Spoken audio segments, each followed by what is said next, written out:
Hello. Hello, everyone. Are you ready for Christmas time in the RPD?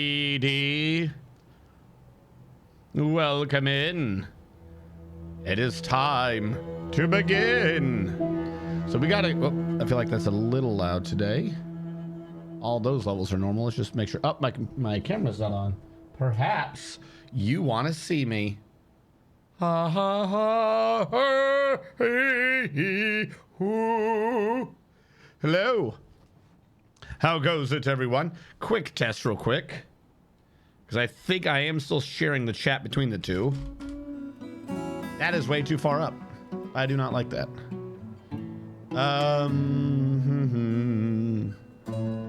Give me one quick second to fix that. Is that, I suspect, is going to cause a problem.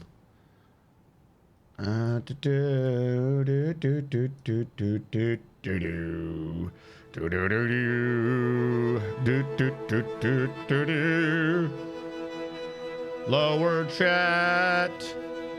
I have a new idea. I'm gonna duplicate chat to chat. Ha ha. Hold on. I'm gonna rename one. Let me name you. How do I name you? Let me name you. I want to rename you. There we go. I'm gonna call this the top one, Chat Rogue Trader. So I don't have to keep moving around. I'm gonna call the other one Chat Everything Else. And I'll just turn off one, lock it in place, grab Chat Everything Else. Let me grab Chat Everything Else. Why are you not letting me grab Chat Everything Else? There we go. I'll just manually move it. Hello, old guy in black. I don't remember where I was before. So we'll go with that and see if that's decent. Click save. And if nothing else, that's a good first step as I get ready for the other things. Boop. There you go, much further down. Hello, everyone. Welcome in. We've got a couple of issues. We have a couple of things to do that I left for us from last time. One, where are our frames like? Oh, wait, hold on. We forgot to do our normal. And our need all command. With a wit neither sharp nor dull, Vorpalim comes galumphing in. Hello, Vorpalim. Art thou galumphing? All right, we're going to lose a few of our frames, but as long as we don't lose too many, I'm not worried about it. So far, this is still about where I expect us to be. Okay, yeah, no, that's going good. Lower the game audio a little bit, as a matter of fact. So last time, we popped this, and I realized I made a very bad mistake, and this isn't connected to any pressure. So it cannot absorb water. We've got to go connect it to the pressure lines. That's the big issue. So we're going to do that real quick and dirty like. I'm just going to channel this out right now. That'll connect it to the pressure lines, and we'll see how we go from there. Let them handle that. I am doing well. How goes you, everyone? How was your fantastic week? In a second, I've got a little story. It's not too big one. It's more of a wow, really. Like that's, you know, good find, I guess. But just where Dwarf Fortress was, because I actually lost Dwarf Fortress. I physically lost it, and I was looking around my apartment for Dwarf Fortress, which I never thought was going to be a sentence I would have to say. You know, oh my God, I misplaced my Dwarf Fortress. Please, where are you? I need you. Doing good, prepping to start streaming. Oh, nice. Okay, so this is now connected to the pressure lines. Let's now see if this works. So what happened was, remember the last time we did Dwarf Fortress, I gamed on the PC I made for my mother so that we could make sure that was going well and smooth and everything. And it was fantastic. It worked. Way too powerful a PC for just doing emails. Ignoring that for now. That Mid-Dwarf Fortress was on my mother's computer. You know, that makes sense. So on the way over to her place, bringing the computer over, literally about halfway, oh my God, I gotta transfer a file off of your computer because I should have put another door on this side because I need my game back because 8 hours to be gone. So we end up going into a Target. I bumble my way around Target till I find the electronics section, bumble around through there till I find the flash drives, and they've got your standard SanDisk flash drives, like 16 or 32 gigs for like $15 or something, because of course. Okay. And I look over next to it. They've got a 1 terabyte flash drive for like $150. All right, do the math. Yeah, these prices don't make sense. To the right of the 1 terabyte is a 2 terabyte for $120. So on one hand, it's like 1 terabyte, 150, 2 terabyte, 120. Okay, I don't know why that exists. But in the other math is like, I can't remember if it was a 16 or 32. I'm gonna give them the benefit of the doubt for this and say 32. 32 for $15. Or 2 terabytes for 120.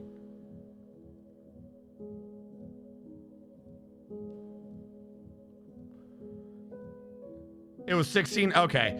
I even bring it up to the cashier dude. I'm like, hey, what is this scan for? Because this doesn't make sense to me. And he looked and he's like, yeah, we talking like, because you have a 1 terabyte for 150. Why do you have a 1 terabyte for 150 if this is 2 terabytes for 120? I don't know. All right, so I buy it. I get everything transferred over, and the thing is absolutely tiny. I've transferred the file, but hold on. For the purposes of this story, I'm going to eject it so you can see it. Now, presumably, if any of you have been in electronic departments recently or have been on the lookout for externals, then this won't be a surprise. Did my camera just flash? This will not be a surprise. And I know because I keep installing them how tiny NVMe ones, but I didn't realize anyone had put them in a little flash drive enclosure with a USB NVMe to USB-C converter. The damn thing's like a little thick credit card, 2 terabytes. So here's the problem that happened earlier today. I didn't know where I put this. I had transferred the game over with all the files and everything. And then the entire week, I never transferred this back to the game PC. So this is where I was. I mean, I had a slight issue because I drank coffee a bit too close to stream. But a secondary issue where I was looking for this, where I'm like, where's Dwarf Fortress? Where's Dwarf Fortress? Why are externals so tiny now? Ah! As I had to sit there and track down where Dwarf Fortress went. So that is where a little bit of the delay came from, is I was literally looking for this. It was on my living room below a stack of papers that I printed out yesterday because I was DMing a game of Dark Heresy. So I printed out like 40 sheets because it was a pre-published adventure and I like having the notes in front of me to mark on and shit. It was about 40 sheet pre-published adventure pages, and which, by the way, side story on that is the worst adventure I've ever seen or done in any game ever. Whoever does Dark Heresy, I don't know, maybe you just got players made of different stuff than my players, but for the most part so far, the Harlock's legacy story has been not well written at all. We're gonna have a chuckle over that. I'm gonna spoil the fuck out of the second adventure. Sorry if any of you are planning on playing that. My players solved the entire adventure in like 10 minutes. Like, it is just not really well done. But so because I had thrown a bunch of the papers down, they were on top of it. I found it though, obviously, so yay. So now I'm seeing an issue here. We're going to stop the water because the issue here is that I like this. It's not building up. We have fixed this. So this part isn't bad. It is not building up. Or at least I don't think it can. I want it to be even less. I need a thing over here as well. Meaning I've got to stop the water over here. Which I was about to sit there and try to figure out how to time it, when really what I just need to do is turn off the damn source. So we'll turn off the source of it, and then we'll be good. That'll get solved. But yeah, so by the way, let's go into this side story. I realize this is still a bit early on in the stream, so maybe I want to wait until a bit later for the story. I'm not sure. Can't brew drinks. Which drinks were you trying to brew? Which plants are we low on? Hold on. Which ones are you trying to plant?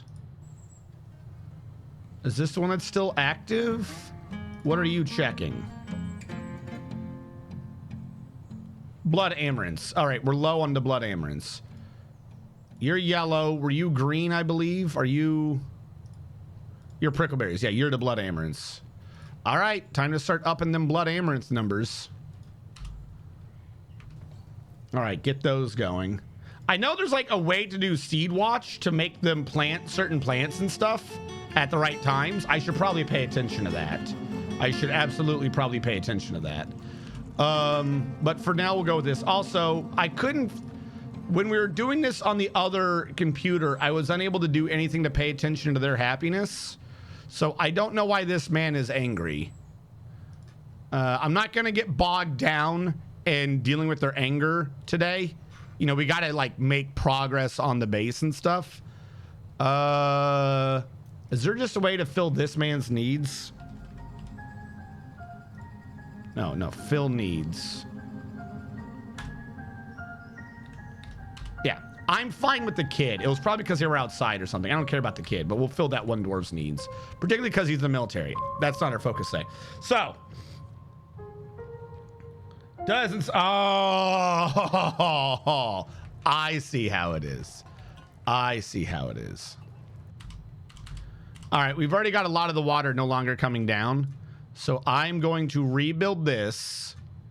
And once this is built, this is Conglom, right? Yeah. Once this has been rebuilt, I will just let the water flow through again, because the other part of this works fine. So anyways, Dark Heresy game, right? On Mondays or Tuesdays, no, on Tuesdays, we stream Rogue Trader, okay? Makes sense. But on like Fridays, I DM a pen and paper game of the same rule set, or similar rule set. They built a bunch of products that all go together. So Rogue Trader is based upon the Rogue Trader rules. In the same universe with a similar rule set is the Dark Heresy rule set, which is where your party is a member of inquisitorial agents. Okay, so that makes sense. Not Link. You know, that makes sense. So sitting there, and my players are I don't have a lot of time in the week to prepare for these sort of things. So what I do is I've just been bringing them through the pre-published adventures, like, and tying them together as one cohesive story that they've been doing, you know, as like all these missions. And for them, they've all been good. Some of them have been a bit iffy. Like, that was kind of a weird design decision, but they've all been pretty good. Someone knocking on my door? Why? Every time I'm streaming, never when I'm not streaming. Only when I'm streaming. Come in.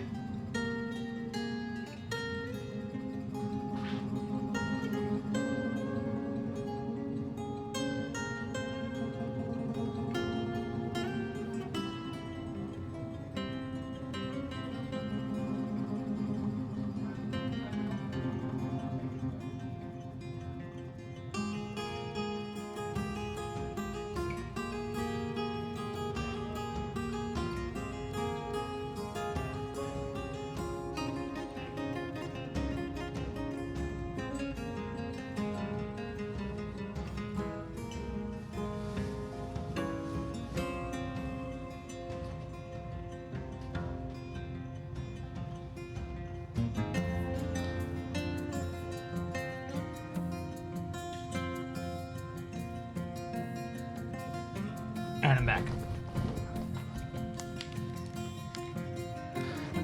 no, it was nothing. It was a minor thing. Anyways, where in the story was I? Fuck, I hate losing my train of thought in the middle of a story. There was that one time someone knocked on your door while you weren't streaming. But they nearly interrupted something else, LUL. I don't know what you're talking about. It sounds scandalous. Anyways, this water is going to be a pain to fix because I have to connect it to that. I could connect this pipe over here. That'll make it work. Oh, yes, thank you. I was training to publish modules together. So my party has gone from level, 1, no experience whatsoever characters, and they've been working up from there, going through all these. And for the most part, this has worked fine. You know, nothing really bad to say about it. What the hell? Oh, because it's still dirt. Nothing bad to say about any of these. And if you look online of hey, what are the suggested orders of play of these things? And or what do people say is good and playable, so on and so forth. For the most part, everyone just really says hey, you play them all. And there's some variance in the levels because some are oh, this covers levels 2 to 3. By the way, they only go up to level 8. I'm talking about ranks. They only go up to level 8 before prestige classes. You know, this one's from 3 to 5. So you can change up some of their orders slightly. But routinely what you do is you get to the end and there's 2 end game adventures. One's called the Apostasy Gambit and one's called Harlock's Legacy. So I looked through the list, I make sure I'm doing things right, and basically everyone recommends Harlock's Legacy. This is the go-to thing. I already knew that I was going to be doing both the Apostasy Gambit and Harlock's Legacy. I just wasn't sure which one might make more sense in order. Everyone recommended, Harlock's Legacy, so that's the one I go with. All right, cool, this is what we're doing. Wait, hold on. Give me a sec. I want to go from here up to here. And then over. We'll get rid of that floor. Not that. So we're doing Harlock's Legacy. Now, there's a prequel part to it, which is done a bit weird, but and that's the part that's in one of their just core official rule books. And that one's good. Like I said, a bit iffy. Some of the stuff during it's kind of what? And the players kind of make a mockery of the entire situation, but it goes well. Nothing wrong with that. But that's the prequel. That's not, we'll say, that's not the Harlock Legacy proper. That's how we're going to word this. It's not Harlock Legacy proper. Yeah, that one can easily be solved. So they've now been recently doing a Harlock Legacy proper, right? And the first one makes no sense. Someone has, whoever wrote it, I see what you were doing. Whoever wrote it, not that they would ever, see this stream or anything. I see what they were doing. It just didn't make sense. So the first Harlock Legacy adventure is for people rank 6 out of 8. Upper level characters. You should be way into the rule set by now. You know what you're doing. You have to know what you're doing. It doesn't make sense if you don't know what you're doing. And it's kind of set up as if it needs to be the one to introduce the concept of the rules to people. Almost it's an introductory adventure. No one does an introductory adventure in D&D at level 15 or 16. It doesn't make sense. But because it's set up kind of like an introductory adventure, it makes some assumptions. And these assumptions are assumptions that probably should not have been made. The players don't know what certain words are and things like that. And haven't made their characters in any way that makes sense. So the way it starts is, for some reason, your players are knocked out. They are dragged into the middle of some unknown area without their gear. And, this is just hand wave. They don't role play this. Never in any adventure should you have a thing where you don't role play your players getting knocked out or whatever. You should not start a thing by going, yeah, you were knocked out and kidnapped. Maybe, absolutely maybe you can pull this off if in a previous stream, when they're relaxing at a tavern, you all make them fort saves. and then be like, ooh, that's not good. And then you end a session with them blacking out. And then you start the next session with them being mysteriously kidnapped or something. You don't just in the middle of nowhere go, oh, by the way, kidnapped. Doesn't make sense. 1. 2, the way it has you do the entry description of it has them all being super out of their depth and scared and terrified, and the bad man in the shadows might do horrible experiments on you, and then they drag in a machine that psychically reads your mind so they know your innermost secrets, and you know, they know your fears and stuff.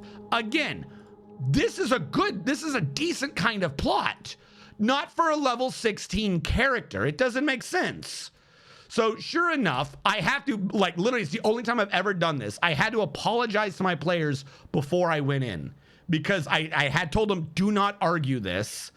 Like, I gave them a separate start. Like I said, I'm going through what the adventure has in case I've left out some details. I don't want there to be a plot hole.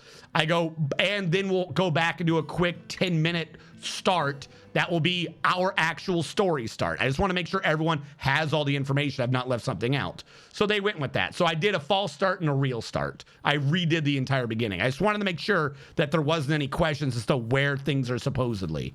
Also, are you invading us or are you doing a parlay? How many do you have? All right, I think they're invading us. So like I said, the way this starts is you just wake up in a dark room and there's like a creepy dude in the shadows and stuff's happening. And it's like, okay, here's a problem. Fear, there's an insanity mechanic and there's a corruption mechanic in the game. Insanity is really easy to pick up, particularly if you fail fear checks. So this may surprise you, chat, but with the way you've seen me make characters and do any games, I routinely try to just eliminate extra resources or extra mechanics to make the rest of the game easier. So the people I DM for, they've picked up that habit. So after like the first session with the fear checks, because a lot of things will make you do fear checks in the game, every single player went, oh, okay, I should reduce or eliminate my vulnerability to fear checks. That way I don't pick up insanity. So all my players are immune to fear. They do not feel fear. Only one of them can succumb to fear, maybe. One of them is immune to all fear, supernatural, the warp, or otherwise. Like, they're broke in the head. Like, they literally took things that they're like psychopathic. They cannot experience the concept of fear anymore. Another one is immune to all non-hell fear and has an extreme resistance to hell fear. And the third one can experience fear, but they took the true faith trait, which means as long as they're willing to spend a fate point for the session, they just rely on their faith in the God Emperor so strong that their faith trumps the fear. They don't need to make the fear check. So one way or another, my players are basically immune to fear. Not an issue. Like, not an issue. And then here I am describing them like, oh, you're on a cold chair and ooh, there's a spooky dude in the shadow. It's like, none of them should be afraid of this. Like, what are you talking about? This doesn't make sense. But that's the description, so we go with it. Like I said, it makes sense for an introductory game, not for like experienced players. Because at that point, your player's gonna at least have resistance to fear. There's no way you're getting that high without at least a resistance to fear. Doesn't make sense. I think these guys needed to be one further out. It doesn't matter. Literally does not make sense. So it continues on, and then it has a machine come up and it's like, oh, it's gonna read your mind. One of my players purposely spent a bunch of experience points at the beginning of the game and has permanently been behind the other players in terms of experience and leveling up to have a carte blanche immunity to mind reading. It's like a psyker beginner package, and it's like nightmarish realm or something. If you try to read into their mind, you don't get anything. And like, you can get trapped in a nightmare trying to delve into their mind. And I'm like, yeah, this guy reads your mind with this machine. What? So, like I said, that's not a bad thing. I can see that applying to most characters. Like I said, by itself, that makes sense if it's your first thing. But this is for like level 16 D&D things. It would be like using, oh, they're using a regular weapon. Like not even magical or anything. It does not make sense. Why are they not shooting at him? All right, awkward. I'm gonna have Alpha kill him. And it's like, oh, we take your gear away and shit. Okay, I mean, I can see why you would do that. You know, did they forget what they were doing? Why did you stop? Hello? What are you doing? Why have they stopped? Okay, now he's dead. That was weird. Yeah, it's like I said, really weird beginning. It makes sense, but not for advanced characters. And it takes all their stuff away, you know, kind of to reset them to level 1. And then they go through it, and there's supposed to be a bunch of like, ooh, the enemy force is bigger than you, and they're like doing this or they're doing that, which again, it makes sense if you don't have advanced characters. Now, my players have all gone. I've got 3 players. I don't even have a standard group of 4. I have 3 players, right? One of them is the brains. He's the cleric who's gone ranged weaponry. Like, not even full sniper, just like he's got a flamer and shit. Like, why even roll? Make the enemy roll. That sort of shit. And the other 2 players have just gone melee. One of them is basically wielding a lightsaber. And the other one is basically... Oh, please tell me he goes and hits this one. Oh, no, that would have been awesome. And the other one is just going with, well, fuck it, really big weapons.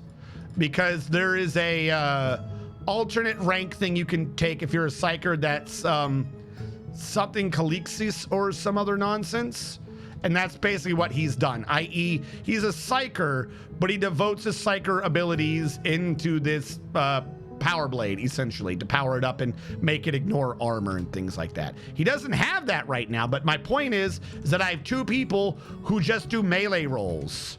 So they've been upping their strength and shit. They don't need weapons. They can just punch. Punching is good.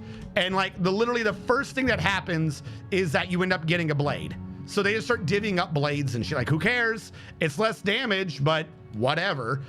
And it's like, oh, they're trapped in a pit. My dudes are like feral worlders. The 2 melee dudes are feral worlders, rolled the big boys, and they've been doing athletics and shit. So it's like, oh, it's this really high cage and you can't get out of it. And literally, if you put one of them on top of the other without even reaching, they reach the top of the cage. So they just crawled out. And then the dogs come in and they're like, cool, whatever, kill them, you know, whatever. They go through the adventure. And then at some point, there's supposed to be like a, oh, you know, you need to get to this elevator and, you know, there's this room and all the people are in the light and you can go in the dark and, you know, try to do like this spec op shit to take them out one by one and so on and so forth. They slaughtered everyone. It was embarrassing. They literally made friends with a warp cat thing and were like, hey, we're just going to feed this thing heretics. So they would lure it into the dark and then like let the cat kill it so that the guys thought they were attacked by a cat. So they'd go out looking to kill the cat. Then they would kill those guys.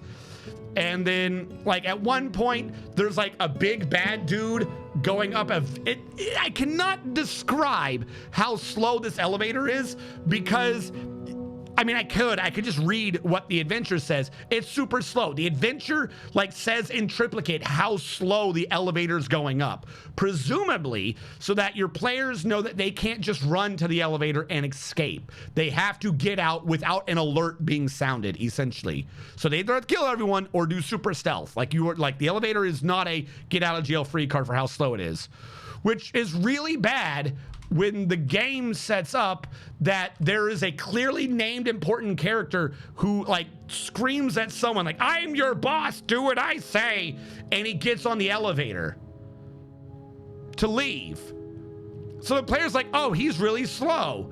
So they sit there, rig up like a grenade to a melt-a-bomb or some shit, do demolition skill, and yeet a melt-a-bomb to the dude. Do you know, you might be surprised to know, chat, that this dude does not have the health to survive on an elevator he can't hop off of because there's no sides, it's just a platform. He doesn't have the health to survive a melt-a-bomb detonating in his face. So he's dead. He's an important person for the entire second and third act. He's just dead. He's so fucking dead. Like, because they make this be so slow.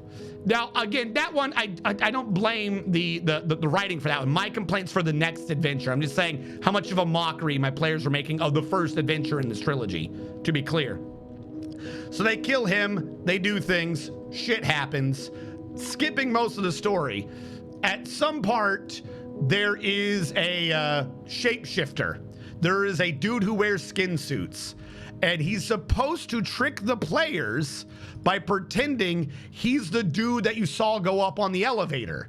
The players aren't supposed to know that he's the big boss, got killed off screen. They're not supposed to know that. So there's a shapeshifter who's supposed to look like 2 or 3 different people. And it looks real fucking awkward when they see the dude who they saw get fucking atomized. They see the remnants of his skin draped over a protean creature as he's trying to do like bluff checks. My players were laughing. My players were laughing at the stupidity of this big bad creature. They killed him. They killed him before they were supposed to kill him. I literally had to like rewind space-time and be like, okay, cool. In that universe, you killed him. I'm going to say in the universe we're playing that you just barely didn't kill him because I need him in about 5 minutes for a monologue. Because he needs to click a button during a monologue to start the story. So congrats, guys, you win, but you didn't win. Like, it's the only time I've ever had to do that. But anyways, they end up beating him. All that goes through. But the crux of this is they get that dude's face. They get that dude's face, and they get a rock. They get a magical rock from a clock, and this rock is like Darkstone Necron shit or whatever. I actually don't know what it is. They don't say that in the game. Hold on. What was I doing here? That was supposed to connect down here, so I got to remove this. I don't actually know what it is, just that if you do psyker shit on it, it don't go well for you, right? Like that's the big thing. The psyker shit, it no go well for you because this thing like absorbs psionics, it absorbs like divinations, it absorbs probing, it absorbs psyniscience, it absorbs power, right? Like I said, so in my head, I'm like, this is some Blackstone shit. It's important that you know that the players have a face that talks and wants Harlock to kill them. So this thing fucking rats out any Harlock shit near him. Because he's like, Harlock, please kill me. I want to die. It's just a face that talks from the Protean monster. And they have an anti-magic rock. They have a Necron anti-magic rock. This is like what's important to know that they have these. So you get to the second adventure. And this is when I'm like, this was written so shittily. Remember, your players by this point are expected to be ranked like 7 out of 8. They're expected to be level 18 in D&D terms. And this is in Warhammer 40K universe. And it's set up like film noir, which is an interesting concept. But by level 18, everyone's got a lot of abilities to suss out shit. They're inquisitors. They need to figure out who's lying and who's doing all this other shit to progress the stories and figure out what's happening. It's not like, hey, you have to give it to him. If you don't, that's stupid. It's, you should expect that all the players have this capability. And the adventure doesn't. So the adventure literally starts where they get redirected on their way to a mission. So they still have their shit from the last mission. They've never gone back to turn in their shit. They've never gone back to headquarters. They got redirected. Okay, makes sense. They still have this shit. And it's also like a running joke that they use the same NPC to redirect your missions. So they've been getting one over on this dude for being extremely bureaucratic because they keep like using shit from the previous mission going, well, you didn't get her updated resume. That's like an ongoing joke whenever they have to deal with this one Inquisitor who keeps redirecting them. Well, you didn't check her updated resume. So they go to this new mission and no one's really expecting them. And it's super rainy. And like I said, immediately just imagine that we've gone from graphics to film noir. Just imagine suddenly everything's in black and white for no reason. And that it's like, oh, yeah, I remember when life used to have meaning, you know, things like that. Just real bleak shit. And it's always raining and like the cops aren't helpful and you've got to be the investigator to figure out what's going on. And there's a dame in distress, literally film noir as hell. It's an interesting concept. Do not get me wrong. It cannot be done with high level characters. Like, I'm sorry, but if you have a high level, if you, in my opinion, no joke, if you have players who got to that level and did that adventure at the right level, and they actually could not figure out the adventure till the end, which it's written like they might not be able to, I don't think your players are paying attention. Like, and I'm not saying they're not having fun, and I'm not saying you're DMing wrong or anything, but I honest to God don't think your players are paying attention to the game. I think your players are just like going from set piece to set piece. They're not trying to like suss out who the bad guy is. Because after this many adventures, you know that one of the people is the bad guy. That there's always a bad guy. Because at this point, you should be in the Inquisitor mindset. Just because you're innocent, you know, innocence doesn't prove anything.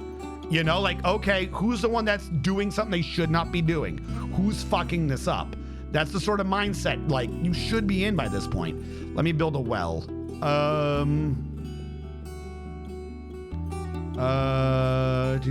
Conglom brick. Do we have like a good quality bucket? I feel like a good quality bucket would sell this. Tower cap bucket. Do we have a rope or anything that I like? Hold on. Did we have an artifact in here? If I go in here, do I see it? I do see an artifact.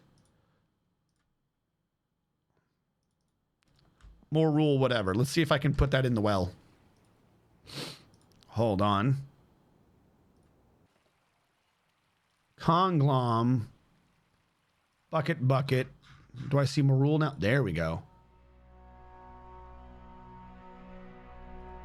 Why are we not? I need a mechanism still. Okay. We are short on mechanisms. Are we? Hold on. Are we? Or is it just because there was a typing there? No, there are mechanisms. Okay, hold on. Let's try this one more time. I'll get back to the story. I will get back to the story. I want you guys to giggle with me at how easily my players just ruined the entire story. Why am I not seeing that mechanism? This is weird, right? I should be seeing a mechanism.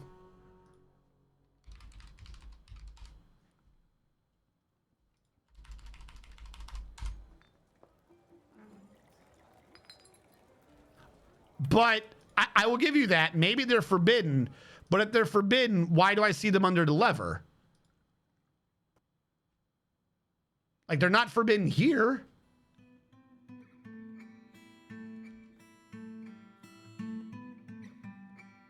Can I build a lever in here and see the mechanism? It's only my well that doesn't see the mechanism. Oh, this is going to get angry because I don't have a hole. Hold on. I'll say here. Needs access to... Oh, yeah, because I'm not on the thing. Hold on.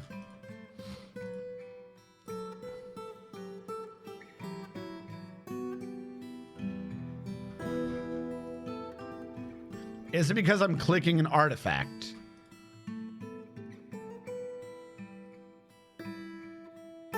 For some reason, if you click an artifact, you can't have a regular mechanism.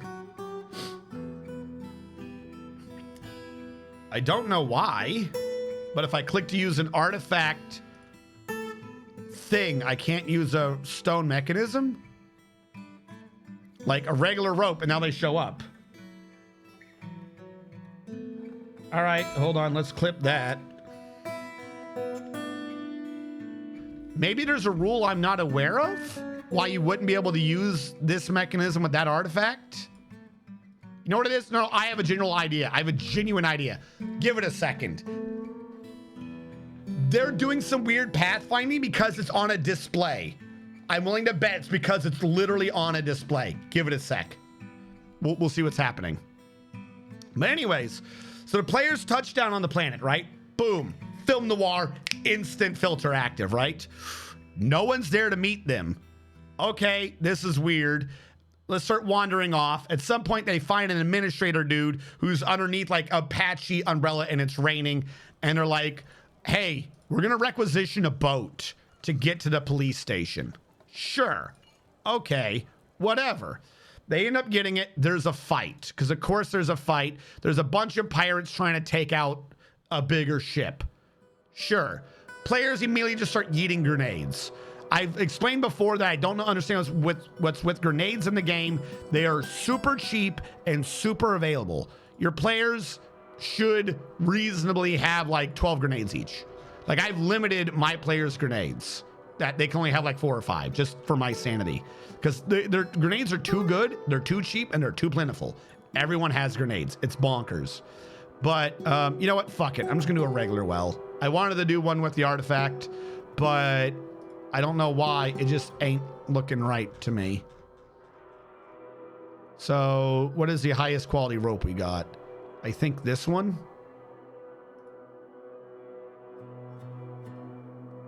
This is weird. Only some ropes show this. Conglom.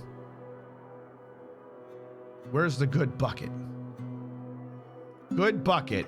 Pigtail rope. Whatever gets it built, I guess. So they get on it. There's a bunch of pirate ships. So they're like, fuck it. They're tiny skiffs with 5 people on them. Like those pirates that kept trying to attack the American boats a while ago off the Horn of Africa. It's like one of those little things. So like, fuck it, throw grenades. And sure enough, half the boats are filled with at least 24 firebombs for whatever reason. So they immediately go up.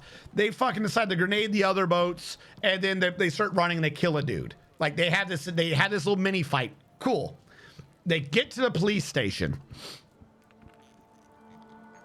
The person was inspired by Resident Evil. I swear to God. The building is called Harlock's Folly. It is a square tower and the rooms do not make sense. Now, up to this point, they've done the prequel, they've done the first adventure, and they've done, this is the second adventure. They've been in this is like their 3rd or 4th Harlock building. Every fucking Harlock building has had hidden passages in the wall. It's just a thing that Harlock did. Because he's bonkers. I don't know. That's just what he loved to do. So once the players get into it, they're immediately like, oh, okay, cool. We're just going to start tapping and looking for the hidden wall. Because at this point, it's just pattern recognition. There is a hidden Harlock wall somewhere. It's been in every other adventure. There's a Harlock wall here. Hold on. I'm going to click dump and then auto dump this bad boy up here because I don't want it down there.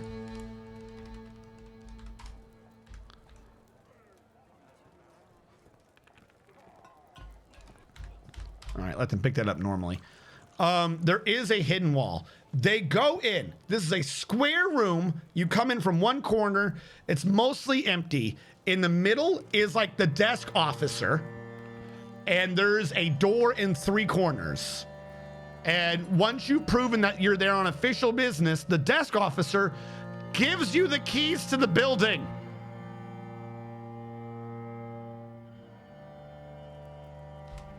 That is already, in my opinion, very weird. Why? Why does he give you the keys to the building? Don't know, but he does. He just gives you the keys to the building. Okay. What I think I might want to do to make this work a bit better is I'm going to take that wall out and make it a fortification. He gives you the damn keys to the building for whatever reason. Build, construction, fortification. Now I tweaked this slightly. What are you? You're a cashew?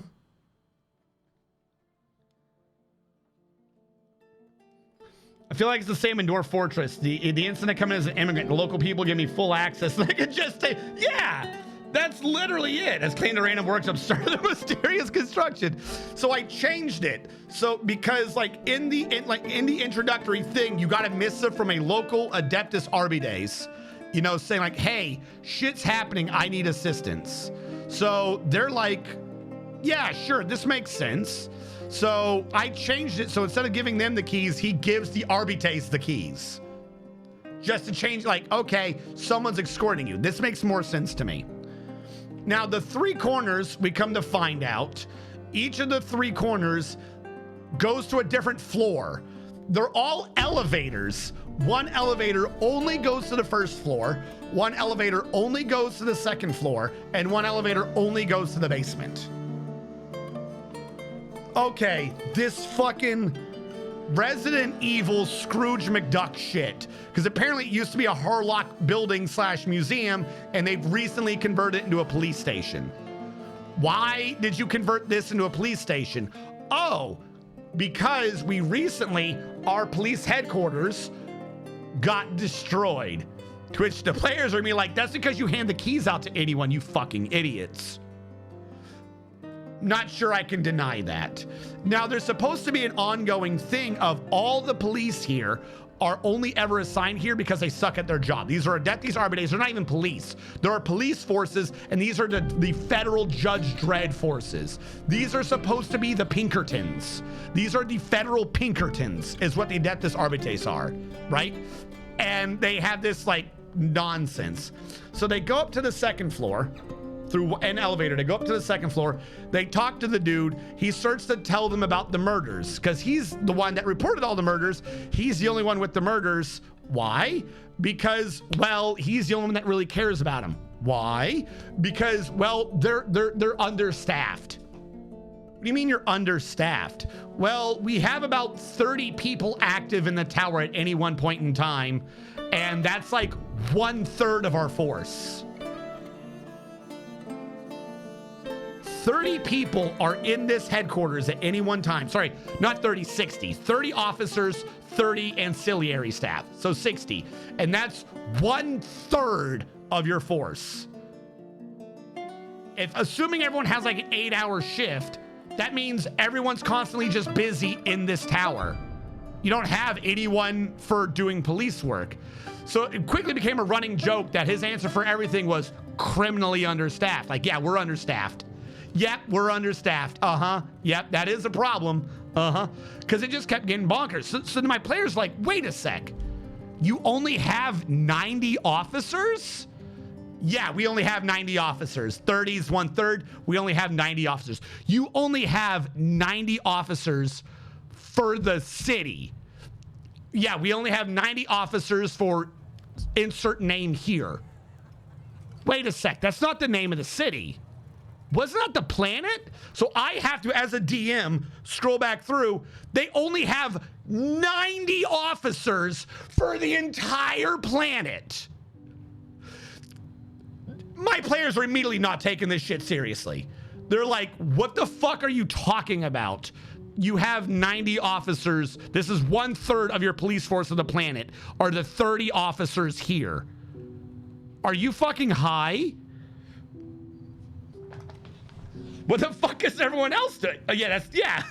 So at this point, I'm just running with a joke. Criminally understaffed. Yeah, we're very understaffed. We need more people. Like, literally, it's like, what are you talking about?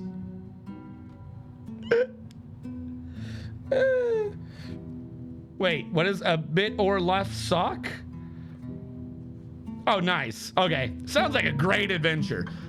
So, like I said, I'm trying to keep this.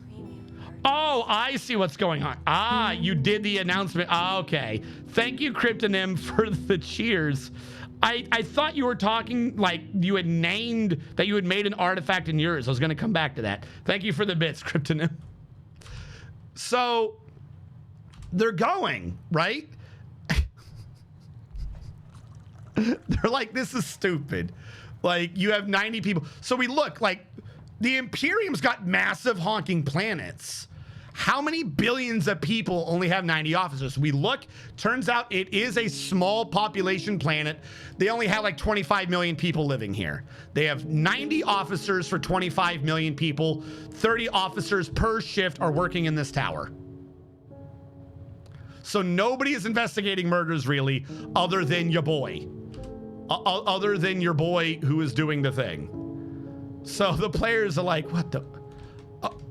Okay, sure. So we're gonna need to do all the heavy lifting. This is what they realize. Like, we're gonna need to do the heavy lifting on this noir shit. Okay, cool story, bro. Like, and at some point they're asking about the murders, and he gets like before we get there, sorry. Like, no, hold on. We're gonna need to do the heavy lifting, right? We just used up a bunch of grenades and some ammo getting here, and also we were a bit under provision from our last adventure. Can you restock us?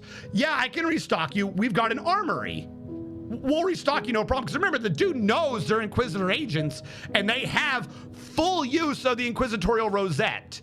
Like, they're not just like, oh, we're agents. They technically have full Inquisitor authority for this. They're not flashing it around, but the dude knows who they are. And if the Inquisition's requisitioning some grenades, you give them access to the armory. So he's like, yeah, no, well, I can hook you up, no problem. Let's go to the armory. Remember, they're on the second floor. So they have to walk across to the elevator, ride the elevator to the ground floor, walk across the lobby again. Hi, Frank. Take the elevator in the other corner up to the first floor to go into the first floor. This is where it's revealed that the first floor is the barracks for the police officers. They have emptied the first floor, and it's filled with a bunch of cubicles of like cardboard walls, a tarp across the top. You have 2 bunks to a room, and you have a metal latrine can. You have a metal can to shit in. So the player's like, what is wrong with you guys? Are you okay? Are you sure you're not just a bunch of like homeless people or something? What is going on here? And like every third bedroom is left empty so they can have a shrine to the God Emperor. Like, you can't, it's like the further they go in, the more it's like, what is happening? It's like criminally underfunded. So they're going through this to get to the armory, and they ask for some ammo and shit. It's like, oh, good. I was worried you were going to ask us for some big stuff. And so the player's like, do you have big stuff? Yeah, we got a bunch of unused shit. It's like described as being dusty and shit. So they're like, what do you got? Grenade launcher, disposable missile launcher, heavy auto stubbers. They're like, what the fuck? So you start taking the grenade launcher and the disposable missile launcher because why not? The police aren't using it. So they get the supplies, they go back through fucking Skid Row, they take the elevator down to the ground floor, cross the lobby again, hi Frank again, take the elevator up to the second floor, go across the second floor into this man's office, and then proceed to ask more about the rest of the crimes and shit. And after like 3 or 4 descriptions, my players immediately go, we figured out what's happening. Like, so far, 3 of them have mentioned that the dude was reportedly talking about either having a shiny thing or having something of Harlocks or whatever. So the players go, there's some shiny MacGuffin. We don't know what the MacGuffin is yet, but there's a MacGuffin, and people are killing for these MacGuffins. So we got to track down the MacGuffins. No problem. Okay. And then he continues describing it, and he gets like the 6th or 5th murder, and he's like, yeah, we have a witness for that. There's actually a witness for that one. Reportedly, there's a witness. Where's the witness? Oh, well, the witness is kind of under protective custody. What the fuck is kind of under protective custody? Well, you see, we're criminally understaffed, so we don't have someone to watch him 24/7. I check up on them every couple of days. They don't want to talk to me, though. You got to talk to them.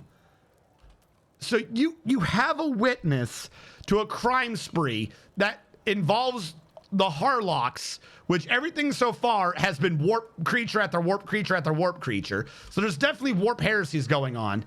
The one witness you have is kind of maybe under protective custody, which is just you on your off time, and you go by and make sure they're still alive. Remember, the last adventure had a skinwalker. So they're like, there's not like, just because you see them doesn't even mean they're alive. Yeah. Why is no one else getting diverted to this? Well, because we're understaffed. The police chief says that there are more important things because there's so much shit happening in a planet of 25 million. We only have 90 people. He can't be just sparing him on my 7 murder cases, which is reasonable for sure. They go, okay, cool. We want to talk to the police chief. Now the game says to make it harder, the police chief's not there. To go for the full film noir thing, the police chief is not necessarily going to be there when they get there. You're gonna have to wait for him or something because he's doing mysterious shit, right? Because by the way, the police chief is the big bad of the game. The police chief is supposed to be the surprise plot twist. It was me the whole time. All the bad shit was happening from the police department. Which, by the way, the instant they hit the police department, the group psyker goes, this place feels wrong. Because if you're a psyker, you have psyniscience. You can just feel when there's warp shit around. So there is a check and everything. The instant you get in a police station, something is wrong with the police station. And they go, well, no fucking shit. It's a Harlock place. So by the way, when I say they cross the lobby, I mean they are literally walking along the wall, tapping the walls, trying to find the hidden doors. Because they know there's a hidden door somewhere. But anyways, he says, yeah, okay, the police chief's out. They go, cool, we're going to his office. His office is connected to the second floor via a stairwell. The players go, aha, we found the stairs. We found where the stair budget was. The stair budget is for the second floor to the third floor. Makes sense, found the stairs. Also, I need 2 grates, bitter orange wood. Give me a sec.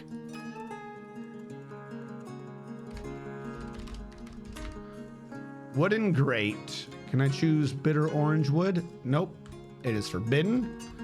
Where's the bitter orange wood? Oh, do we not have bitter orange wood right now? Am I out of the bitter orange? Okay, you know what I'm gonna use? I'm gonna use tower caps. That way I know, I should probably change that room to be tower cap anyway, so it looks a bit more like porcelain for a bathroom. We'll make this out of tower cap wood and I'll change it to 4. 4 is not 7. Tower cap says 2. I'm just gonna unforbid 2 more.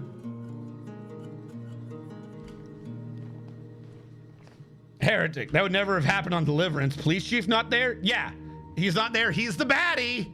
Like, so police chief's not there. This is supposed to make the game harder. He's not there. This dude has been, by the way, the guy who's doing the actual police work, his description is the reason why he's doing police work is he's not disenfranchised. Everyone else has been sit there because they're garbage policemen, and that and once they're there, the evilness of the building and shit is slowly making them all apathetic. Your boy, their main person of contact, is like fresh out of the Schola Progenium. He's like the naive, fresh rookie cop on the force. He still believes that there's a reason for his job, right? So, and he's talking to this is like his 2nd month or 3rd month into like his new job, and he's already getting to talk to the Inquisition. Dude is high on life. Dude is like, whatever you want, my lords. And they're like, yeah, we're gonna go look in his office. There's no way this man is going to question them going to the office. Why would he question this? It's like, yeah, sure, if you wish, whatever. You know, like, they go to the office. In the office is 3 things, chat. 3. It's an empty office. It is described as barren. There are 3 things in this office. 1, sorry, technically 4. 1, a steel desk with a steel chair. 2, on one wall, there's a gun rack.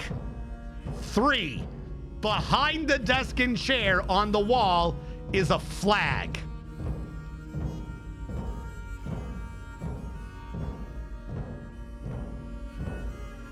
So say it with me now, what my player said. I go look behind the flag. So if you look behind the flag, you're supposed to get a -30 check to notice the secret door. But the players are specifically looking for secret doors, and they have experience looking for these secret doors. So I give them a +20 to the check, right? The player doing this took the trait long ago, paranoid. They get free checks, and if there is something there, they get a bonus to their check. He gets another 20. He's supposed to have a -30 to his search check. He has a total of +10. He finds the door. The other player, by the way, is like, I look on the papers on the desk. I look for papers on the desk. So I asked the players, which one do you want me to role play first? You said 2 different things. Do you want me to role play what the papers on the desk say? Or do you want me to role play you going through the door that's hidden behind the flag? So all the players go behind the door, hidden behind the flag. Behind the door, hidden behind the flag, is a secret room, and in it is another stairwell. Ah, the budget mystery deepens. We found more stairs. They go up the stairs, and up the stairs is a room that's a duplicate of the room down below, except for 2 additional things. There are 2 mirrors at like a 45-degree angle to each other. One is a whole mirror, one is a broken mirror that have a bunch of mirror fragments placed back in it. Ah, we suddenly figured out what the shiny things are. They're mirror fragments. We don't need to look for that anymore. Also, the police chief's definitely the one doing the murders. Don't need to look for that anymore. Also, that mirror on the left detects really high of warp energy. So they go and look at it. The non-psycher goes to like look in the mirror. What's supposed to happen is there's a daemon in the mirror that will disguise itself to look like you, to make you think it's like a reflection and shit. There is a chance you see through this. You see like through this disguise, and other things can happen. Okay, so the demon has got to probe. It's essentially, it's like a mirror. The mirror is like a glass doorway to a mirror universe, kind of, where only this demon is trapped. So the mirror tries to duplicate the player. He's got to probe the player for information, do the checks or whatever, and duplicate the player. But the player specifically has the anti-warp fucking shit rock in his pocket. Like it's the fucking mirror of Irised. You pull the rock out, you can't duplicate the rock. You can't use the warp shit to duplicate the rock. So suddenly, like it's 7 days or some shit, where the rock is in the mirror is distorted, so he immediately sees through the demon's disguise. Just immediately goes, ah, there's a demon there. So the demon tries to switch up things like, oh, I can give you secrets, I can tell you anything he's doing. The players go, no, that's all right, fuck you, and they leave. Like, I cannot stress to you guys, in narrative time, they went in a tower, went to the 2nd floor, went to the ground floor to go to the 1st floor, got a grenade launcher and a rocket launcher, went to the 1st floor, went to the 2nd floor, said, where's your boss? Went to the 3rd floor, found the secret door, found the demon. They have been here in narrative time less than 20 minutes. In less than 20 minutes, they have blown the case wide fucking open. Fuck everything else going on the adventure. They already know who the bad guy is. They know what's going on. It's quite common that all the bad guys carry around rocks of kryptonite, so this all checks out. Efficient. Hello, Radu. It is so fun. Less than 20 skipping. Yeah, they skip everything. They fucking skip everything. Hold on, I will get to this. They skip everything. Right? So they're like, all right, they come back downstairs. They didn't have the other dude come with them. They're like, you stay in the office. We're going to go do this. So they come back downstairs like, hey, you and me, we're going outside. We're waiting for your boss to get back. Don't tell anyone anything. Just wait. The dude's going to listen. The Inquisition. He's not corrupt or anything. So they go out. They wait for the dude to come back. They've been here up to this point 20 minutes. There's no reason for the dude to be suspicious or anything. They're just like waiting outside. The dude pulls up. He's got 4 guards. He walks up to them. I do his normal greeting, like, ah, yes, you must be the assistants we asked for. Here, I'm willing to give you information on this because it's been 30 minutes. I think I made them technically wait an hour at this point just to make it not be so fucking fast narratively. But like, there's no fucking way for me to reasonably have him understand what's going on. Like, this has been way too fast. So the players counter with like his greetings of, hello, pull out the inquisitorial rosette. You are under arrest for the murders of, list all the murder victims, for conspiring with demons, for doing a warp heresy. Like, they do this like legit police style. They're like, you're under arrest for all of these crimes. Come with us.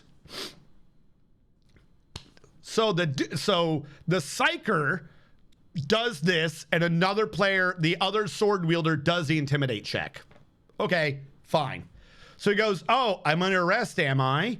And he turns his attention to the psyker, and he tries to do like a dominate. He tries to do like a probe and a dominate to get the psyker to work against the other player, right? He like read his mind or whatever. He tries to do like mental shit because he can't do anything physical because everyone's a melee with him. He'll just get fucking downed. So I have to have him do like a fucking probe thing. I have him do a mental thing. Remember though, the psyker from the beginning of the thing, from the beginning of his character, has the anti-psyker mind background. You can't. You auto lose. It says if you try to go into him, you like are lost in the void inside his soul or whatever. Yeah, I purposely don't give him the psyker check because he's already failed. Because of this one thing, he auto fails as a rule because of the character's special background package. You can't look. It's just a screaming void inside this dude's head. Like he's not there. It's just a screaming abyss inside his head if you were to do anything with his head. So you're supposed to lose the action. It's supposed to be an auto fail, you lose the action. But the dude's not a psyker. He only has psyker abilities because he made a deal with the demon. So it specifically says that any psyker ability he does takes a full round minimum no matter what. So he auto fails and he loses the entire round. So I describe it as a dude sitting there going, and like blood just starts pouring out of his eyes and ears as he's just stuck for the round. So the psyker player goes, you made a deal with the demon or whatever. Like, you fucking loser, and bops him onto the ground. Okay, cool. They didn't kill them yet. Players are being arrogant. So I go against the person doing the intimidate check.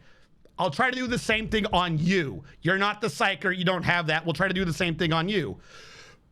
Problem is when you probe on the other player, he's got the anti-magic rock, which specifically says not only do you fail, it leaves you nauseous. So he just starts vomiting on himself, and the players realize he's just trying to do it again on the other player. So this is like some Emperor Palpatine shit. No, you will die. Except he just starts bleeding out of, looking at everyone, vomiting everywhere. He's failing everything within 2 rounds.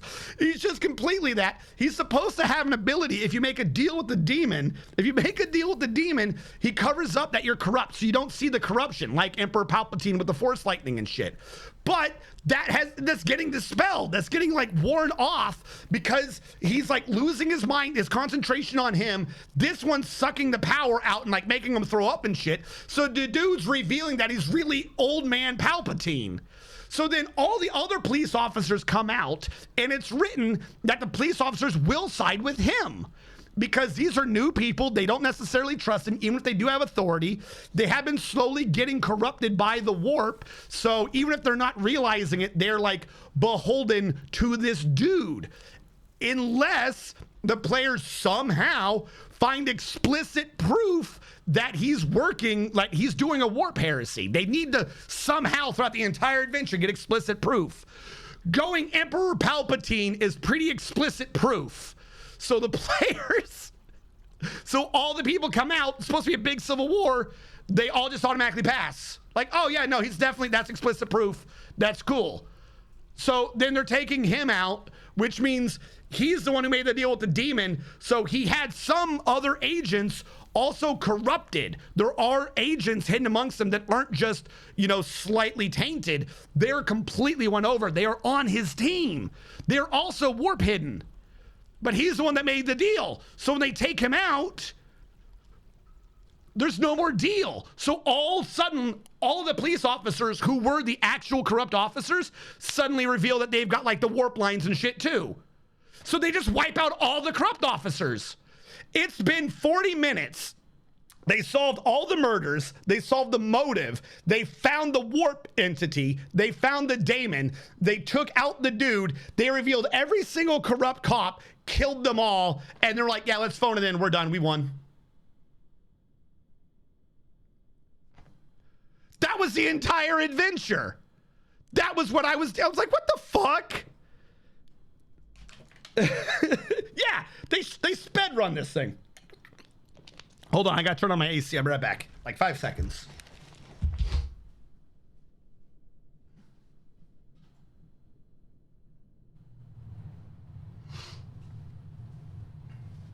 Also, wait, hold on. I didn't take...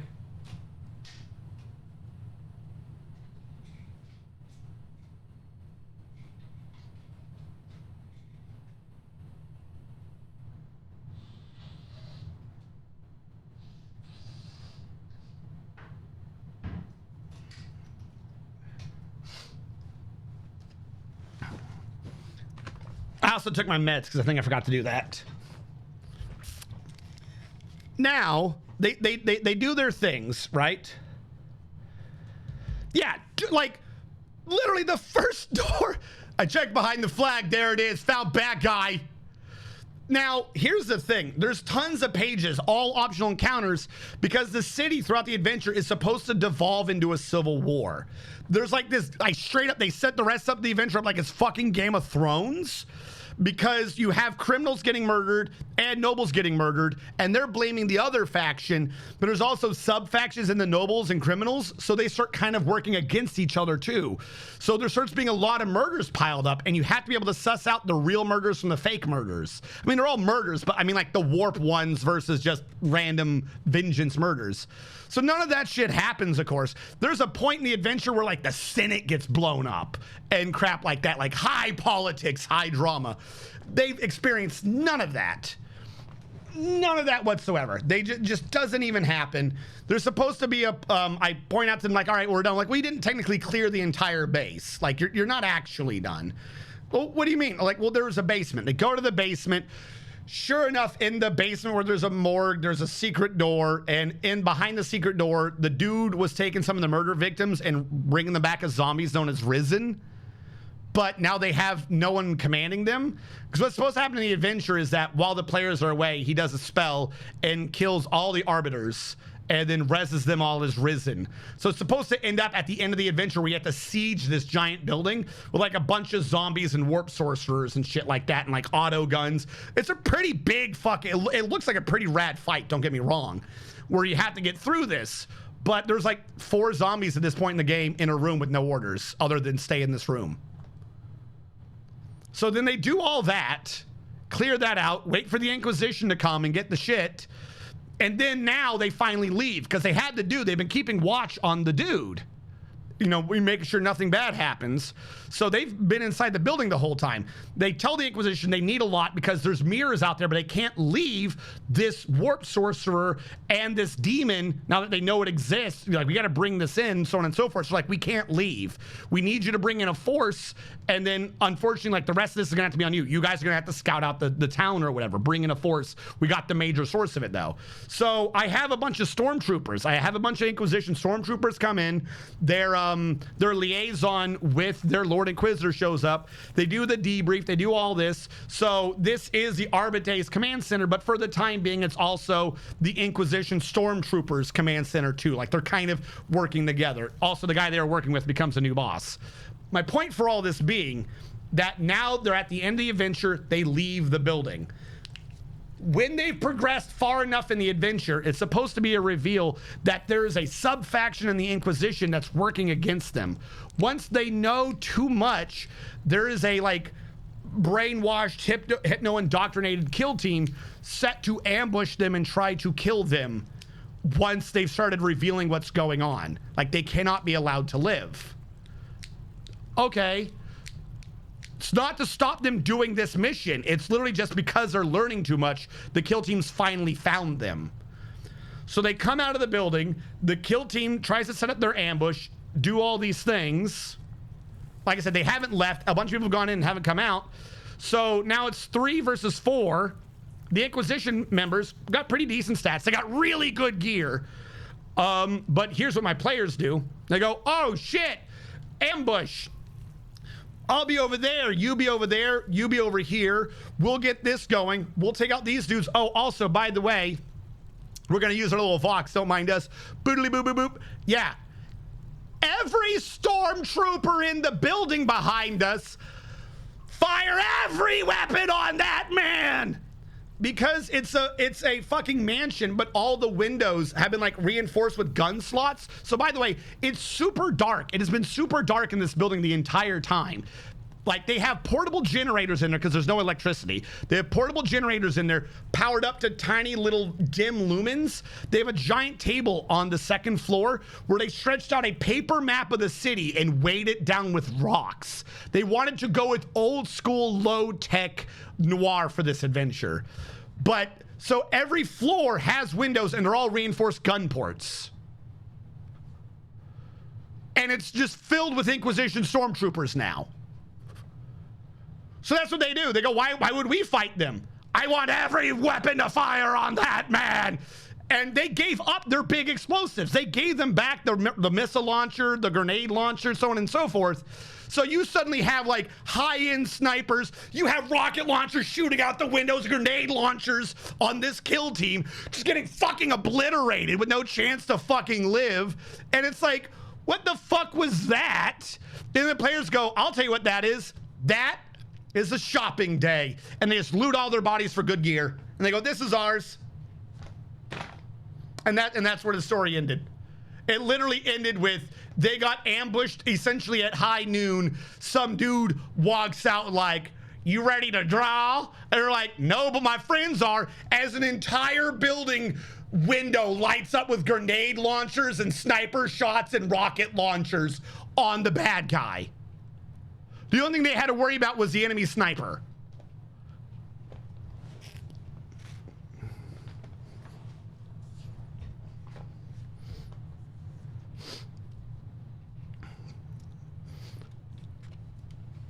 But at this point, I'm suspecting they have the genes that make them unkillable or a magic rock of invulnerability. It's so stupid. The Inquisition, what a show. The Inquisition, here we go. We know you're wishing that we'd go away, but now it's time. That's a wrap. Like at that point, pop it, don't drop it. Nah. Hello, I have a feeling that Rogue Trader didn't end too well, judging from what I'm hearing. No. I'm talking about me DMing a Dark Heresy game. That has nothing to do with Rogue Trader at all. They are in the same universe. It is not about that game at all, though. By the way, the Forgotten Beast, Thileri Lathifayoba, has come. A towering three-eyed assassin bug. It has 4 broad horns and it is ravening. Beware its deadly blood. No, I was talking about how, for some reason, there are like the suggested pre-published adventures for Dark Heresy playlist, and a lot of people like on the thing were like, oh, don't forget when you get to the end, the good capstone, like what you should be doing is the Harlock Legacy. The prequel was good. Don't get me wrong. The prequel was good. The first adventure was like an intro to the game. Like literally at some point, there's an Inquisitor who makes them take oaths of Inquisition before he gives them information. Like, hey, you have to promise you're going to serve us. They're level 18. They've been serving you for the equivalent of level 18. They've been serving you. You're good. It's a, like I said, it's literally designed for new players, but as if they were level 16. Didn't make sense. This one's a noir thing for characters who are way too strong for noir to work. Literally, the second thing, if they had done all this, one of the characters is paranoid.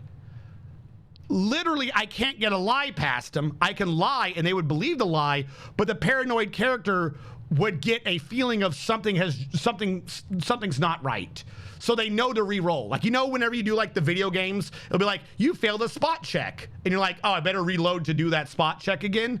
The paranoid trait is basically that for the pen and paper game. You know if something went wrong. Or at least you have a feeling something went wrong. You don't know necessarily what. So you can't do a noir that far into the game. The idea that none of your players has paranoid is kind of weird. Like, I'm like, this adventure is weird.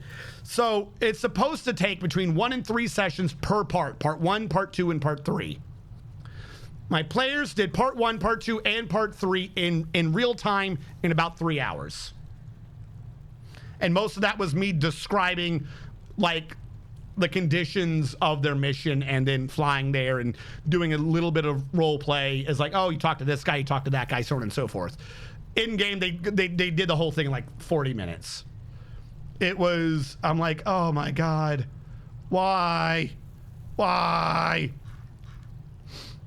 Is this the one you're going with, hun? It looks pretty good. It looks like you clicked very strong though, so I think it's doing another one. I was like, oh my God. But so we went straight into part 3. We went into the next adventure. Way better. Immediately way better. And it's like, it's confusing how different part 1 and part 2 was compared to part 3. So I had to look it up. I thought it was a different author or whatever.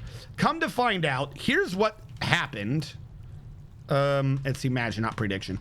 Imagine that the dude or dudes who wrote the story because both part 1 and part 2 are supposed to be so freeform that they're like, well, you can do the prequel, part 1 and part 2 in any order you want, just as long as all 3 of them come before the end.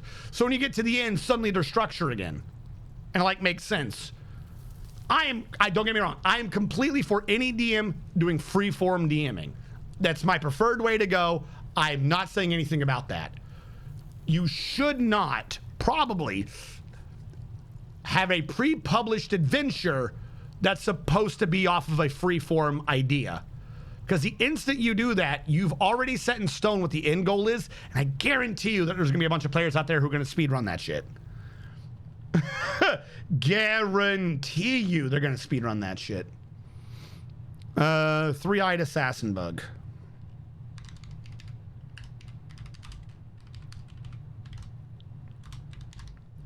I think it said towering.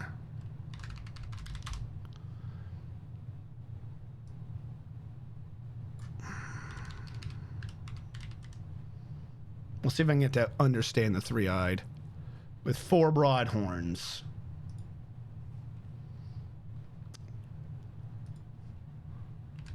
Four-horned assassin bug.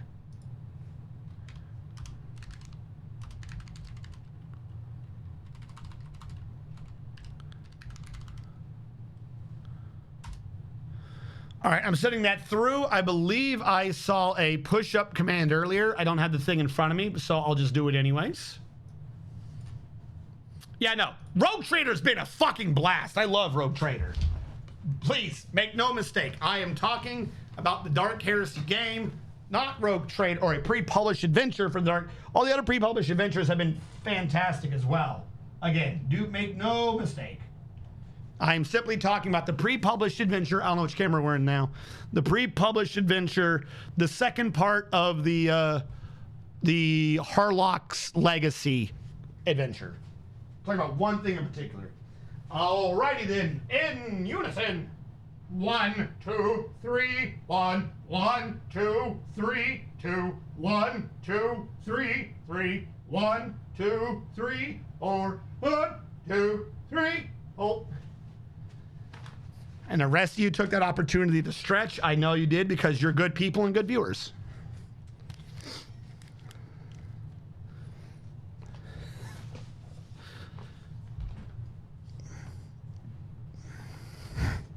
I tell you what, I think I'll join up.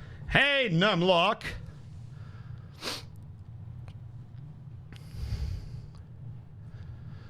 Hold on. Numlock said he wanted to be in the military. Who's got an opening? All right.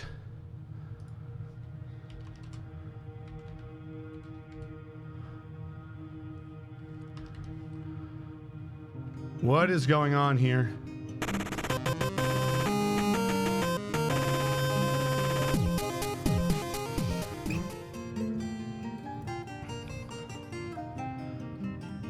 Did I type your name in wrong?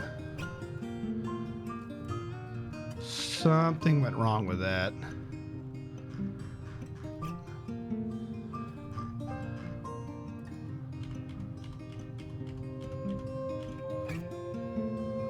Oh, wait, what? Is this searching in the background?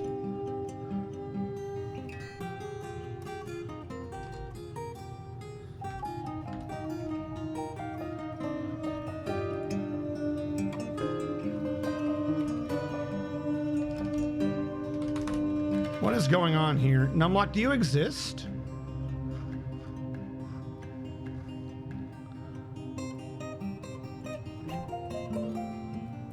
Oh! That's the one thing I didn't account for, Numlock. You're a child. Hold on, give me a sec. I might have a different way of doing this.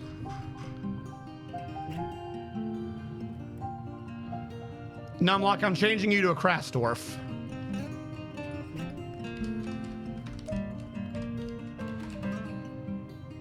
And I believe this is your first, maybe? I don't know. We'll go for the other Numlock. Different search. This Numlock is not Numlock. Because when I named you, we didn't have an adult. And now search for Numlock. Look at who shows up. Boom. We got Numlock in as a soldier. Let's throw a save in right now because we got you in. That took me a bit. But yeah, no, that was me DMing essay. Like I said, the new one, part 3, so far it's fantastic. You're in charge of soldiers. There's an epic space fight. Your players are rolling to like slip amongst like ships. There's fucking macro cannons going by. You got lasers and shit. You got ships smashing into each other. Oh, it's so beautiful. But I don't know what's up with that second one. I did not like, I was like, this one's stupid. This is so fucking stupid. All right. How did the thing go for generating? All right, Hun, that's your prime. Okay. Save image. I'm going to save that as challenger. Oh, wait. All right, we're doing this for a picture, but there will not be a Forgotten Beast Fight Club. Because, if you recall, last time both the challenger and the champion killed each other. So we are choosing the picture of our champion, this dude's de facto champion, because Forgotten Beast Fight Club ended up in a double knockout last time.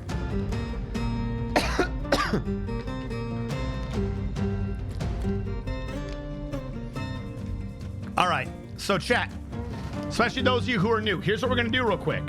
We're choosing, and this is gonna end up on the Discord and everything, what picture you want for the creature.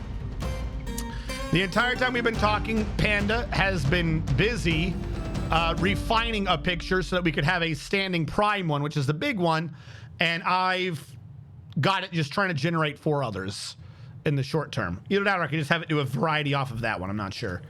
Let me go back to our Forgotten Beast and see what we got on them.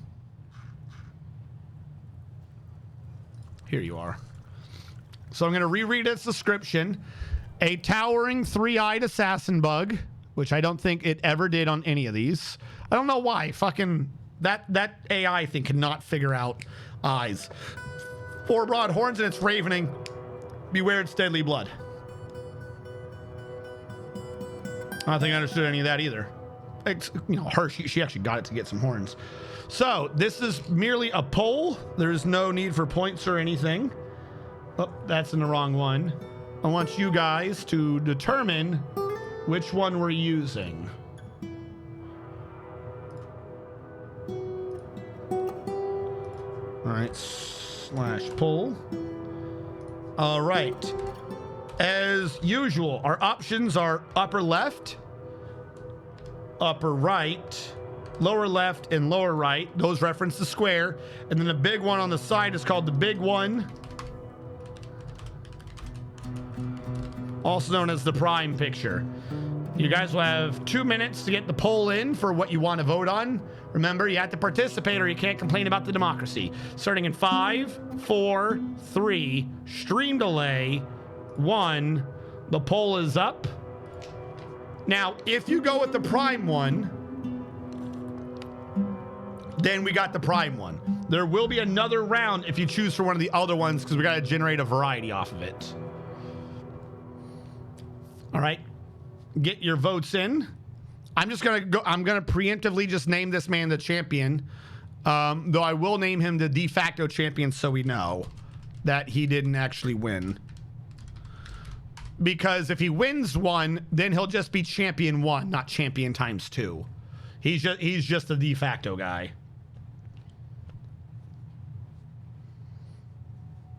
I'm gonna be running around a bit and may miss a vote. I'm making waffles. You better make the good waffles. I saw a picture recently. It was a picture of America. I think it was on Horrible Maps.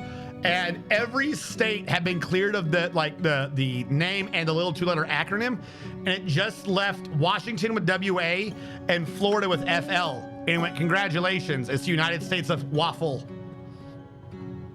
I just wanted you all to know this, that we live in a waffle.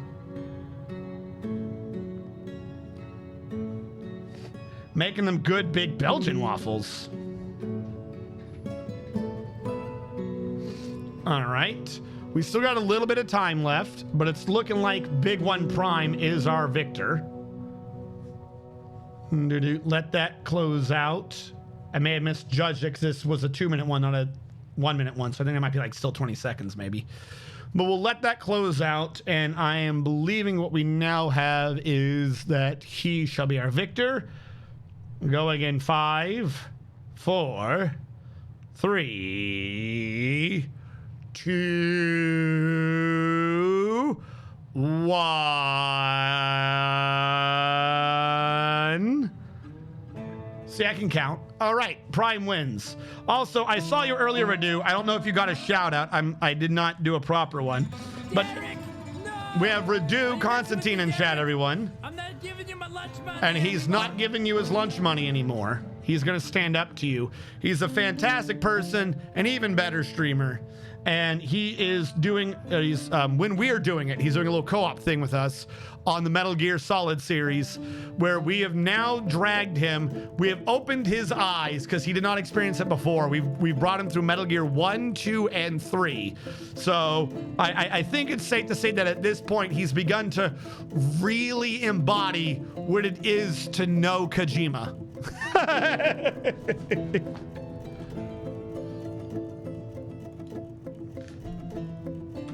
All right, so he's just our de facto champion because we don't have anyone else. We do have a Forgotten Beast down there, but that's me, and no one's allowed to fight me. I don't want to die.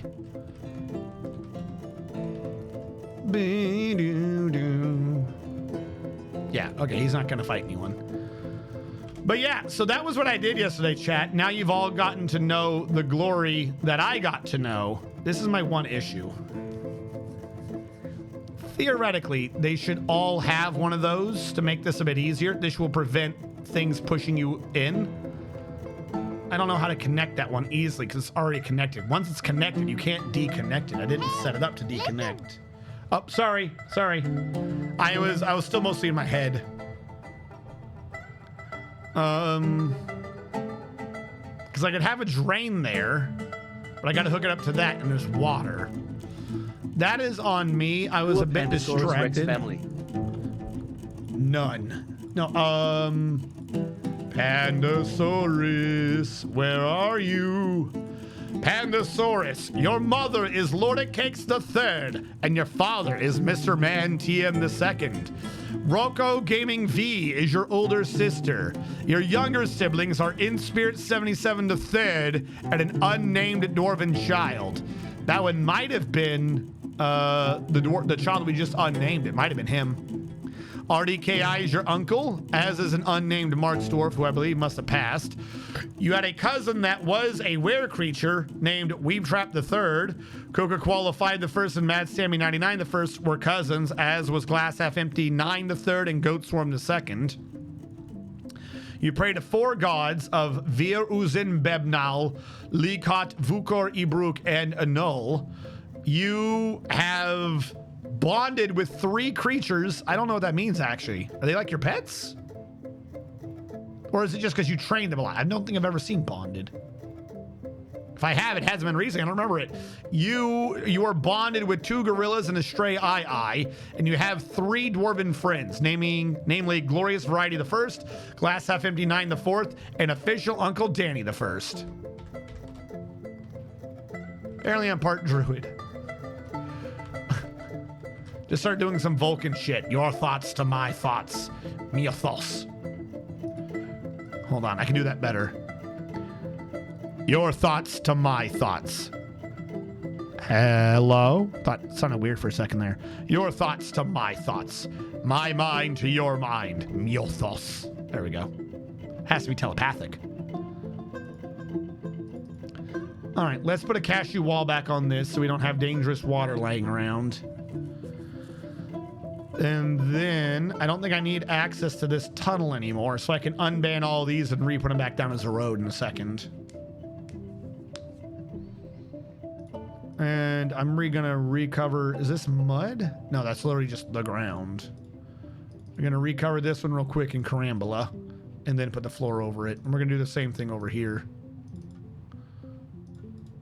And then put the floor back over all of it. Pandasaurus created a masterpiece. All right, that'll take out a lot of effort. Like, I just got to fill that in and this will make sense. What I could do is make that be the floor and have it drain from that. Why did I think that was going to be a ramp? Why did I think that was going to be a ramp? I can fix this. I just have to, you know, be smart about it. Build construction stairs here to here of Conglom. So I'm going to turn this into a iron ramp up to here. Use the ramp to remove the stair, replace that with the floor, and then fix that, and then come down and pop that wall? I'm going to have to, like, cheat. I'm going to have to cheat and drain the water while I do this, because that's a wall, not a floor, which is going to be a bit of a problem.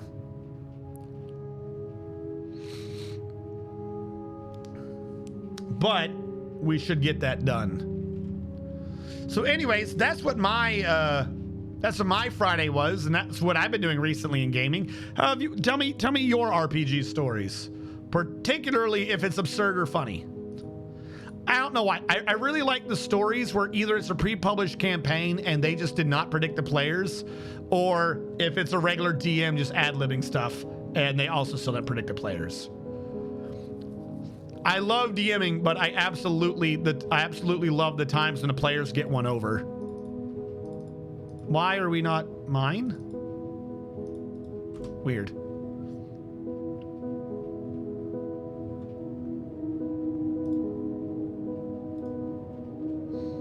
Replace you with iron.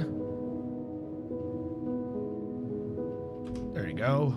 Build construction wall. Replace you with an iron bar. Remove this conglom floor. I don't think I can. That's just a roof, isn't it? Yep. Okay. Build you as a ramp of iron. When the ramp's built, we can get rid of this stair because then they can get out the other way.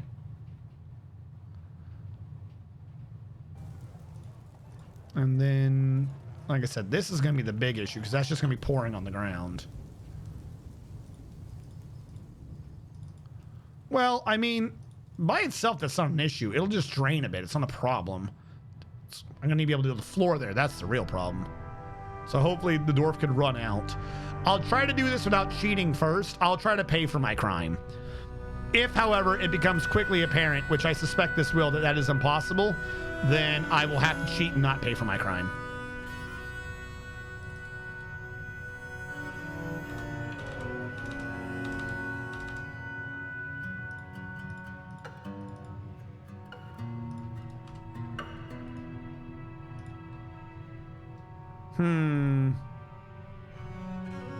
This is actually filling up.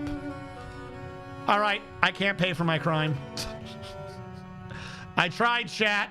I tried.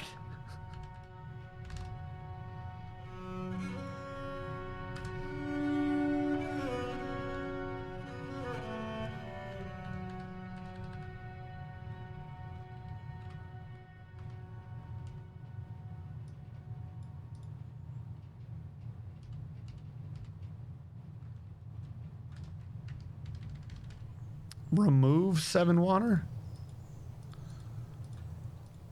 All right, I try to do this legitly, chat. I tried to. I couldn't do it. Can I clean mud? What does it mean by clean? I don't know what that means. Weird.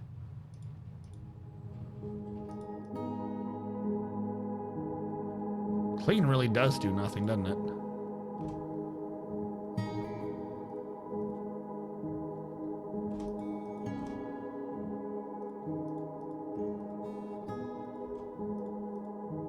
How did the water end up over there? Is this suspended? Don't be suspended. Fuck. Build. Build, because I'm an idiot.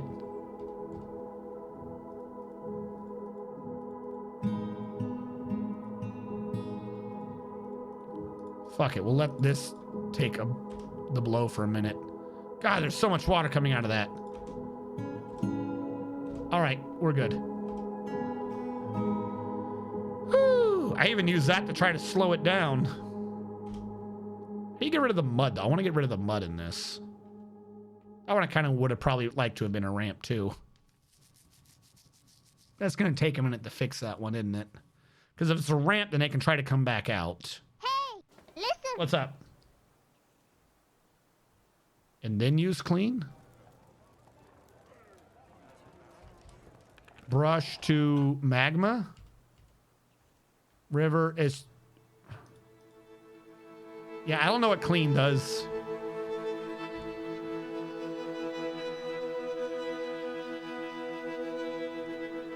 All right, let's try this again. Just because I want there to be a ramp here for safety. This one doesn't even need to be a ramp, quite frankly. That one could have, but that one should be. Quite frankly, there should be one there too. Forbid, unforbid, build, construction, ramp here, iron.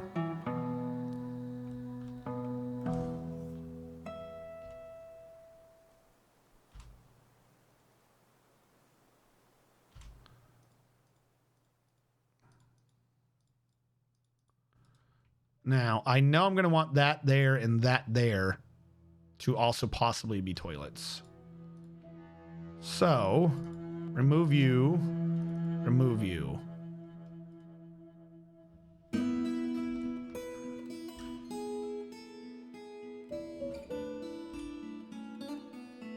This one right by the fucking brook is going to be the hard one. All right, you, forbid, unforbid, you, forbid, unforbid. Build, construction, ramp here. What did you just do? Build, construction, ramp here, iron, here, iron.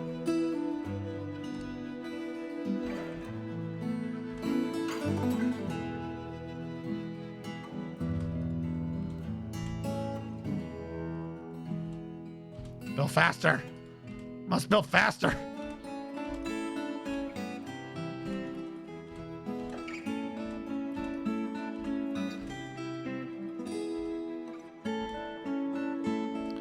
All right, I think we're good now. I think we've done what I needed to do. All right, floor grate, tower cap grates. Like I said, a bunch of these will probably get taken out and replaced with porcelain just because. I don't remember what was in there, but it's a bathroom, so it has to be like a light tile, right? I feel like otherwise that would not make sense.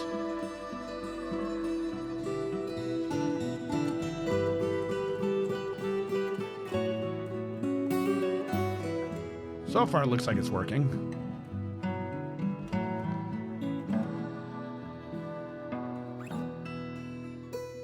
Spot clean the mud. You're right. What is... There's like a button for spot clean, isn't there?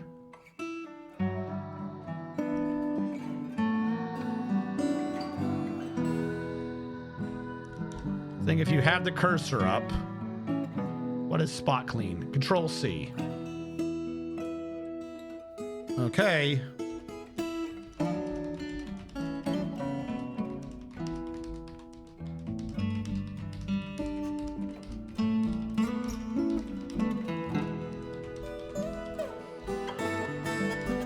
Because the RPD uses legit things to clean. They have to. Federal regulations and all that. Maybe clean gets rid of the wet symbol on it if it somehow has wet.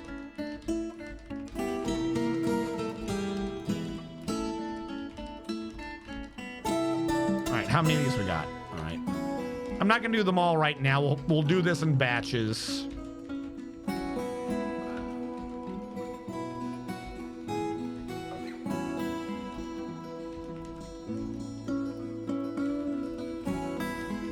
Go with that for right now. Your mic is quieter than the music. Why is my mic quieter than the music? Are we good now? I don't think I've done anything to change my audio levels, really. I tweaked some things. Maybe that's fixed. Maybe my mic somehow ended up in the wrong position. We're good? Okay. Well, no, because I just need to get rid of the mud down here. This is fine now, and this is supposed to have a little bit of mud. That's just the nature of the beast if I want water kind of pouring around.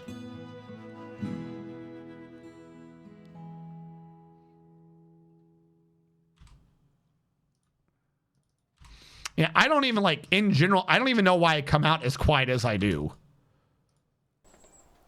Like, Panda can agree. I'm a very loud person. I don't know. Like, I've got the mic setting cranked all the way up to the top, and I still come out quiet somehow. I don't know what's doing that. I've done a bunch of things, and it always comes out back the same way of, oh, you're quiet. I don't know.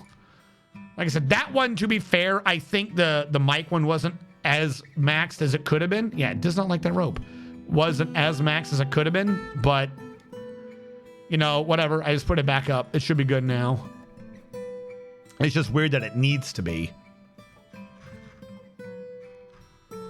All right, we'll just do a pigtail rope because for some reason that's the only one that works.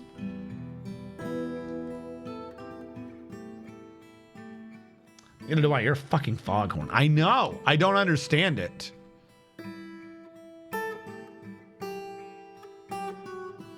My big thought on this is this should reduce most all the pressure from the water coming down. So if someone does go to one of these for stuff, they won't have an issue.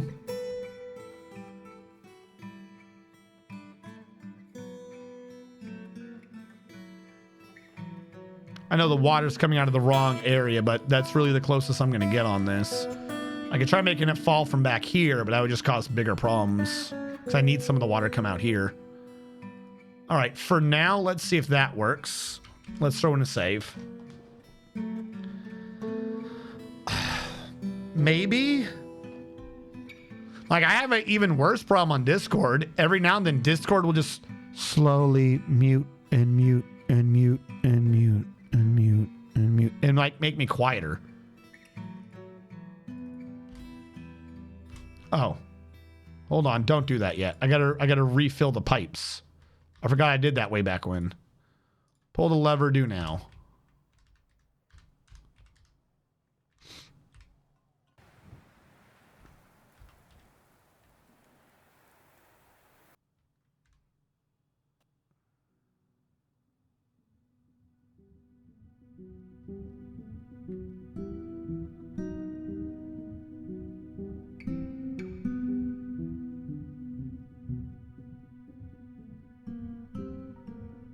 Are we pumping again?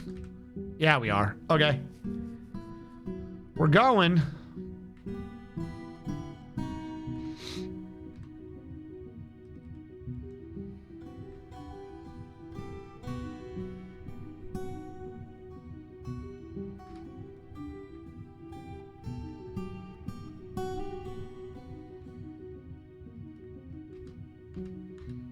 Come on.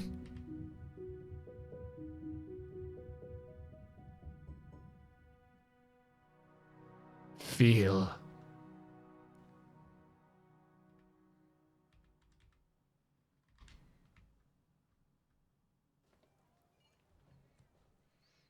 I think Discord does that to everyone. I don't know why.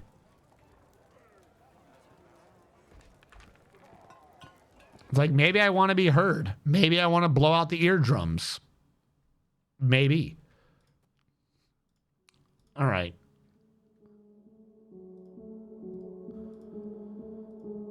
Everything I think so far is good. What alert is this? Created the masterpiece. All right, hold on. Announcements. Is there a way to search on this? I want...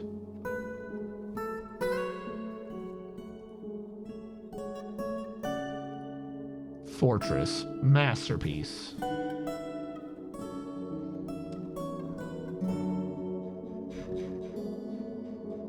Does this scroll bar do nothing? Okay. Reached peak. Era change. I like those.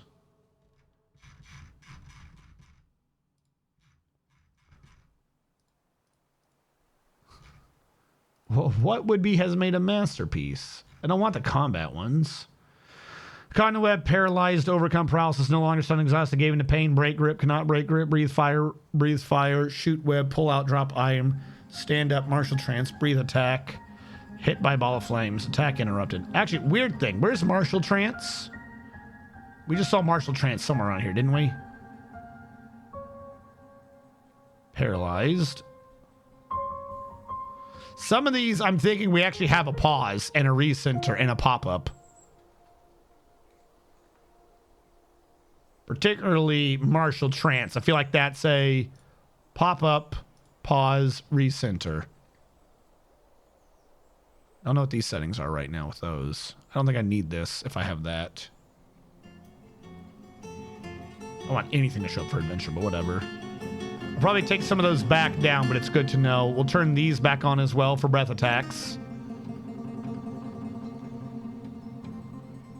I don't care about the ambushes. Awaken, death. Death's slightly important. I want a death to do a recenter, pop-up, pause. Made item? Well, that's adventure anyways, isn't it? Well, no, it says it that way. Hold on. Yeah, we'll just say that. Cackling fades, night creature, cannot travel, found trap, intro. Oh, yeah, the intro. Travel complaint. Gain sight control. Those are always good. I wanted to come in here to turn off a bunch of options. I started turning a bunch on. Yes, we need pop-ups for when people eat and drink.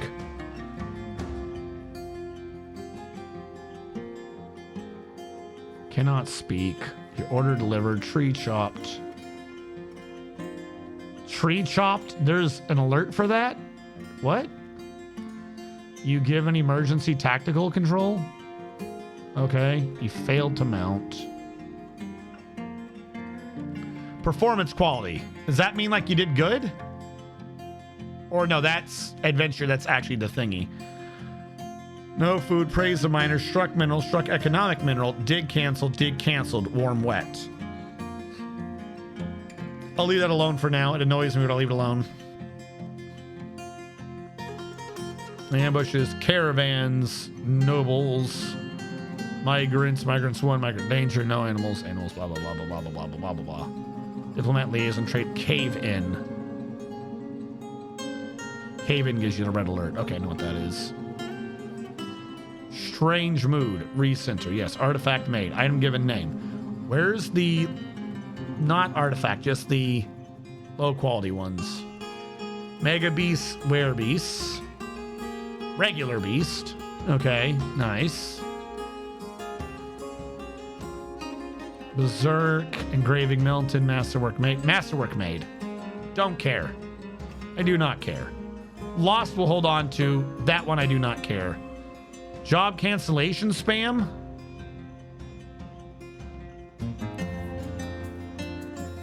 I'm gonna say no for now. Fuck it, let it happen, right?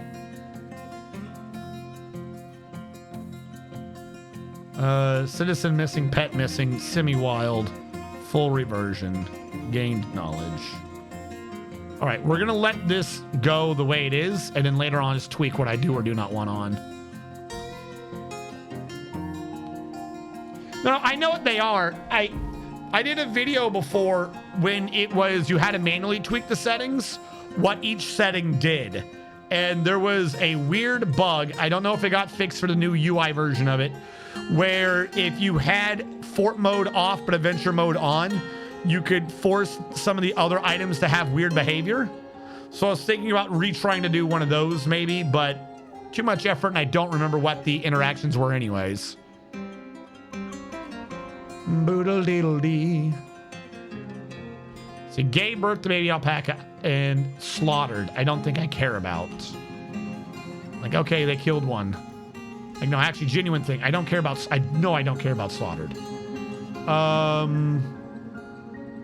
Wish I could search in this. That would be a fortress mode, right? Slaughtered fortress mode. You can't search if you do that. That one's weird. Okay, where is animal slaughtered? Praise minus Shenana, caravan, gremlin, diplomat, animal birth. Let's take off animal birth. Nah, we'll leave that on. Citizen birth, yes. Cave-in, sure.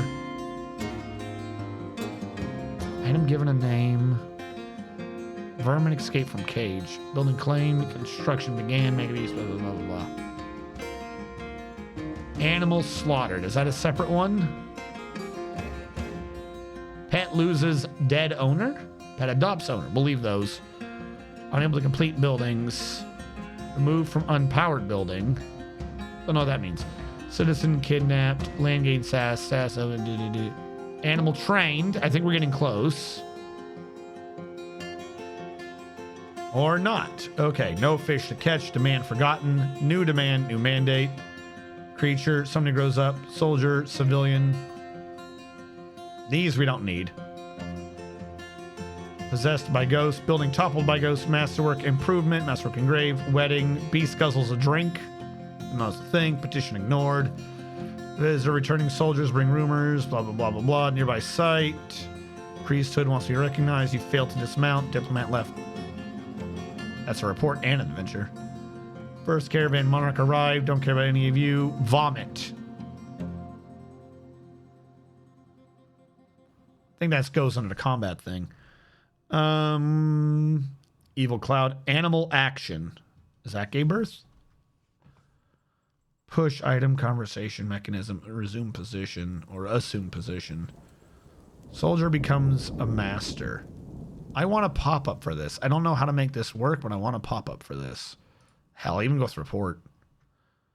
These ones I don't care about too much. Coughing up blood. Vomiting blood. See, that's under adventure. Why do I hear about them half the time?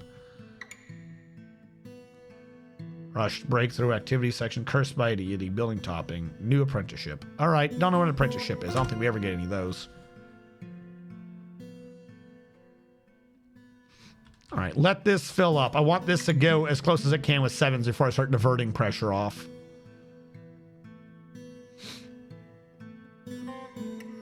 Like, maybe it would have made more sense if I actually had that come this way, just so there could be 2 lines.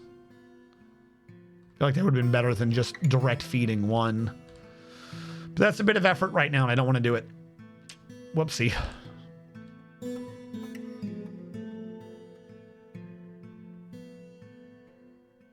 All right. Is that as close as you get? Can you not round that corner? Seems like it's getting close. I just don't know if it can be. The rest of it's in a nice spread. Okay, yeah, I think that's as far as that pressure gets. All right.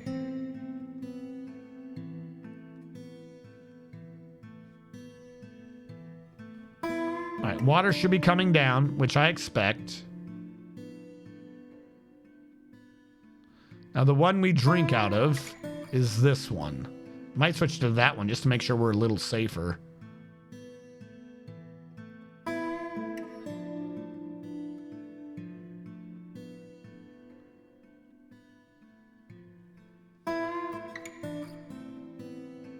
See what ends up happening to the water.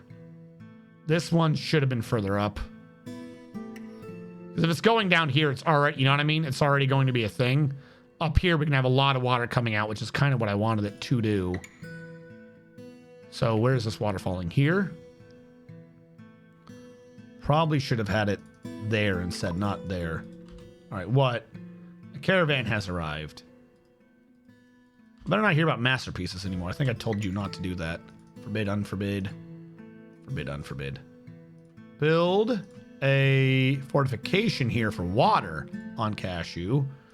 And build a wall here out of cashew. See how well that works. Switch them around. See if we can get some more of the water to come out into the hallway.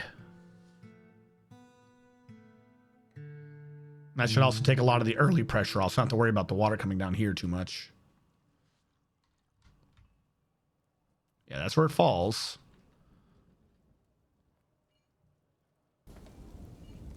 Now, this is set up to be a ramp anyway, so it shouldn't be that much of a problem. And then what I can just do is also set this as you should not be going here. Not that they're likely to, I just don't want them to pathfind to it. I want them to try to go this way. As a matter of fact, to facilitate that, I will set you up out that far. See if we can't get it to go here a little bit. And then I'll say low along this wall. There we go. Not that I think anyone's going to get sucked into that. I just want to make sure they don't get pushed into it unnecessarily. Because once you're on the wrong side of this, you're going to get pushed down maybe. So I want to keep them on the top side of it Everything over here, who cares? All right.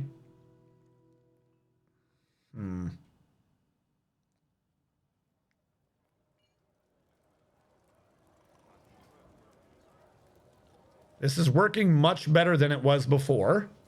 This is true. I think it might be working a little too well.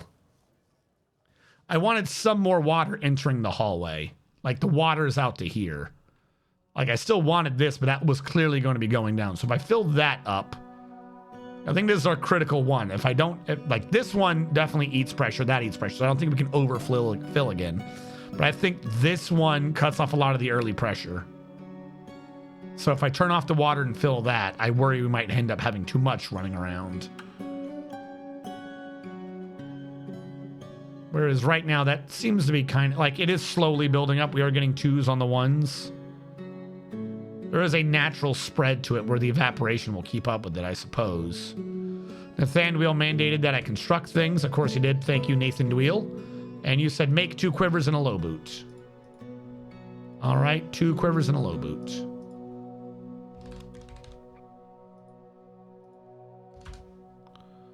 And 1 iron low boot. No problem. Technically, I should do 1 more for the other thing. There is a ramp here, but yeah, okay, here. I'll do it. Now would be the best time to get this done if I was going to do it. I suppose that one doesn't need to be connected. It just is, so it shouldn't be a problem. Build machine well here. Conglom. Look like the nicest basic rope because otherwise I don't see the mechanism for some reason. And I got to build one of these there.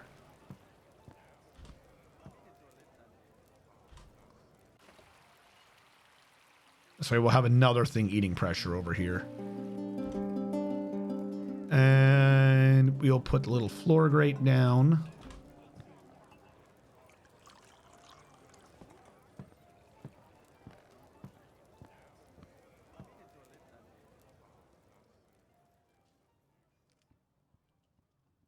All right. We don't have to worry about drowning in that one. And why is this one not being done?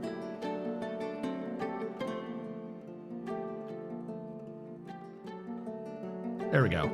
So we have a bunch of things bleeding off pressure. We're like I said, I'm wondering where the equilibrium is, because once you're at 2s, you can build. If the evaporation can keep up with the 2s, we won't have a problem. If it can't, we're going to have a problem. Now, the water's being in this room, I don't worry too much, but I kind of do. Like, I'm wondering if we need another thing out in the middle of the room around here somewhere to bleed off excess pressure. But the problem is we bleed off too much pressure out here. We're not getting a lot of pressure out here.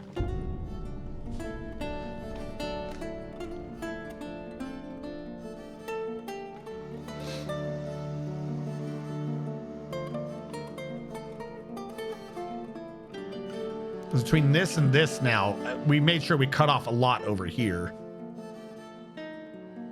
I don't think we can ever get 3s until we can maintain 2s in the right room. And I don't think we can ever maintain 2s in the right room. I think that's impossible now. There are too many times on the lower area where a 2 disappears and resets. Because we've now got 4 just absolute drains, and if the water does go beyond it, then it's stuck. Once it gets to here, it has 2 chances of disappearing. So once you get to that point, I don't think we can. However, the big worry is this area, because it's able to get a 1 down here, meaning it is possible to get a 2 around the edge. If this can start being like a pressure area where it can maintain 2s up here, like it creates a gradient north to south, we're going to start having problems, because this can maintain the pressure and start overcoming these. Because all we need is that gradient to be on this line. We don't need it to be 2s and 3s down here. It just has to be at this line. Once it's at this line, we were sending 3s out here, and that's when it'll start spreading like way too fast.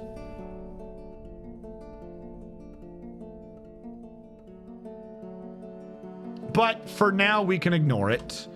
I will throw in a manual save of water go good.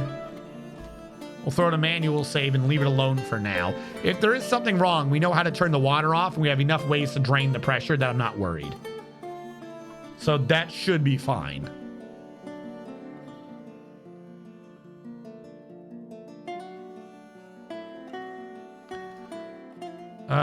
Boy, I want to take off slaughtered. Merchants have arrived. I don't want to get rid of the birth. I thought I specifically said stop telling me about masterpieces. Did I not hit accept or something? Was there an accept I had to click? Why are you telling me about masterpieces? I specifically said don't tell anyone about masterpieces. I don't care. No one cares about masterpieces. Masterwork. They're all off. Why are you telling me? Is that not the right setting? There's a done. I mean, I clicked done. It knew what my setting was because it showed it to me. So the setting worked. It just didn't do anything, I guess. Very strange. All right, we can ignore that for now, though. Do any of y'all know how to dance yet? That's like our big thing, is when you idiots learn how to dance finally. We know like every musical thing known to man, but without a dance, I don't get a happy dance. Which I think is a bit, you know, iffy, quite frankly. All right, we're going to ignore that for now. Quite frankly, we need to build up some of these.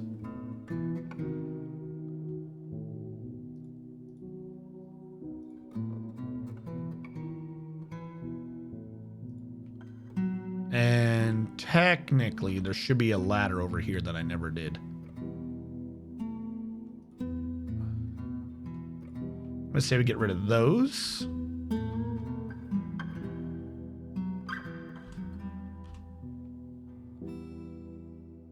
And then right here, we build up a stairwell. That's our ladder.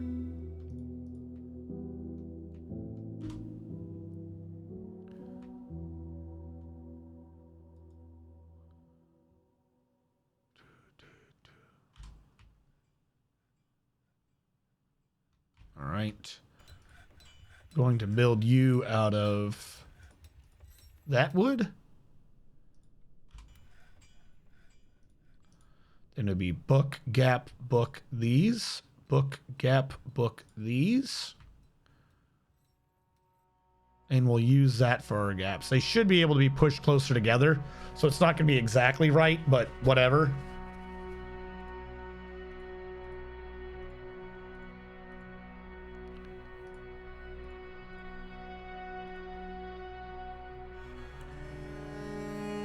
Like maybe I push them closer together. Are these two different gaps? No, they're not two different gaps. I know there's not any on the end, and I know these need to get pushed out. Those need to go away, those need to go away. Because I had this matching the wall and the thing, but there's no books in the middle. So that needs to get, the inner edges all need to get corrected, which will free up some bookcases for up here. 1, 2, 3, 4, 5, 6, 7, 8, 9, 10, 11, 12. 1, 2, 3, 4, 6, 7, 8, 9, 10, 11, 12. 1, 2, 3, 4, 5, 6, 7, 8, 9, 10, 11, 12. I need 12 more. 12 more macadamia wood bookcases. 12 more macadamia wood bookcases. Where's macadamia wood in this? Macadamia, okay. Turn that off and order 12 macadamia wood bookcases.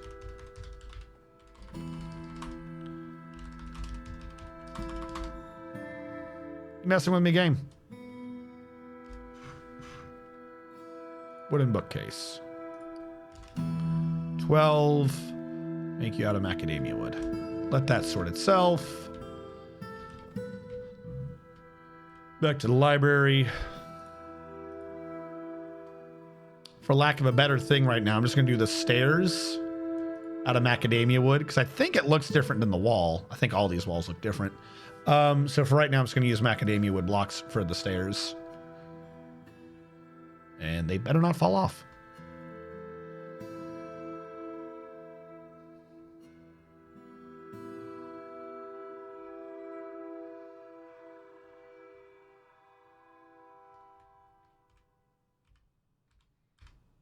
And then it's on them which route they find to be the shortest. This one does have a chance for falling, though, off, which is not good, but that's the risk you take for bookshelves. Clear you out, clear you out, clear you out.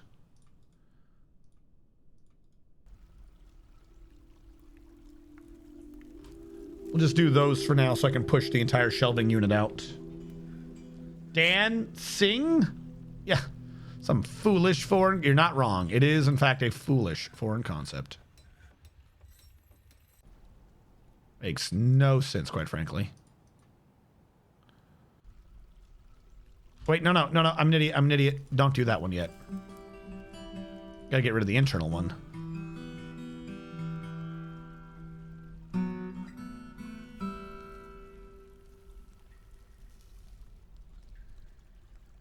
When I believe the insides are being done by Conglom, they were. Remove you, remove you, remove you. And replace you with Cashew.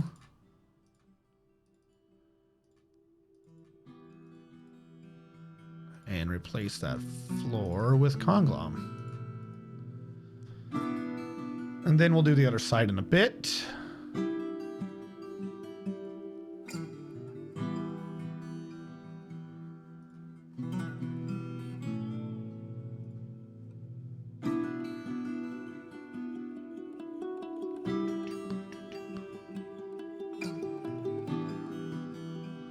Quite frankly, if I were to do it right, what I would do is I would take these outer ones out and build a wall there so that they're encapsulated. But that's a bit much, I think, because the actual walkable area is this. Or I could take these and cram them in there. Maybe that would look better. It's not wholly necessary. We'll decide later what we end up liking the look of for those. Right now, I just want to get these inner sides done. Well, I guess this will be tonight's first Forgotten Beast Fight Club. Because the Forgotten Beast Safina has come. A huge blob composed of ash. Don't laugh. It has wings and it has a gaunt appearance. The Forgotten Beast Safina has come. Of course. All right, hold on. While that's going, I'm actually going to take the opportunity real quick. Fuck, I can't because Pause is going to do the auto thing. I got to use the bathroom, actually. Let me set up the Imagine for this, and then I will use the chance to use the bathroom while it generates. I need generic wait music. Actually, hold on. Hun's working on hers right now. I'm going to put on fight music, and I'll be right back.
right, chat. I have returned.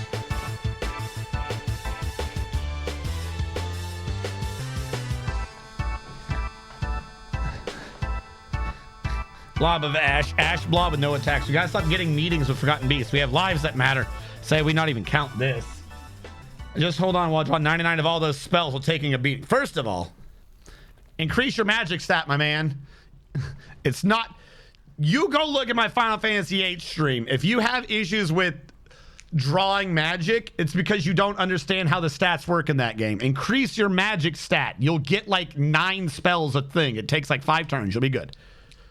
What the fuck is that? That actually looks terrifying, hun. Okay.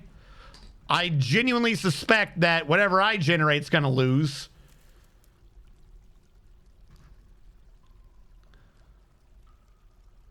I leave to go to the bathroom real quick, and I come back to Hun trying to put up the final boss, I suppose.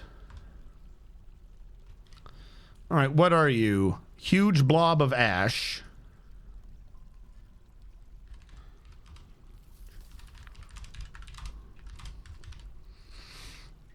Huge winged blob of ash.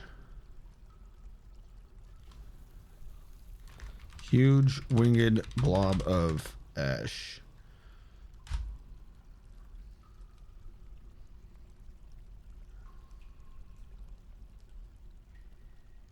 Waffles, I need to make them more often so I actually remember how much batter I need to use in my iron. Yes. I, as someone who regularly makes waffles, know the exact amount of batter to use.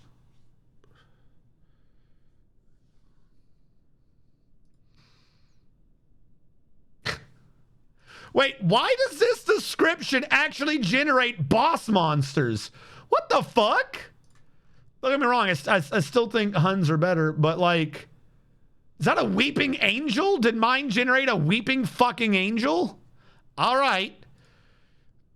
Save image. Oh wait, no, hold on.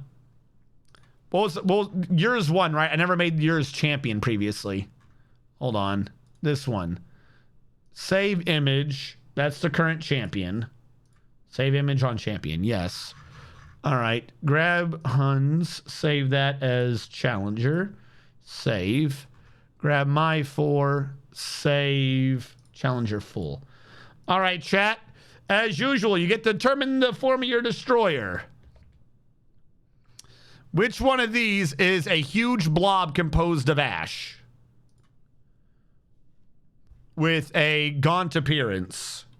/ poll. We're going to do it up for 2 minutes as usual. The poll is which one? Your options are upper left, upper right, lower left, and lower right, which references the 4 on the square. And then the 5th option is big one, in parentheses, prime, because that's the big one on the right. You have 2 minutes, chat, to get your poll in. Starting in 5, 4, 3, stream delay, 1. I think they're all too bird-like. That's what it was generating. That's what we have for this. I need like a default sound thing on this for not Final Fantasy, for Dwarf Fortress music during these generations, because sometimes it takes a bit. Dwarf. Why are you not typing?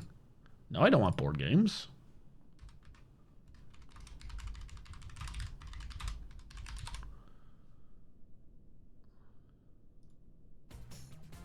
Yeah, thank you for the ad. I guess I'm not signed in as my one that doesn't have ads. Why is there another ad? How many ads do you need? Just stop it. All right, we'll have this in the background for now. Thank you, Simon Swerwer. Upper left's actually winning? All right, shit. What is upper left? I say we still hold on to that lower right one for like a fucking dragon or some shit.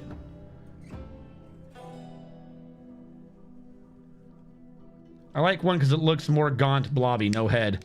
I like to call him Simon Swearword. Why is Simon swear word?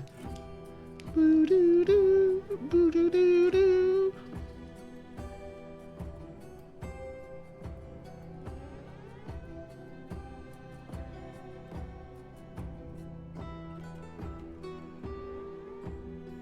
I suppose that is a bit more blobby and ill-defined. The big one make a great dragon. They all make cool creatures, but not very blobby. Stark and the dragon. All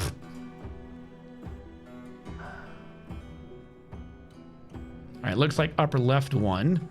So I'm having it go for now. We'll save that as prime.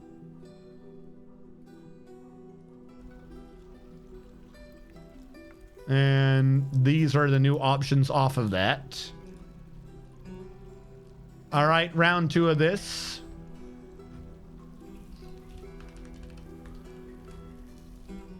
Same as usual.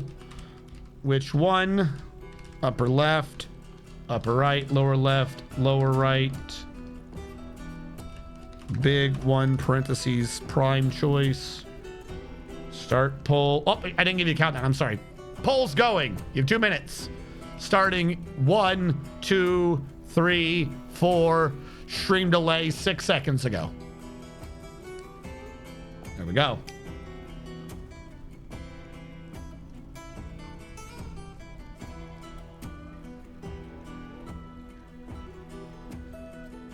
Why does this generate horror creatures? Like, I know it's not very gaunt, but what the hell is going on with number 3 there?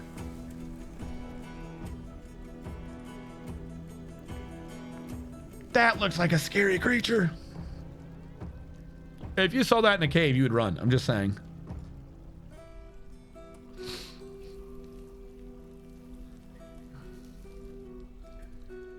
Kind of like the animate wall of ash or the gaming with the gaping mouth.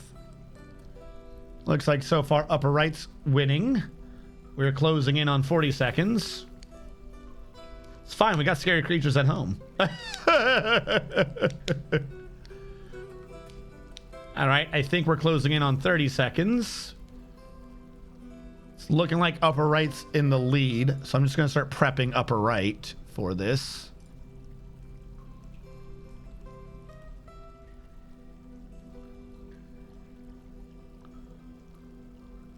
That is kind of weird. See, upper right has a very distinctive appearance. Don't be thinking naughty. I'm not going to look into that too much to figure out what you're going with. I suspect I know what you're going with, but don't be thinking naughty. It's a blob of ash. No more, no less. All right, and once this poll closes, this will be the last round. One last go through. Does not matter who wins this one. This will be it now, because this is a doubled prime. Challenger and Challenger full. All right, chat. One last go through real quick. I think those all updated. One last. Which one? Upper left, upper right, lower left, lower right. Big one, parentheses. Prime. You have 2 minutes starting in 5, 4, 3, 2, 1. Choose the form of your destroyer. Remember, there will be no runoff this time. Whichever one you vote for is just the one we're going for. Aren't creatures made of breakable elements very easy to defeat? Yes. Sometimes they win. I will give you that. Sometimes they win, though. Usually, if they're made of a breakable material, whatever area they get hit in is going to be destroyed. Sometimes, and I don't have the stats yet, but sometimes they tend to have high agility and dodge. So it's like, yeah, if you can hit them. And sometimes they tend to be able to counter with a very strong attack. So it becomes a quick draw sort of situation. I will say in this case, the creature has not been described as having any super attacks. So that's going to be a bit of an awkward situation. So really, it's depending upon its fly and agility to carrying it through in the fight. Because we don't know what its attack is or what it has intention to do.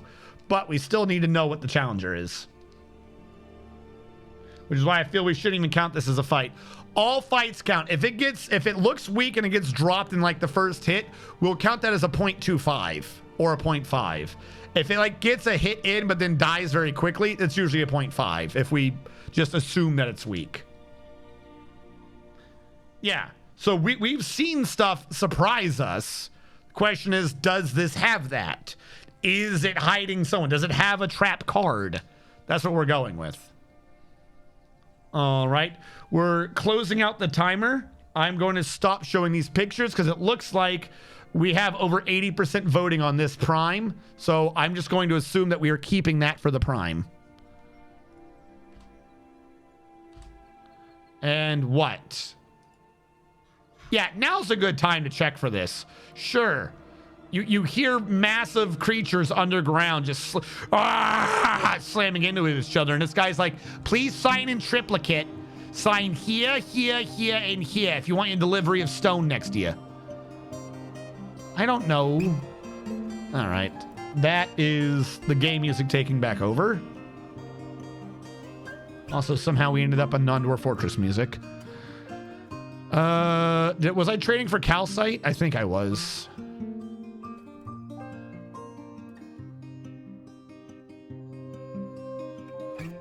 Petrified wood, because why not?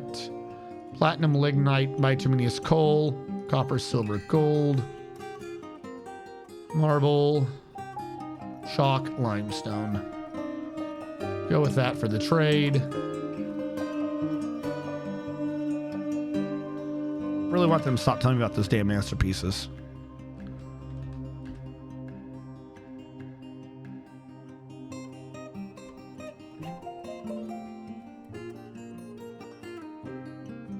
Make sure the other guy isn't sneaking up on us. I will say his slowness makes me fear for his agility.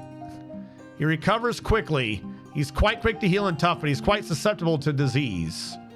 So he's quite tough, you know, when it comes to blobs of ash. He's one of the toughest blobs of ash you've ever seen. Means it might take 2 hits. Maybe. All right, where is our challenger? Is our challenger at least moving towards you? Or I mean our champion? I gotta start killing off goblins again. Wait, where's the challenge? Where's the champion? Did he die? What was the name of our last one? Does anyone remember? Can I type in champion? I don't see him in here.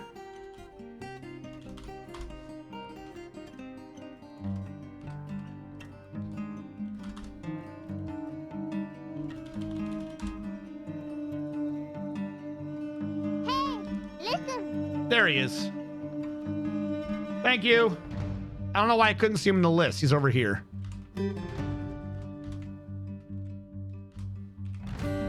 Looks like he has more agility than our blob does.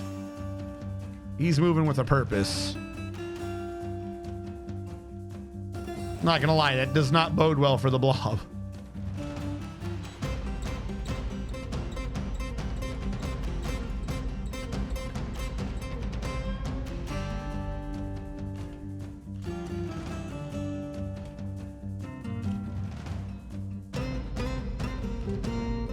Are they in the same screen yet?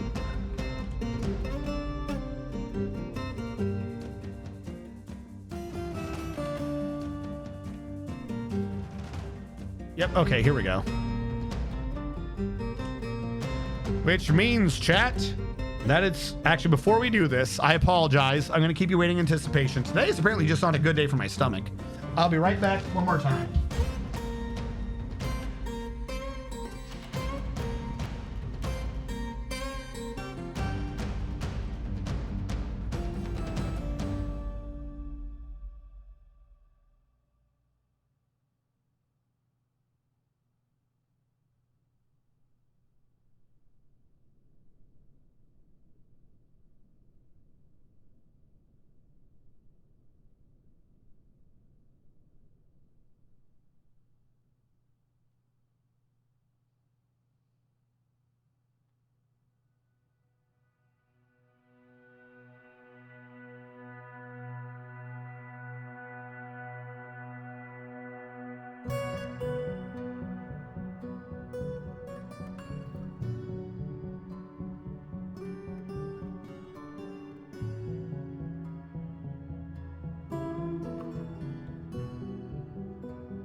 I apologize.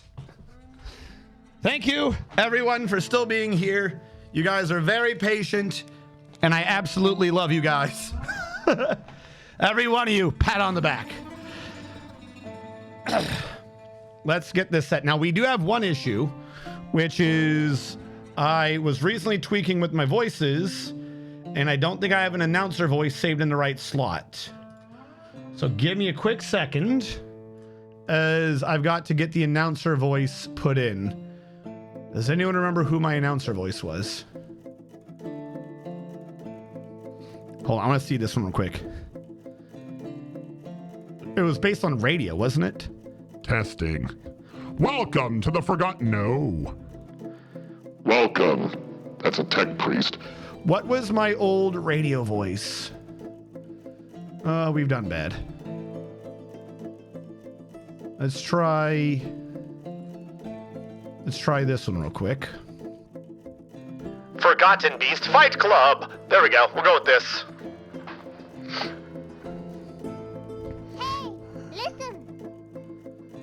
Voxmaster.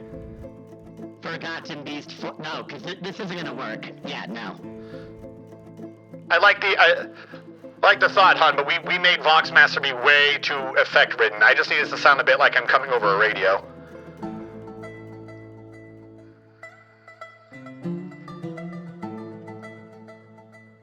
Testing. All right, we'll go with that. Alrighty then, chat. Thank you for being patient, because, chat, guess what time it is? That's right, it's time for the Forgotten Beast Fight Club. That's right, in the blue corner, we have our champion, the Leery Mucus Dive, a towering three-eyed assassin bug. It has 4 broad horns and it is ravening. Beware his deadly blood. He's very rarely sick and he's agile. In the pink corner, we have our challenger, a huge blob composed of ash. It has wings and it has a gaunt appearance. He's quite quick to heal and he's tough, but he is susceptible to disease. He can't see because he's a blob of ash, and our champion can see because they have 3 eyes. You will have... I'm gonna have to type this in. Hold on. I just realized since the other one never actually won, we don't have anything for me to copy yet. We have, in the blue corner, our champion is... Leery, the Bloody Assassin Bug. Leery, the Bloody Bug. Because I'm not going to be able to fit an Assassin Bug, I suspect. In the pink corner, we have... Safina, the Gaunt Ash. Safina, the Gaunt Ash. You have 1 minute, starting in 5, 4, 3, stream delay, 1.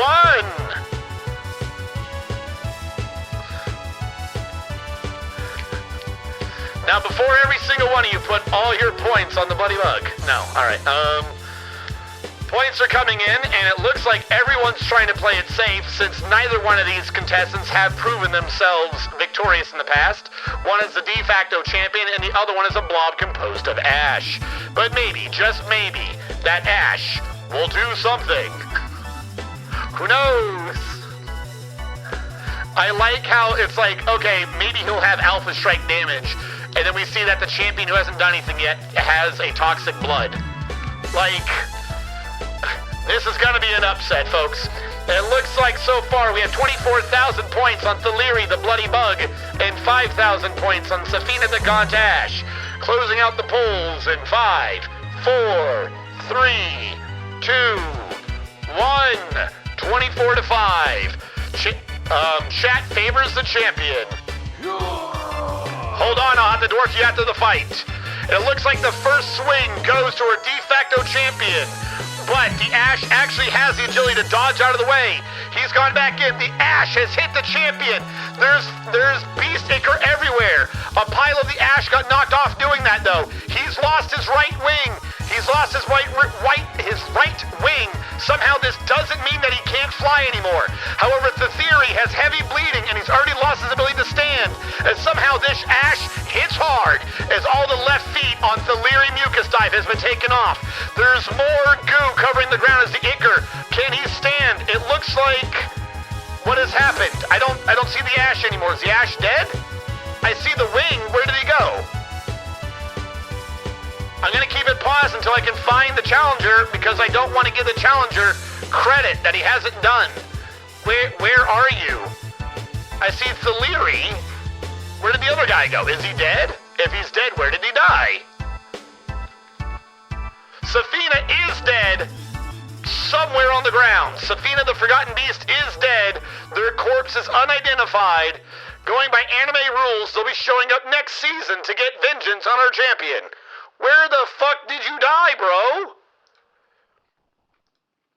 It looks like Thaleary's a champion. We're gonna give this to him. I'm gonna let time resume a little bit to see if I can figure out what happened here. Safina scrolls down. The de facto champion kicked the Forgotten Beast in the body at the right front foot, breaking away the tissue. That is a lethal hit on a blob of ash. The question remains, wait, is it this pile of ash? I see a left wing. I don't see the body. Unless it's the pile of ash. We see a pile of ash over here, but I also can't... I guess it literally got dusted. There is nothing left of the body. A complete 100% knockout. It's so strong they sent the challenger to the Shadow Realm. Our champion today is the Leary Mucus Dive, because that was actually a bit of a fight that will count as a full victory, and Thaleary will now become our champion, walking away heavily bleeding and injured as their right third leg is mangled beyond recognition. The right third leg is spraying their beast everywhere, and their left second foot is also mangled beyond recognition. They're very rarely sick and agile, but our champion reigns supreme, having secured their slot. I guess Thaleary wins, chat. That Safina was putting up a fight, though. De facto champion misses. Yes. Safina must have been heavy. I know you can't see because of the picture in my head, but like Safina pushed on the bug leg and they were snapping. So it said it was gone, but that was a fucking heavy pile of ash. They literally just had a push attack and they were clumping. They were clumping legs. So no, that was a legit, I'm genuinely surprised that the ash put up such a fight, but that is always a lethal hit on something made of ash. Its body, he's dead wherever he died, because even looking for his dead body doesn't show his corpse. I could try looking in stocks under corpses, but I don't think I'm going to find it. Yeah, because that search is, I don't know what that search is for. It's really bad. Maybe if we go near the bottom, we can find Safina in here somewhere. I don't even know what they would show for their corpse. They're going to be one of those, if anything, right? Mangled Parasite. Because someone's thingy. Lenarno, that's a dwarf, that's a goblin. Stray, Hin, Skeleton's gone. Oostrue. Suwat, Raven Corpse is forbidden somewhere. Should probably track down that Raven Corpse. I'm willing to bet it's upstairs in the base somewhere just rotting. Because of course it is. Another Raven Corpse. Yeah, I don't know. Yeah, like Safina's corpse went away. That was a lethal hit. Safina is dead. It's just baffling to see a victory so clean that there's not even a body left behind. But this does say that there is now a dead Safina. So he's dead. Let's go, ladies and gentlemen. We got him. The only real surprise that the blob survives more than one hit. Thank you. Hey, chill, dude. Thank you so much for following. One skull a day keeps the elves away. All right, someone in the middle of that got dwarfed. Who got dwarfed? No. Who got dwarfed? Maggles. Maggles got dwarfed 3. 1, 2, 3. We skipped the children. Maggles, you are the performer. Maggle's the first. There you go, Maggles. I'm going to throw in a save, so we lock in the fight and we lock in Maggles. Maggles, you're locked in. You can't go away now. You can never leave. Oh, and I got to turn in the prediction. / prediction. Who won? The Bloody Bug won. Are you sure the Bloody Bug won? Yes. 35,905 points go to Admiral Wiley and 4 others at a rate of return of 1.49. Like, that was actually a closer prediction than I would have thought it would have been with the points. And it was like even closer fight than I would have thought it would have been. Yeah, I mean, hey, admittedly, every time he got hit, he was losing a body part. But I mean, it was a cloud of ash. He lost a wing, and it didn't even say ability to fly impaired. That's something. So near as I can tell, he probably could just fly because he was ash, meaning the wings were completely vestigial, sacrificial things. If you're going to do a Forgotten Beast Fight Club, I will say, being the first monster to come in with purely ablative armor, that's a strat. That's a strat that I had never thought of. We're going to have to remember that in the future, chat, that ash beasts with wings have 2 ablative hits if they can roll the agility to make sure it goes for a wing. Because it wasn't even using the wings for attacks. It wasn't using the wings for flying. They were just wings. So it was like, whatever, cool, he took off a wing. Feel my weight, blop. So that's something.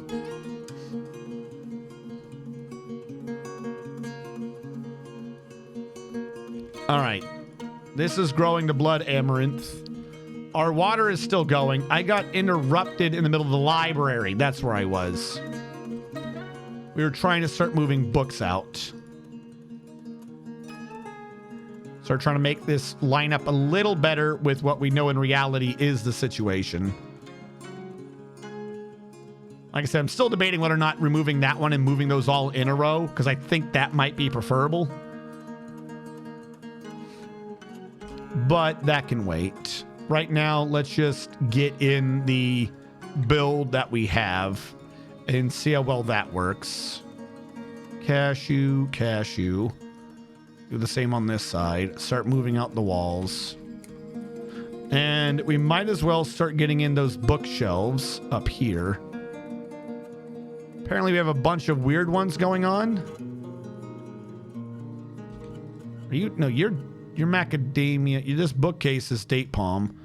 Date palm. Date palm. Where'd I get macadamia bookcases from? All right, date. I must have gotten confused with macadamia wood and built bookcases of the wrong material, which is not good. So now we have a bunch of useless bookcases. I mean, I can move them somewhere else, I suppose, but they're not the right material now.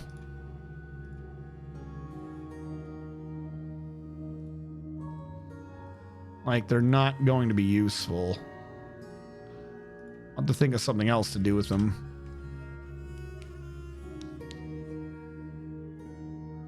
And we'll let these get filled in. Well, I thought I'd be dead by now. Hey, Aramina, how goes? No, a lot of these dwarves have actually been living. We've got to, like, we're not even super turtled up. Like, the goblins can just come in, but we've got a really good setup going with our military, which still has an opening, by the way, chat. And our military fights off the goblins pretty well, because we lost 2 of our military to old age, which I suppose is one way to get promoted. Go on vacation.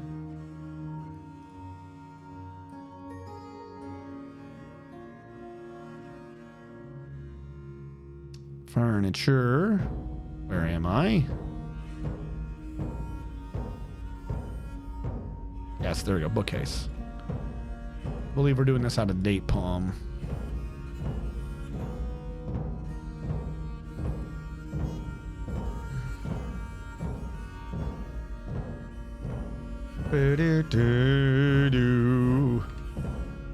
If we were doing this way, I can see this actually slightly working, as stupid as this will work. I might push him closer and then do the thing. Might still keep him too wide, though, just to make sure it really works.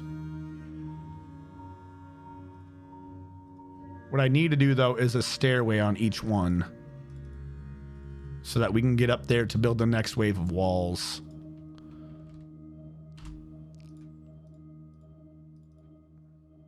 Cashew, cashew, cashew wood. All right. By the way, how is this library is set up to take the full spread? I don't know why you don't include those. You should include all these. Wasn't there a way to like control click now and it flood fill the area? I thought there was. I guess not. Like you might as well have all the walls.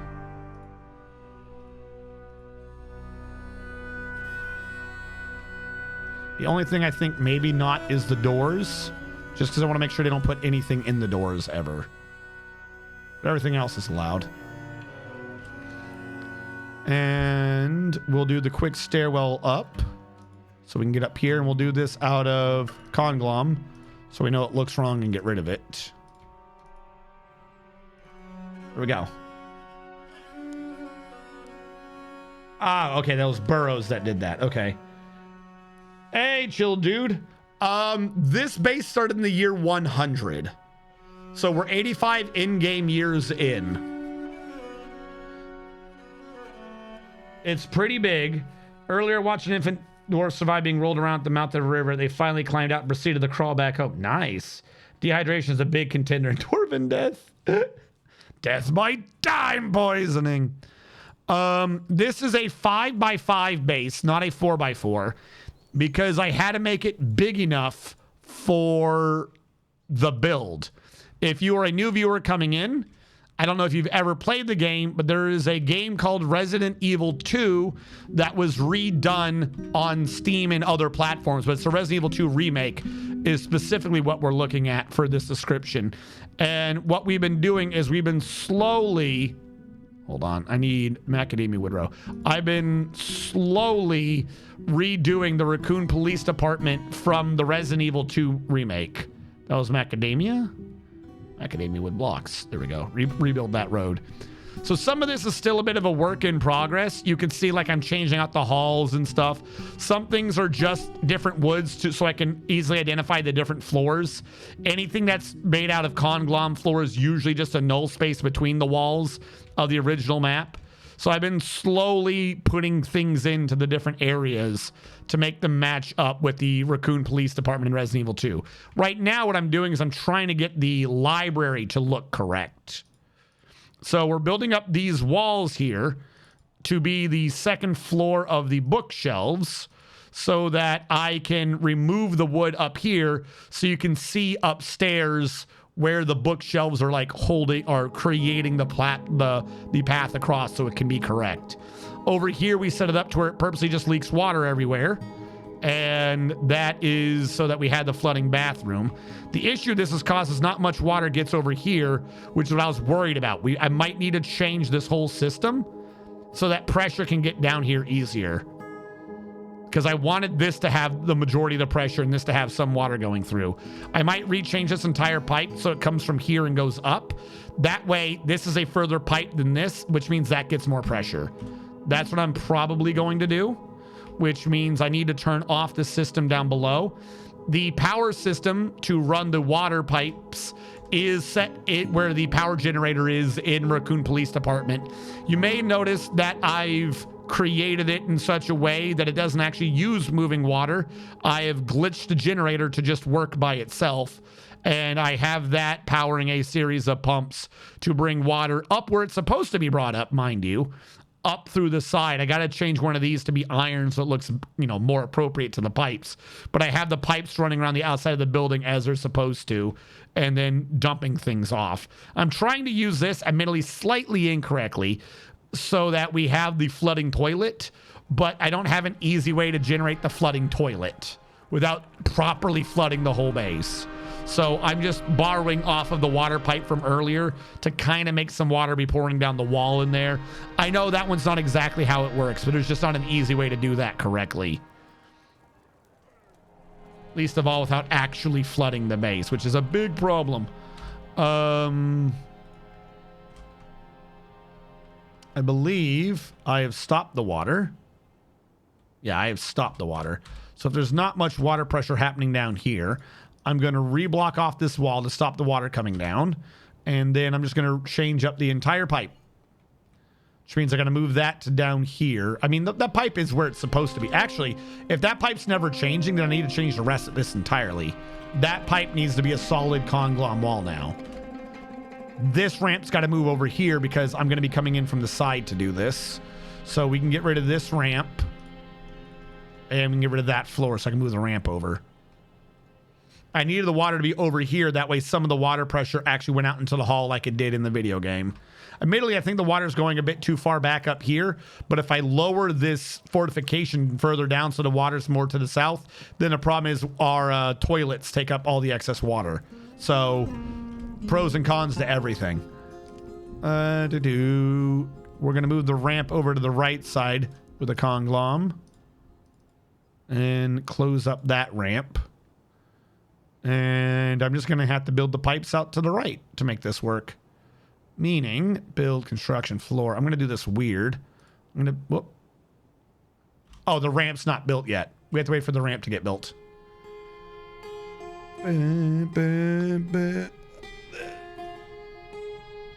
There we go. The ramp is now built. So here's how we're going to do this. I'm going to order a giant floor to be built over there out of conglom. And this means I can now go back and remove the shit that doesn't matter. And there we go. I'm going to order the same thing with walls. From there to there. To be made out of iron in respect to the pipe. And then remove the non-wall again. And then I can't really easily do that on the southern end.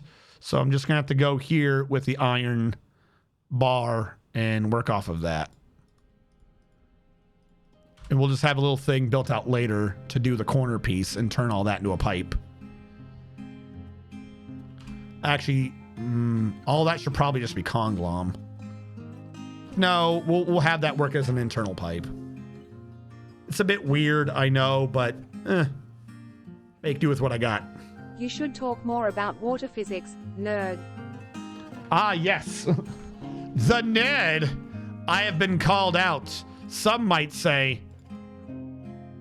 I don't know. I didn't have anything up for that. I just started talking. I didn't have an idea. The water physics for this is essentially a first come, first serve.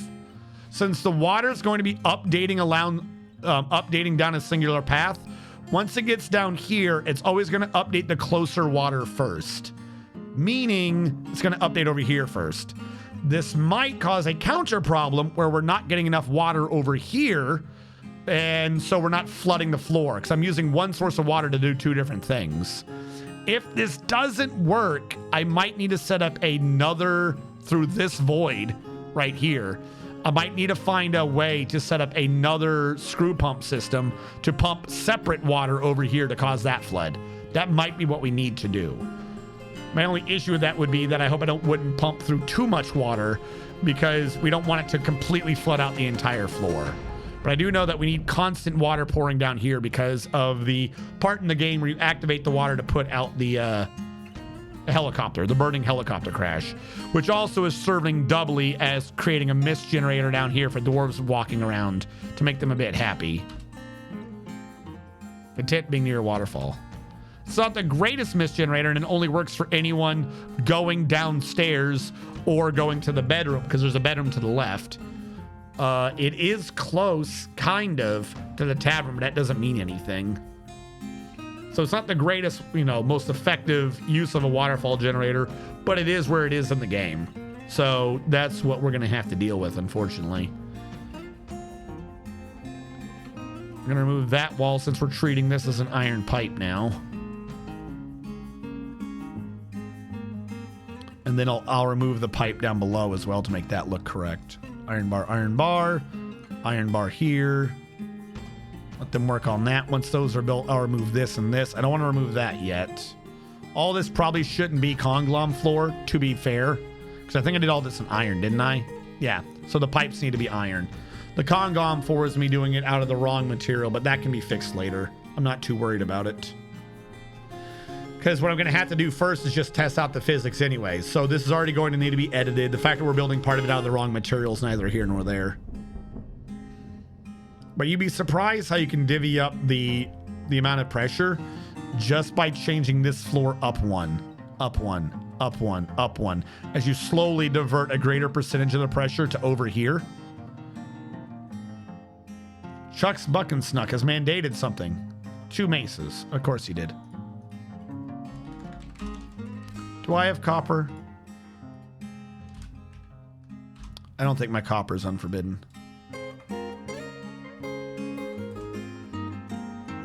Boo-doo.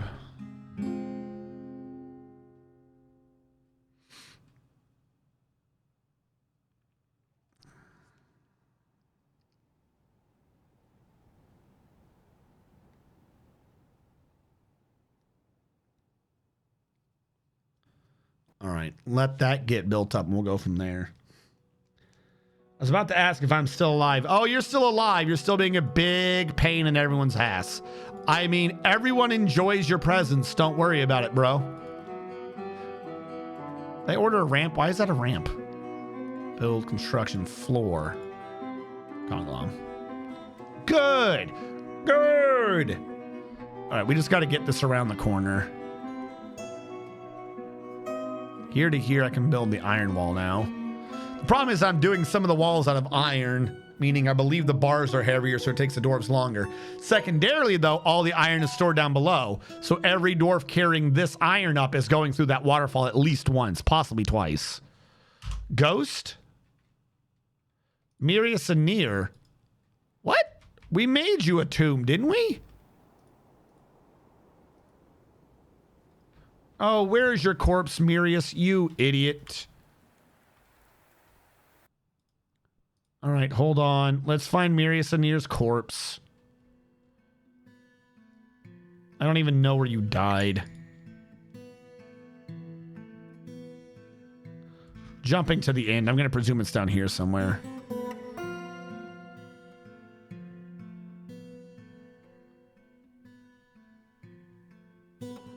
Where are you, Mirius Anir?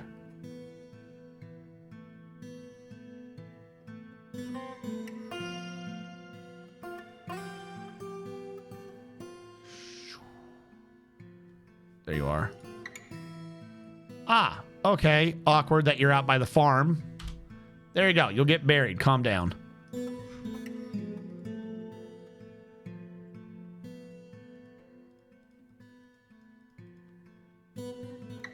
The merchants will be leaving soon. I didn't even bother to trade the merchants this year.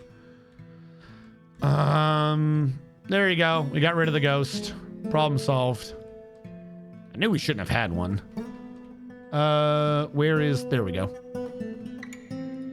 And we'll replace this with iron.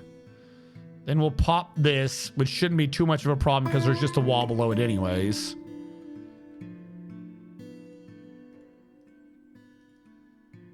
Now, my question is, like a goober, I made this with a ramp.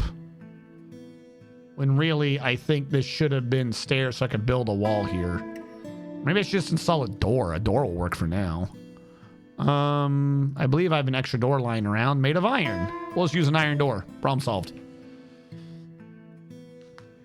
That way I can lock it as I see fit. Because I genuinely believe we're probably going to have to edit this pipe a bit later.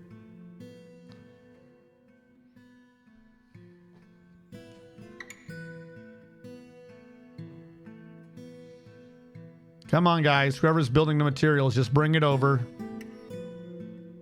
Shouldn't be that big of a deal. I'm going to get rid of those to replace them with iron because I can. And I'll get rid of that with iron. I don't want to get rid of that one iron because I think he'll destroy the door. Get rid of what I can for now without causing a problem.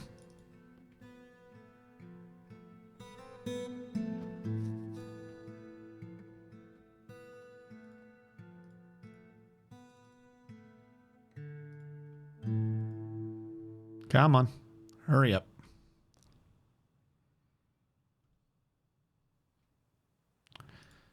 There we go. That means we can pop that wall. Once that's built, that's popped. I can destroy that one because I don't care. That one might fuck up a door, though. No clue what'll happen when I do that one, really. Because that might fall all the way down. I don't want to cause a cave-in. That might be the worst problem. Okay. All right, they've done that. We got a little bit of a leak, but I don't care. Build you with iron. Uninstall the door before I cause a problem. I think a door can be floating in the air, can it? It's only attached to the wall. It's not attached to a floor. Oh, no. I don't want to risk it, though. We have too many floors built up.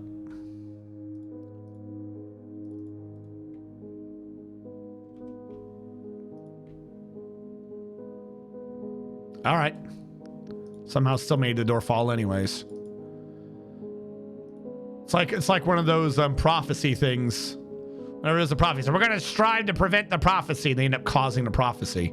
I moved the door so I wouldn't knock it down a bunch of floors. And in doing so, I knocked it down a bunch of floors. Whoopsie. Whoopsie, that was not the way that's supposed to work. Come on, who's building these walls? We're waiting on you. All right, that floor has been done. I need this one. Come on, whoever's got this wall. And then lastly, we put the door back because I do still need something to block the water coming through. Then I'll lock the door. Then we'll turn the pump back. Actually, no, we should just turn the pump back on now. Doesn't matter. Pull lever. Do now. That's on you, right? Yep. Okay. The power pump will start working again. The door is up. The door is now locked. Yeah, there's a bit of an issue of water pouring around, but I don't care. Let's start seeing what happens with the water this time. All right, the water pumps are going again. My one big thing is that I think that should have been closer to this because every bit of horizontality fucks up the system.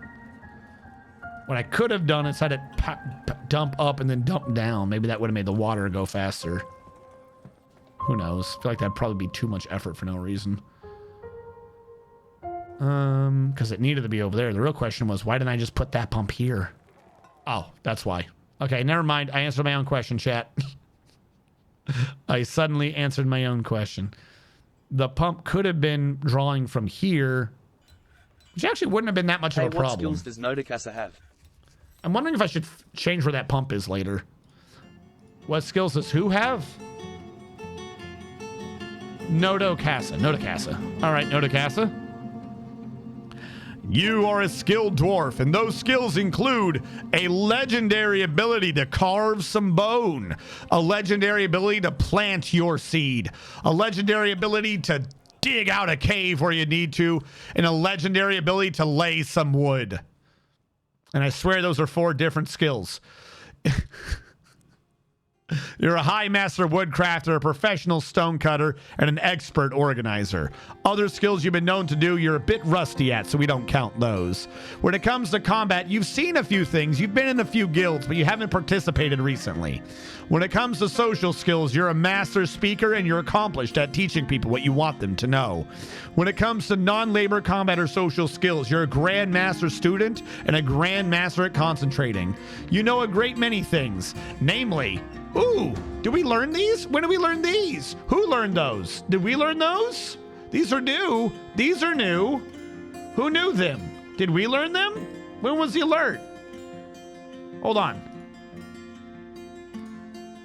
We must have learned these. Who learned these? Fuck. I must have missed that alert. Hold on, Nodacasa. You've taught me that our civilization has learned a great many things. Where's Nodacasa in this? Nodacasa. Lastly, you know the heliocentric model and the moon and the tides. Because you read the manual, Musings on Tides and the Moon, which is a manual authored by Aerith Olanzabur. It concerns a relationship between the moon and the tides. The writing is somewhat self-indulgent, and overall the prose is not awful, but not very good either. Now, moving the world, is this the heliocentric one? Who is Aerith Olanzabur? Why did one person get 2 things in? Is this one of our dwarves? Aerith. Aerith. Aerith. Aerith. Aerith. Are you Aerith Olanzabur? Did you learn things? I don't know how to tell. No, this person only knows reproductive behavior. I don't know. I know we learned how to screw. That was our great accomplishment in life. Hold on. The Misty Watch uses this for training again. The Misty Watch has people in it. The Misty Watch's schedule is set to train. This should start rotating people's out need to train again because they're building up a need to train. And we're going to need to start killing a bunch of dwarves. Goblins, not dwarves. I wonder if I set up some goblins here and set up the arch dwarves, or they'll just start taking pot shots at them. I know we learned how to screw. That was a great accomplishment in life. It is. That's what we've learned. All right. I have to start setting up some of these cages with goblins in them. Goblin cage. Want to look at Hellfire's Kyram? They No. might have scars. No, I refuse. You can't make me look. Hold on. Give me a sec. I'm trying to get goblins. Why is there a human in a cage? The floofy bat is here to give the floofy floof time. Why do we have a human in a cage? We have a couple of humans in cages. Why do we have humans in cages? Who are these undead humans, and are they supposed to be in our cages? I feel like we've imprisoned some people without letting them go to trial. Like, I feel like we've done a bad.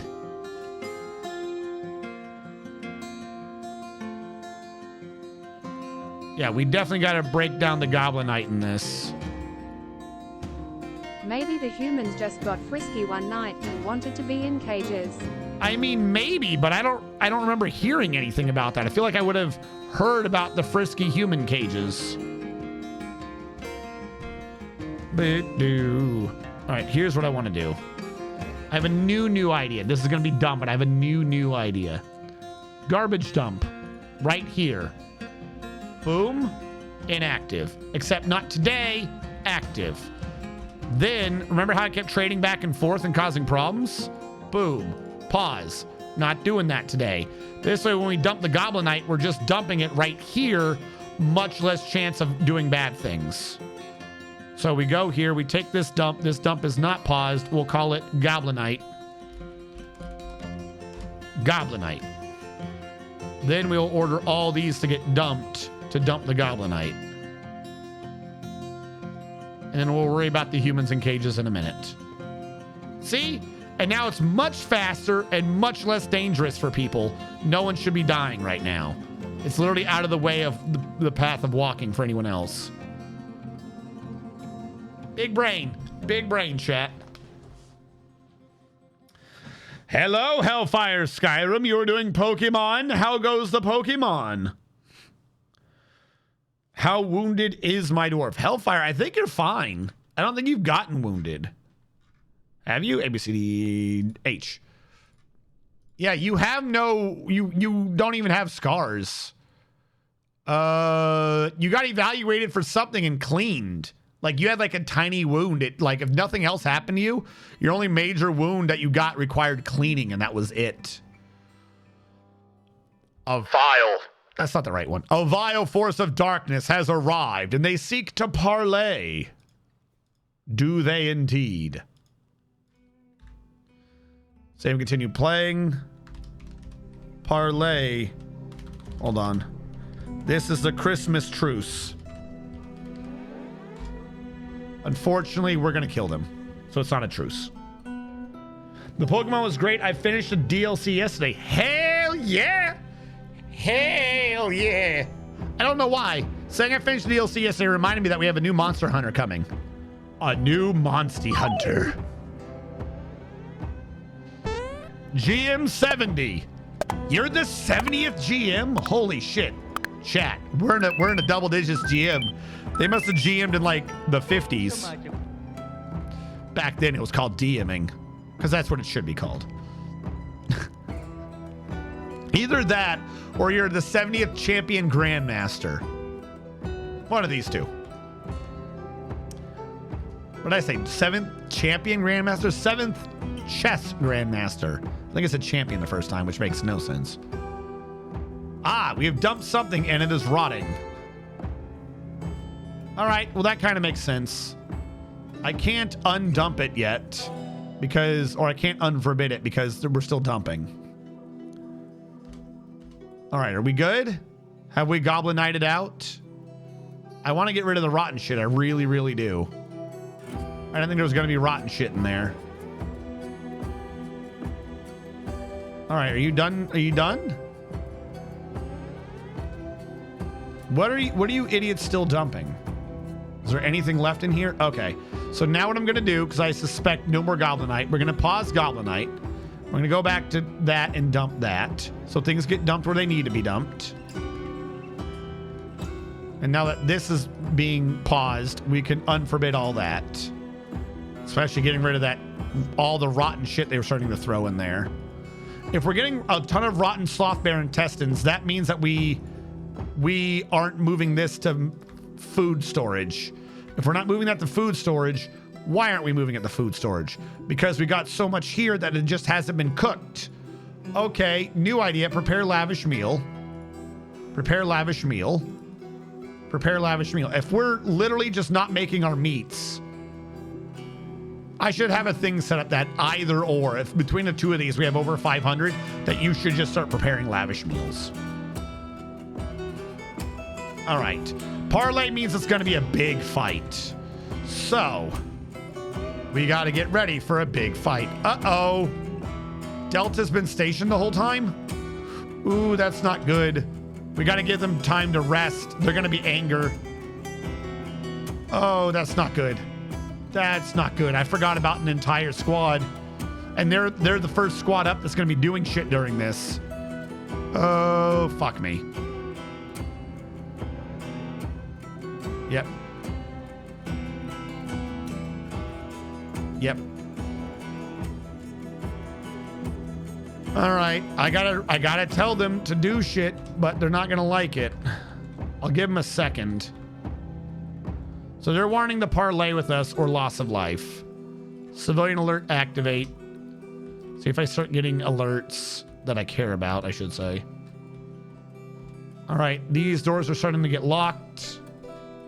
You guys will have to take another way out because I can't risk a dwarf going through there and triggering a goblin to crawl around. And stars Delta will go where they are needed. I think I usually put them up here, but I think they can go, it's a 7x7. They can only go 3 in either direction. So you should be there, I think. All right. Let them start coming over. See who in stars Delta even responds. Come on, Delt. All right, we're getting some of them. Not where I'd like them to be. Also, yeah, you're technically in range. Hold on. You should be here. Yeah, why have I ever been going up? You should be down here a little bit. All right. That way we run the risk of them being closer to other walls. Do I want to give you shit? No. Come forth, you assholes. Are there going to be more of you, or are they all just hidden? Because if this is all of you, this is a really weak parlay. Usually if you parlay, you have 100 goblins. You better have more than this. I'm going to be a little bit salty if this is all you have. Also, I'm just going to preemptively forbid these. They're not in the thing where they're allowed to be, but whatever, because we haven't brought it in. I don't know what's going on with these instruments. You better have like hundreds of hidden dwarves. Like I better start goblins. I better start boop boop boodly boop boodly boop. Blah, blah, blah, blah. I better start seeing tons. If this is your parlay force, I'm really annoyed I prepared for this. Do you have a fishing pole? What is that? Oh, it's a whip. Okay, that makes more sense. Claiborne entered a martial trance.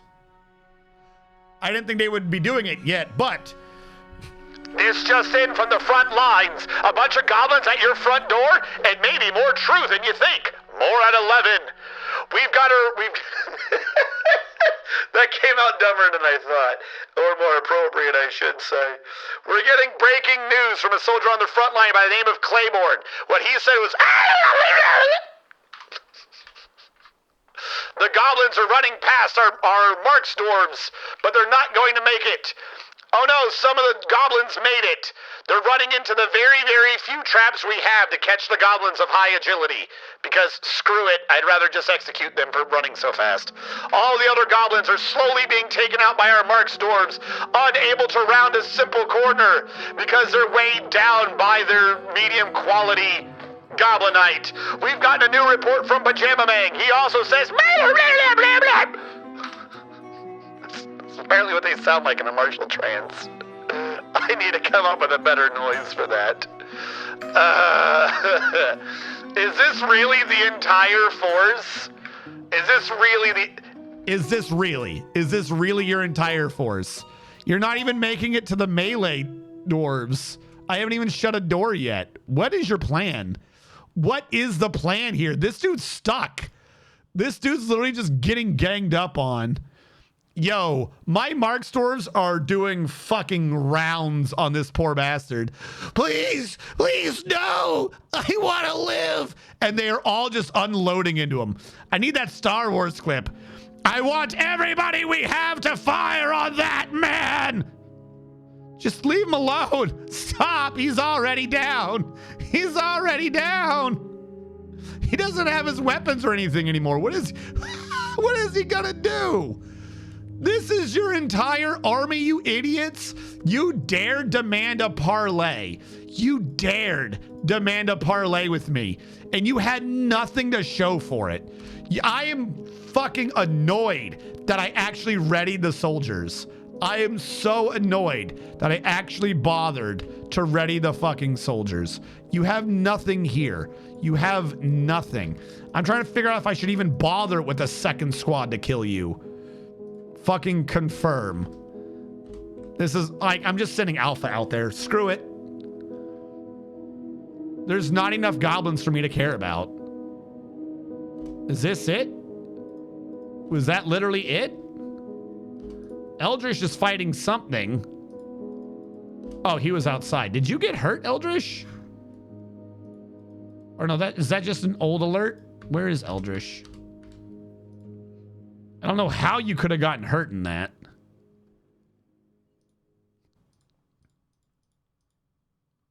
Yeah, okay. Weird. Clear to civilian alert. Tell everyone, and I mean everyone, that they can go home and calm down. They fucking got me hyped and everything, chat. They demanded a parlay, and they had like 12 dudes. The balls on those goblins. You know what their commander said? I know exactly what happened. Their commander was walking by and was like, hey, who did Admiral Wiley kill? Their commander was walking by and was like, hey, we should demand one of their artifacts in a parlay. And the other goblin said, no, we shouldn't do that. And he said, why not? The worst they can say is no. That's what that was. That was that like, whenever anyone gets paranoid and you have to be like, the worst they can say is no. And they're like, no, they could do so much worse. That fight right there is the epitome of what could they do except say no. That's what happens. All right. Who is this? Admiral Wiley.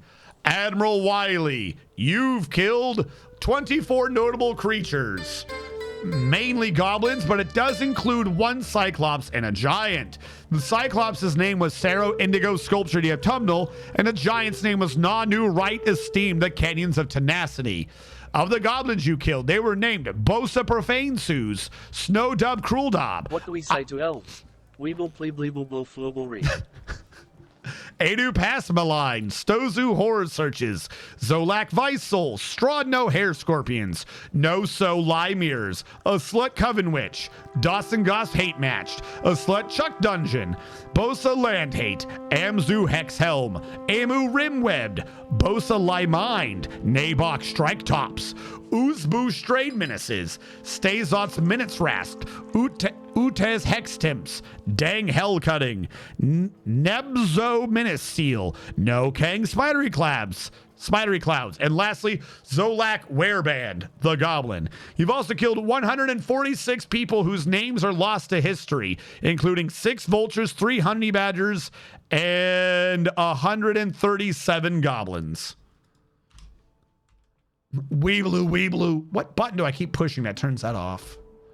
F. I kind of like want to take that off. I want to take off these hotkeys because I always end up screwing them up. Like I don't want to hit them, but I do. By the way, is this working? Okay. This is working better. We are getting constant water down here. Now, how's it working on this side? The water's kind of pouring out, but not really. Oh, this is a big concern, not gonna lie. Like, there's so little water now, I almost think I should get rid of these. Just to build up some pressure again.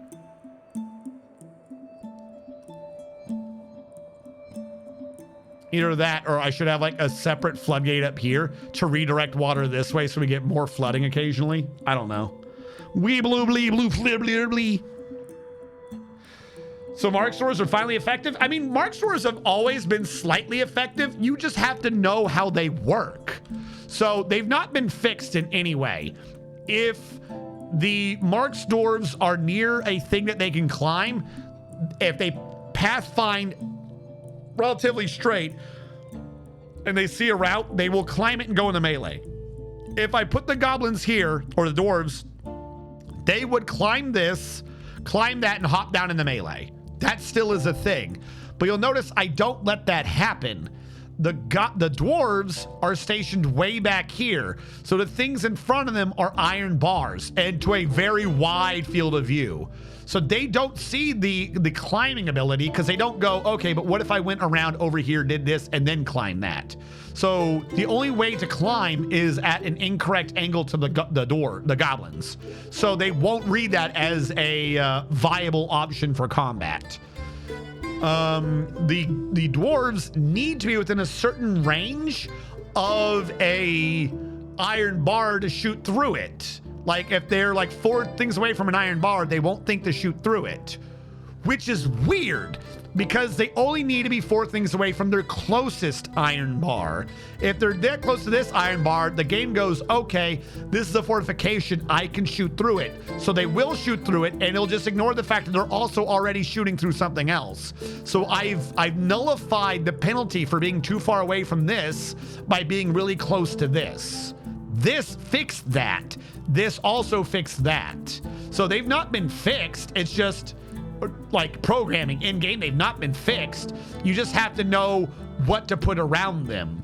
They need their thing and they have to have the enemies behind their thing and then they'll fight. If I had a solid wall like right here, they would climb the wall and go out and like start trying to charge. And I do believe if I had a wall here, they'd climb this, pathfinder that, and climb that. Because once they're like in walking mode, they stay in walking mode. So they're not fixed any more than they've ever been, but I've fixed them in how I'm using them. And I get the same effect over here. If I station them here, they will shoot through this sometimes. This one's still a bit weird because there is this angle here, but for the most part, that one does work too. You just can't have one line separating them for whatever reason. I don't know why. My marks were slowed down a Cyclops of bolts and clubbed it into Forever Sleepy. The Forever Sleep. Of course.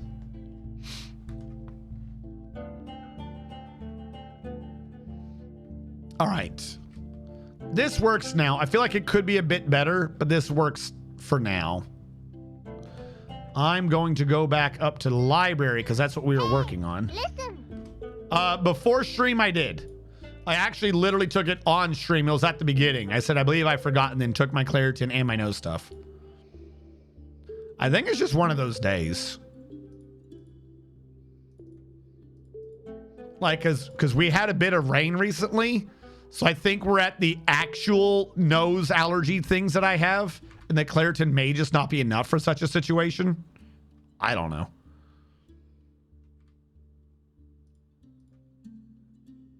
Like I said, I'm not even sure that that one's an allergy. Maybe that one's just humidity levels and my like sinus flesh lining. That's what I'm thinking of. Lining, my sinus flesh. Ah, yes. Have you treated your sinus flesh today, chat? Holy shit. Your sinus flesh.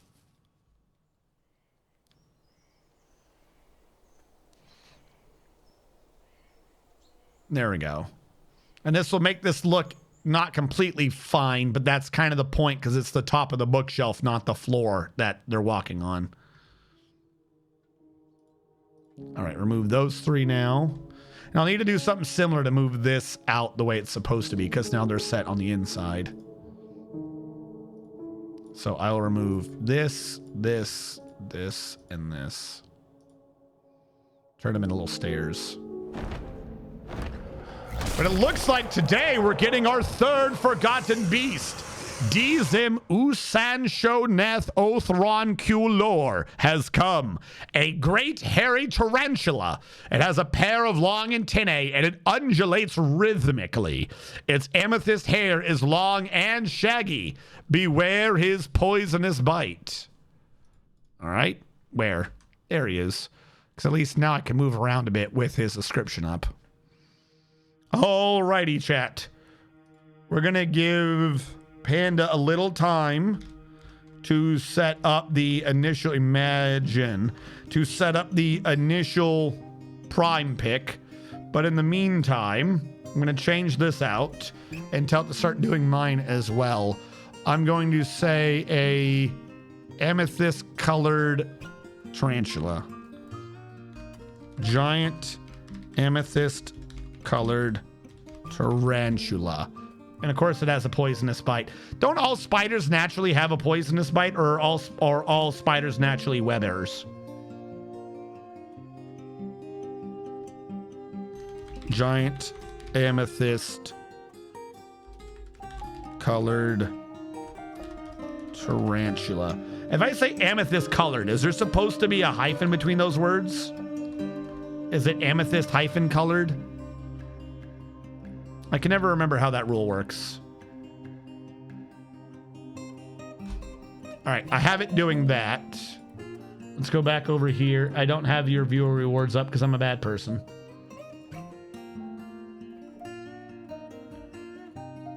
Lord of Cakes, I think I did your push. I don't think I did the from 3 hours ago. I don't think I did Panda's push. Maybe I did. Did I do a second push? I don't know.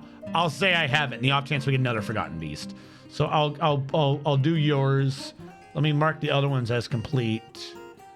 What are my Dwarven skills? Text-to-speech male. And text-to-speech female. Make it easier to track what I have. And who have I killed? I did. All right, so I'm showing 2 pushes. All right, while mine is generating, everyone take the opportunity to stretch, relax your eyes. Don't look at the screen a little bit because we're all staring at a non-moving screen. Someone followed. I heard you. I don't see you yet. I got to do some pushes. I'm on the right screen. Who followed?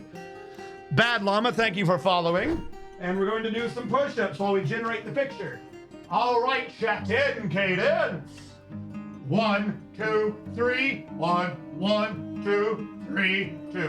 1, 2, 3, 3. 1, 2, 3, 4. 1, 2, 3. Hold. There you go, chat. Do a little bit of movement. Make sure you're not sitting there completely sedentary. Get our stuff going.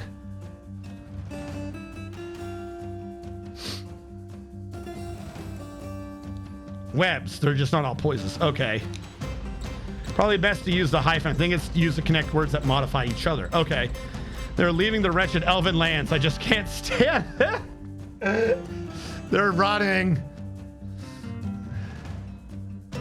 All right. I wouldn't call that colored so much as enforced, but I'll take that for now. Why am I vibrating? What is happening? Hello? Hello? Hello? Hello?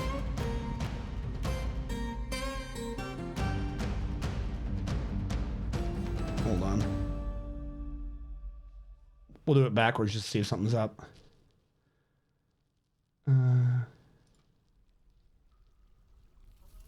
Hello? Are you okay? It's your neighbor. You called me downstairs.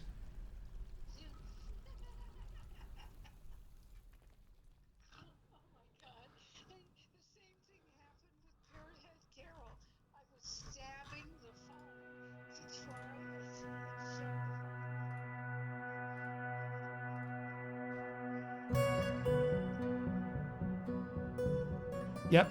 All right. So you are good though? All right. Have a good day. Bye.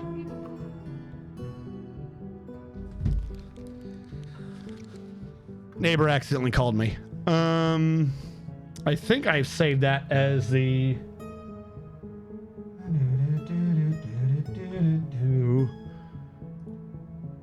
challenger full. Okay. And we're just waiting on the prime pick from Panda. So I'm going to let the monsters get closer to each other for a bit. And then we'll start the vote on what they're supposed to look like. We got to capture one of these at some point just so I can have a bunch of Forgotten Beast silk. Real question is, does this spider swim? I mean, they should all be able to swim, I believe, except for those fire creatures. But, like, is this spider going to pathfind to swim? This is like the one corner of the map I don't see. It annoys me. Get out of there, dude. Where are you? Like, get out of that corner. There he is. Please swim. I got to find something to reveal that corner. That's the one corner of the map I still do not see. Okay, he's path found the water. Fine with this.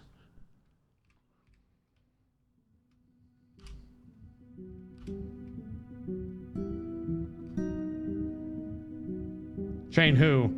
Please, oh, stop braiding me. Hello, Eldritch. You coming out, buddy? There you are.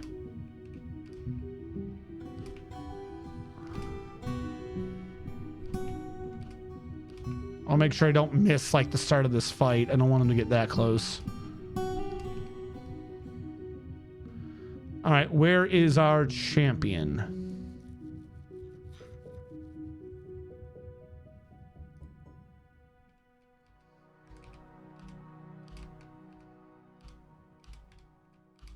All right, we got both of them in the same pick.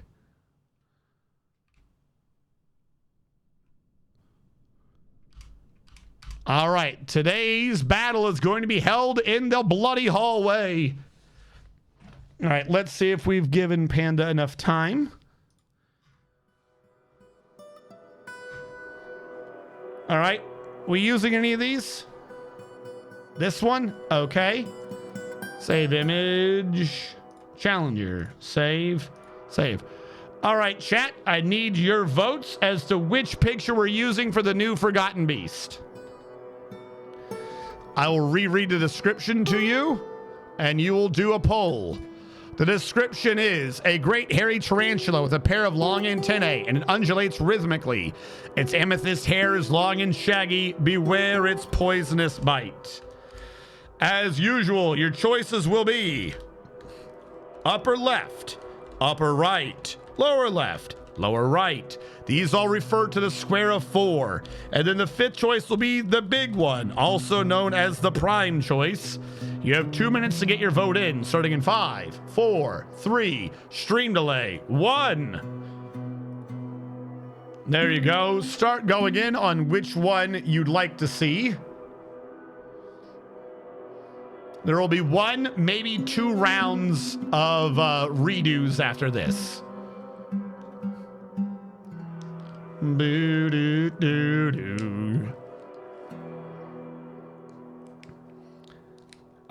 It's possible, kind of.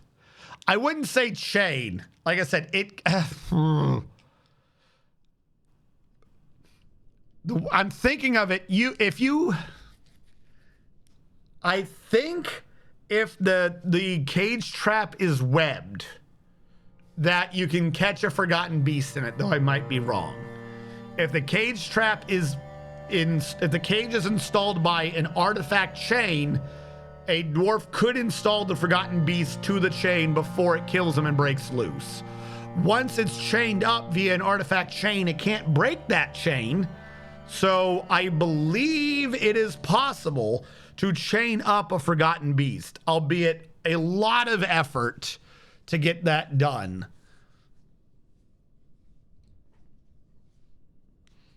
All right, it looks like the timer's coming to a close on the last 30 seconds, and we have a near tie between upper right and prime. You can't web a Weber. I just said Forgotten Beast and have to, not necessarily a Weber. But I see what you're saying. Because I know people would do that with demons. They would get a demonic Weber, and because the demonic webs couldn't be burned or something, so they could put that on a cage trap, and that would be used to trap other demons. But yeah, I don't know about doing it to a spider one. All right, it looks like the prime one wins. Now, because it is the prime one that won, we are still going to do a variety off of it. Which one is it? Is this what we've done? I'm trying to figure out which one's which here. Where's the variety? Is it this one? Very strong? I'll grab it. Okay.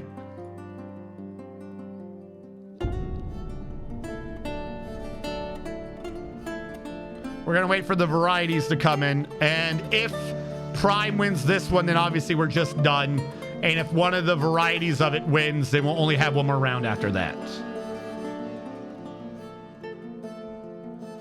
Anything that shoots webs is immune to webs itself, but a web trap will capture pretty much anything else. Yeah, so we couldn't catch a webbing Forgotten Beast, but you could catch other Forgotten Beasts if you could pull that off.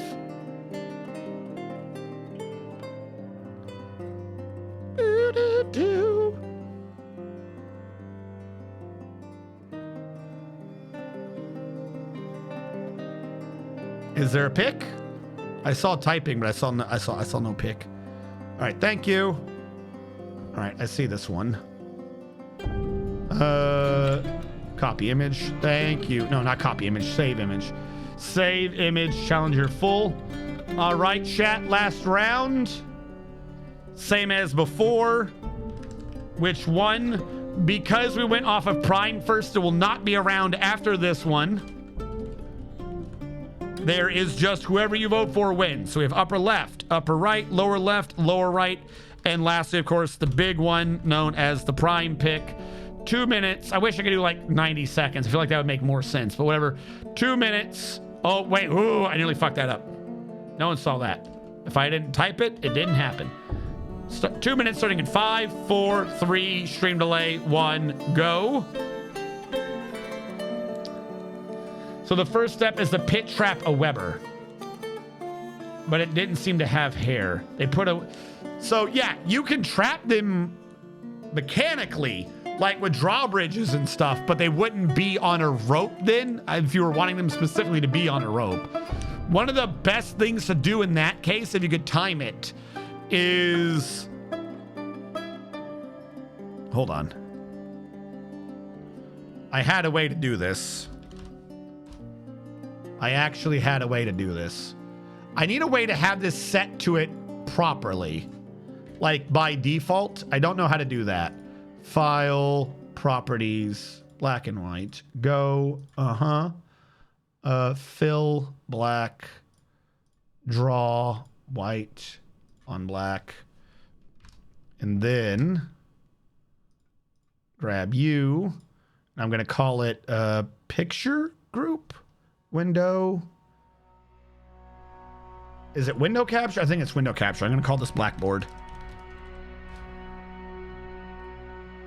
Don't look at yourself. It doesn't exist. And we're going to trim this in a little bit.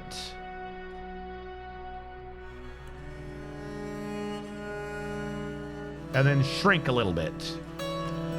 But obviously there's a couple ways to do this. One of the easier ways is that you have a hallway or something that the monster has to go down, and some part of it is just a drawbridge. Not one that goes in any direction, but a drawbridge that retracts so it disappears. What you have below that is another place for it to easily fall into, because you don't necessarily want to time it. You want a relatively big drawbridge and a place for it to fall into. Then what you can do from here is that you have a couple of ramps down with a wall, and then maybe a tiny hallway. Like this is a 3x3 grid down here, a little 3, 3, 3. And you have like a turkey or something chained up in the corner, and you have another drawbridge here. And once he's gone down the ramp and he attacks the turkey, you do a drawbridge here. And at this point, you will now have a Forgotten Beast in a 3x3 room. If you want to pull it smaller, you can. You're just risking the fact that sometimes they can hit from one square out or have a ranged attack. And then once they're in your little 3x3 room, if one of these is a fortification, you know, a little fortification, then a 2-gap, and then you have a drawbridge that's only one wide on the final one. You'll have a Weber here who can shoot the sticky white stuff whenever you lower the drawbridge. And that's an easy way. Like, it's not necessarily the most effective or the most efficient. You want him as small an area as possible, and you want to reduce the space between him and the drawbridge so that there's more, like the enemies are closer for him to web, because sometimes if they're not close enough to this wall, they won't attack through it. So you want to make him as close as possible. But that is like the easiest way to lure him into such a trap, is to do something like that.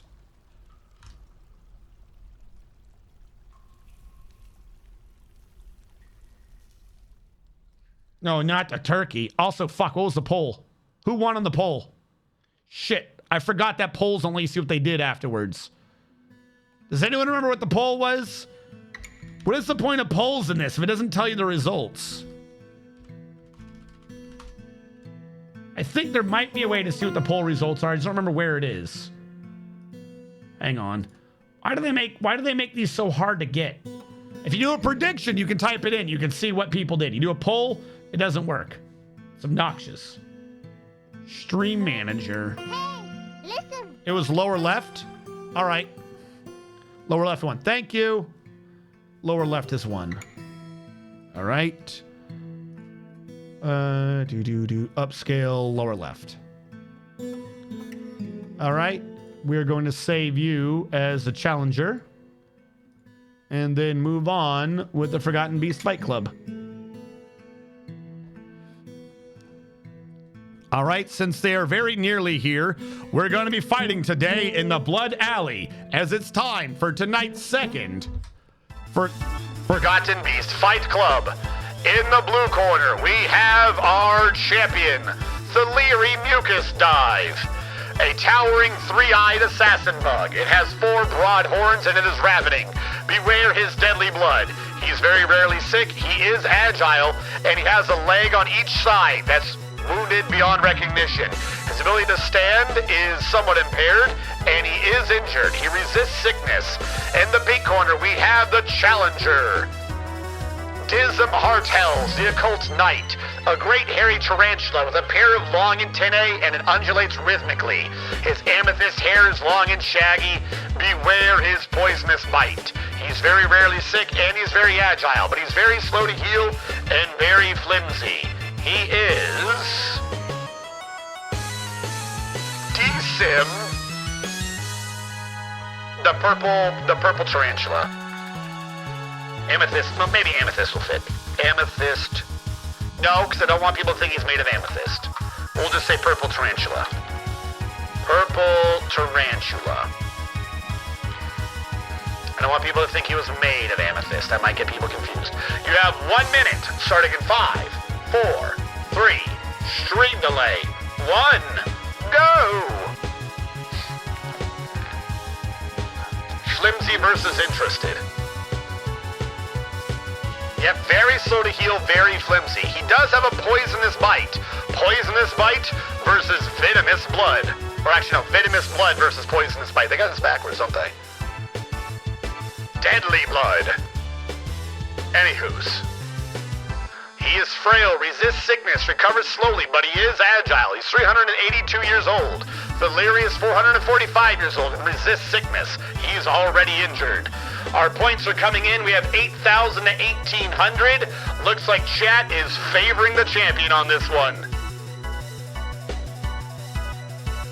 All right. Points are coming to a close. Last second point. Suddenly, the purple tarantulas jumped into the favorite lead. 7,900 to 8,100. We have an almost even split in chat. let's begin the fight. Where's my mouse? There's my mouse. Hold on.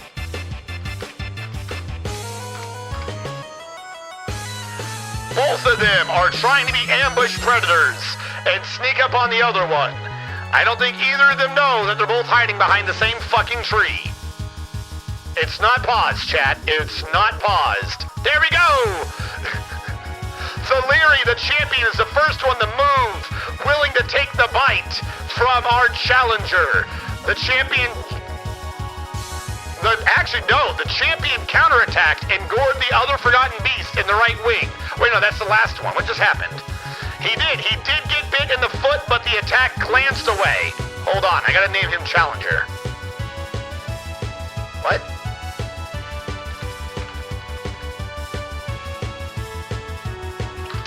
Now they're running back and forth as the champion's Icar begins to cover the floor. He's heavily bleeding and he's injured.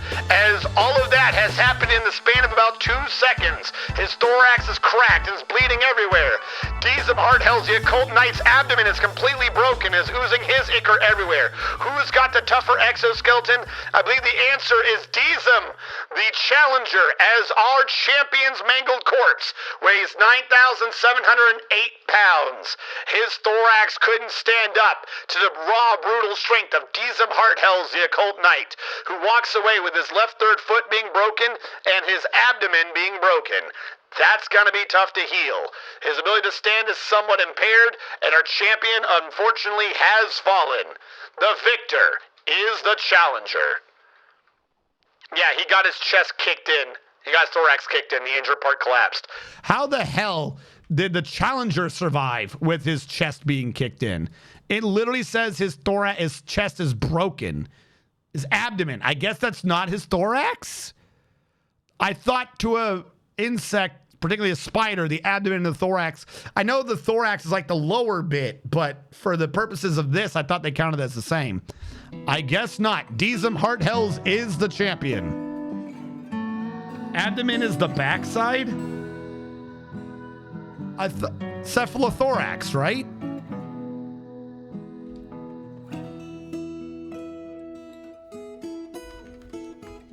Prediction. Deezum the Purple Tarantula has won. Am I sure? Yes, he is the new champion. Congratulations. 16,048 points go to Chuck's Buckensnuck and 5 others at a rate of return of 1 to 1.97. So the the web slinging part, he lost his web slinger, but it wasn't his thorax. I genuinely thought they had a weird thing in the middle, but I thought it counted as one. Isn't it the cephalothorax? I thought it counted as one thing. Apparently I'm wrong. But we have a new champion by right. Deezum Uzanaloth, Deezum Hardhells, the Occult Knight. And before we move on, we have to do the ritual. Where's my ritual? Of he overrides the champion picture. Our challenger has become our champion. All hail the champion. Hip hip, oh no! Hip hip, oh no! Hip hip, let me live! I screwed up let me live and went with let me live. All right, back to what we were doing, chat. We're gonna get this library done at some point.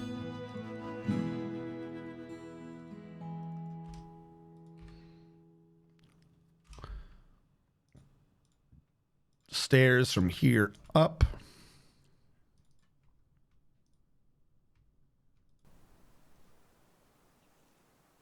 Let's get some stairs from here up again.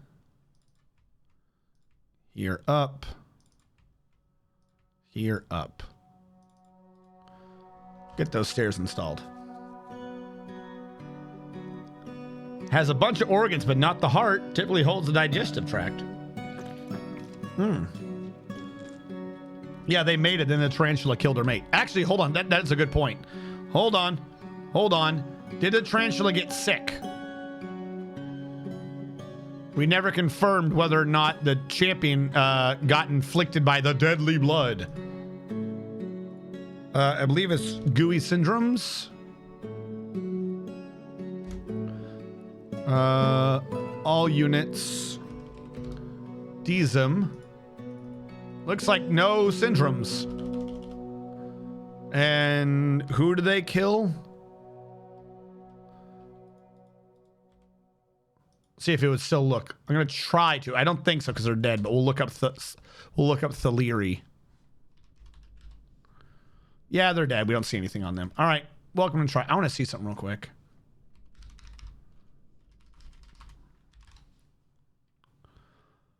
Gooey syndromes. All units. Does this show every Forgotten Beast in the game or just the ones that have been on the map? Because I'm wondering how many fucking Forgotten Beasts are even left.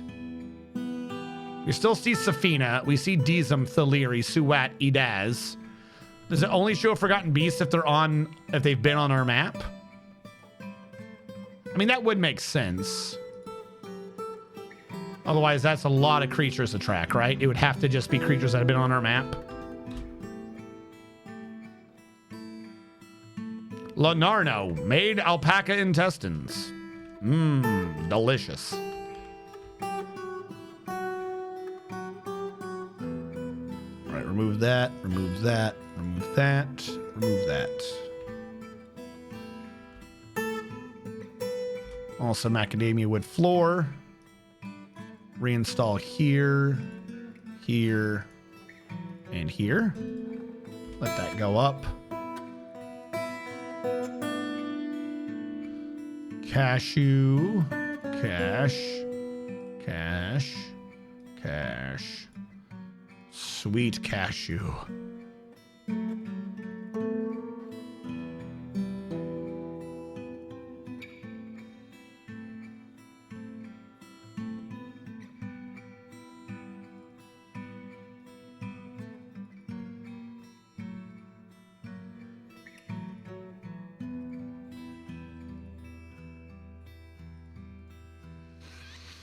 All right, we've updated the bookshelves. We've got the ladder up. The bookshelves are providing the floor like they're supposed to.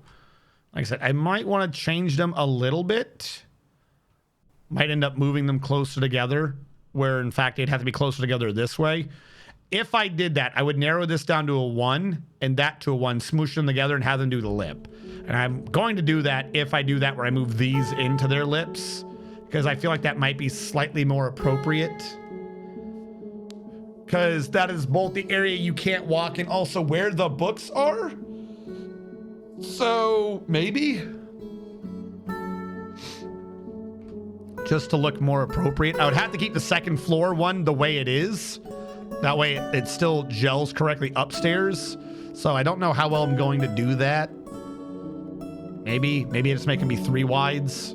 That might be up top. That might be slightly better to do these as 3 wides and like kind of shrink them down a little bit. But for right now, I'm not that worried about it. We need more bookcases.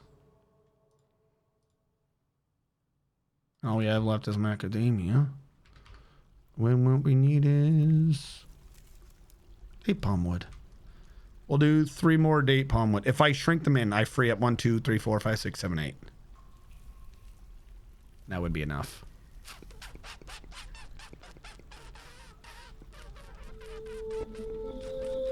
The second floors are done. This one would need to get tweaked a little bit to make this look appropriate to what it is in the game.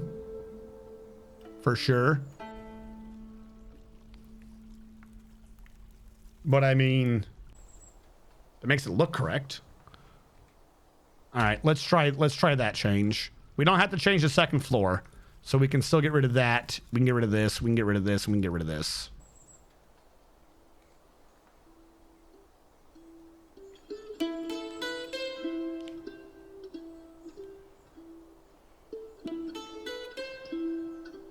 Not sure if it properly models spider anatomy. Okay, that's fine. Like I said, I was generally surprised just to see an abdomen hit as opposed to a thorax. Usually if anything gets hit, it's immediately to a thorax.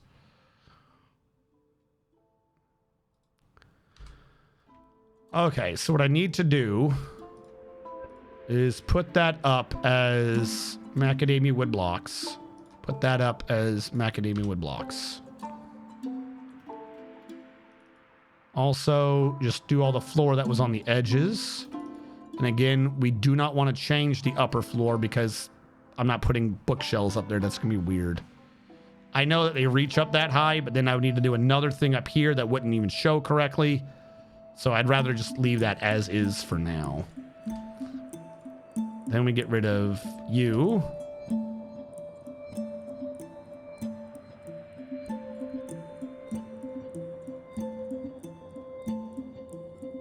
Here to here of cashew.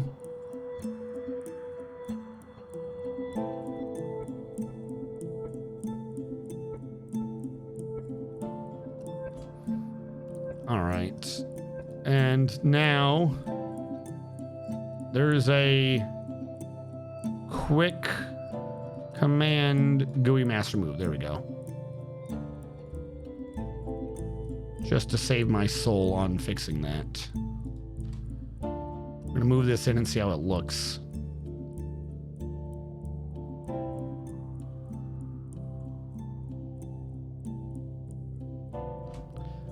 All right, furniture, bookcases. They're all being touched. Untouch these. Thou shalt not touch. Furniture, bookcase. There you go. We'll move them in slightly. So now they look more appropriate.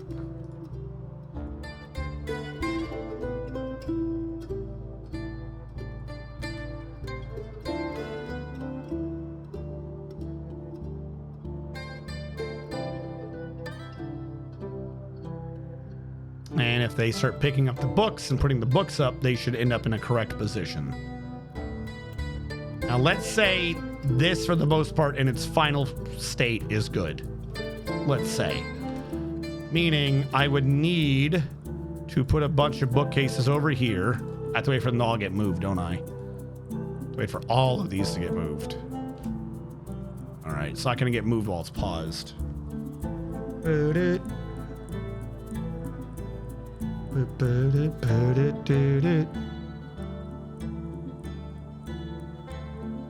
right, yeah, put the scrolls away wherever you're putting them.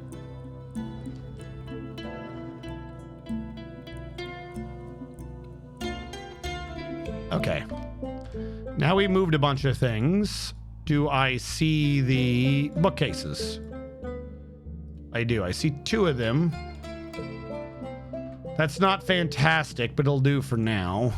I'll remove this and I'll remove this. We're gonna have to replace that with macadamia floor.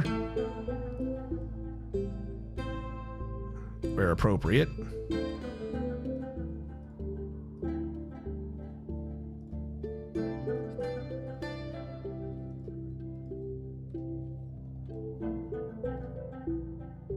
I think that looks a bit more appropriate.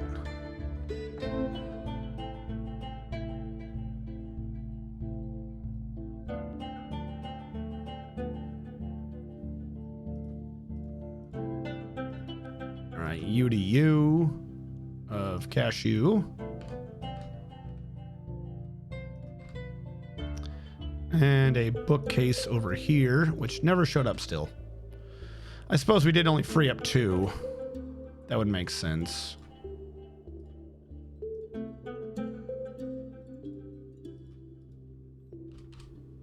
Remove all those bookshelves. Posed a ban on certain exports. Okay, don't worry about that too much. Bookcase, forgotten their training. It's a lot of pieces of food. All right, let them just haul everything that they're going to be hauling, because it's going to take them a second to move all that, even if I'm just moving it back, which would have saved on time, but I don't want to deal with them. Really do got to get rid of that macadamia nonsense. I completely screwed up by letting that exist.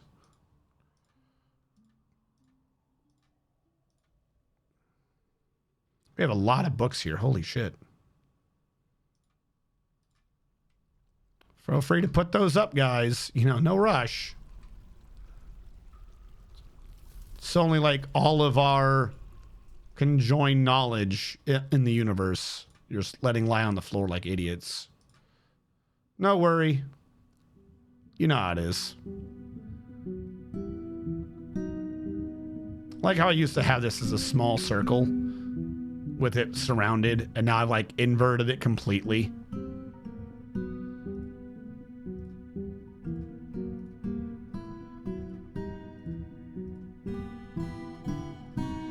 All right, let those go. See what we're left with. Shouldn't be too hard to start putting books and stuff away. You didn't have to put all the books in one thing. Half of these are empty. No, they're not empty books. Holy crap. You have a lot of fucking stories. They just look like they're empty books till you look at them. Oh, the elements of a human. Ew, I made a macadamia one. Get rid of that. We can't let that bookcase exist. It's a bad bookcase.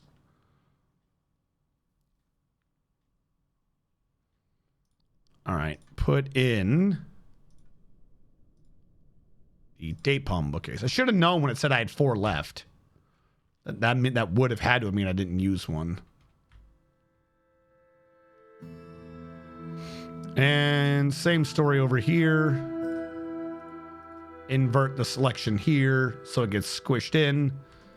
Looks a bit better in my opinion. I believe we can all agree that this is a bit better to how it should be looking. Were some of these just regular wood logs? Why am I getting so many weird ass logs? All right. This will need to go away. And these will need to go away.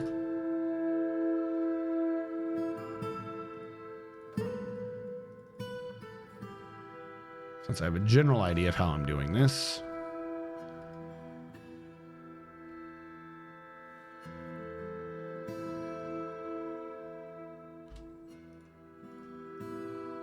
U to U, macadamia.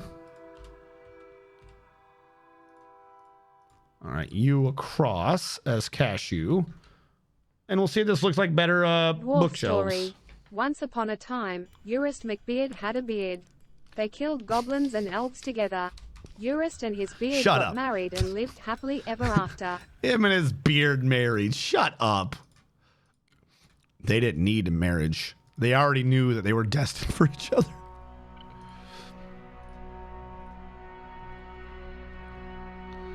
And I know I'm just going to be moving these, so screw all those.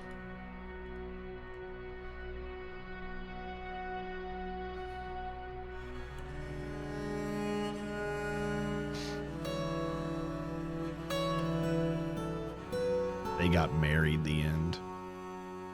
Furniture.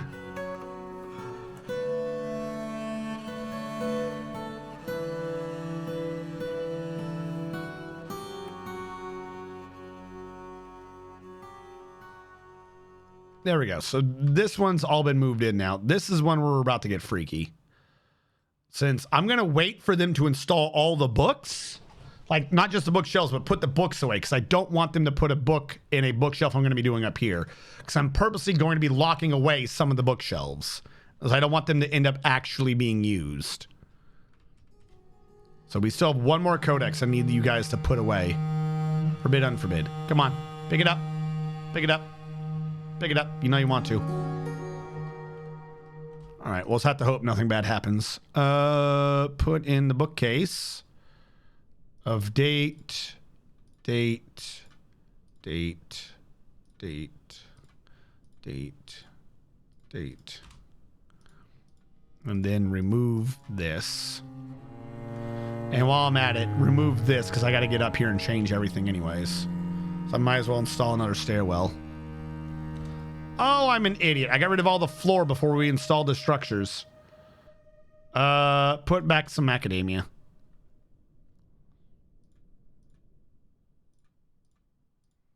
You will be a wall, though.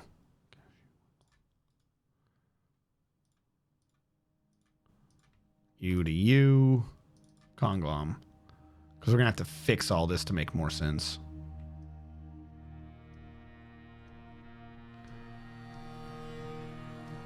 Quite frankly, later on, the wood type's probably going to change too while I'm at it. But for now, we'll see what we can get going to make this look appropriate.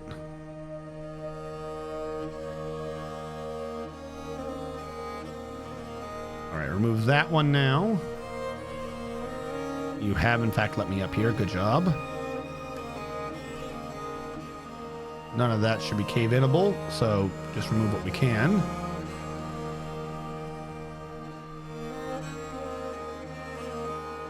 So that's one. This will be two. Another one. What?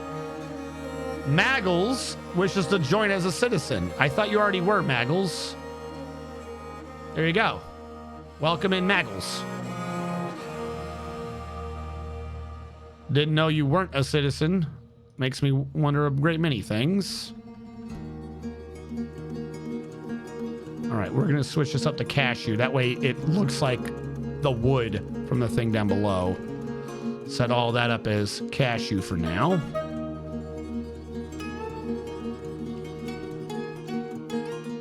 And this is going to be weird, but I'm going to set that up right now to be the wall so I can get across and removing that.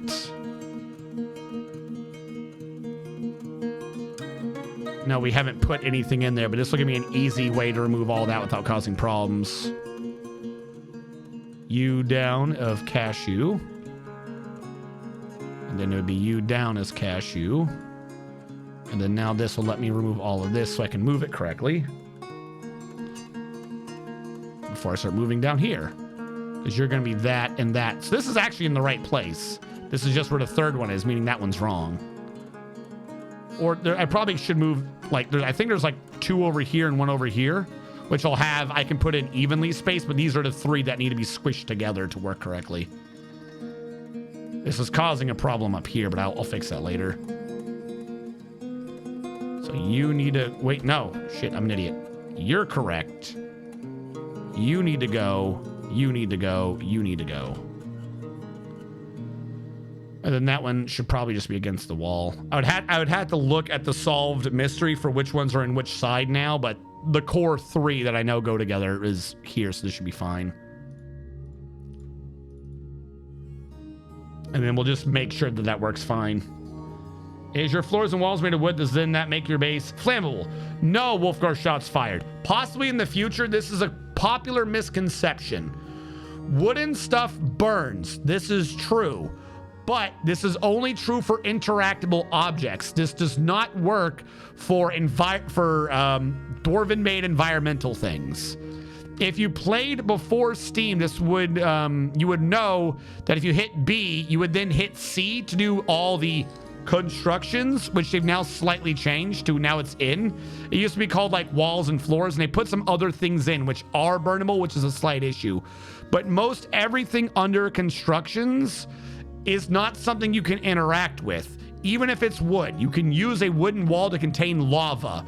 You cannot use a wooden floodgate to contain lava because a floodgate moves. It's not an environmental thing.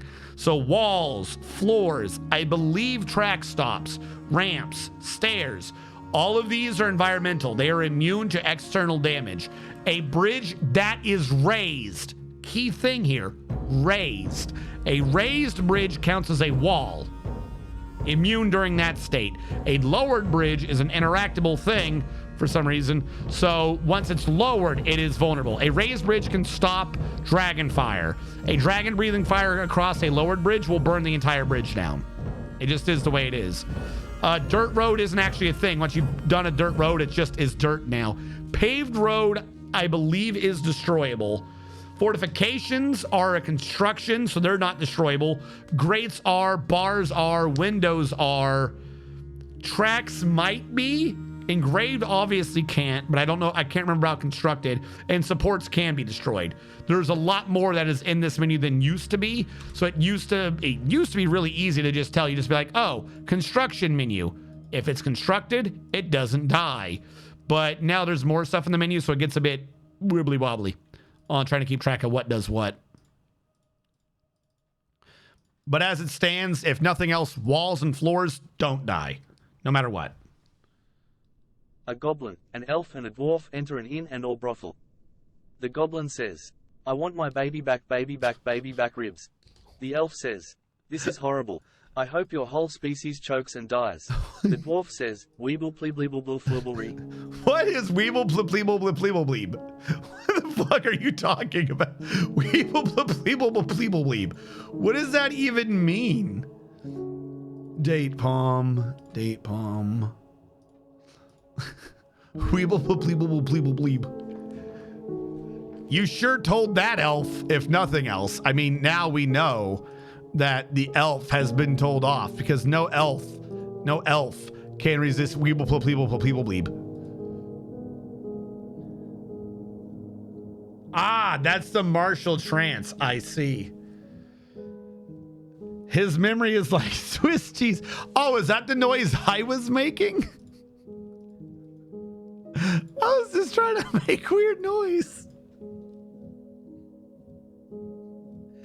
I'm gonna have to go back and clip it for the soundbite then. If this is what we're going for the channel, that this is our channel's canon idea of what the martial trance sounds like. I'm gonna have to go back and clip it and just have it as a martial trance soundbite. Uh-oh. Wasn't supposed to put that wall down yet because I'm an idiot. You are cashew. You can be built across as cashew. Because I need to access this to go back there. I marked it with a react. Oh, nice. Ask him about the time who... You're still on the file incident. I'm surprised you didn't come back with another time I confused some NPC in a game with you.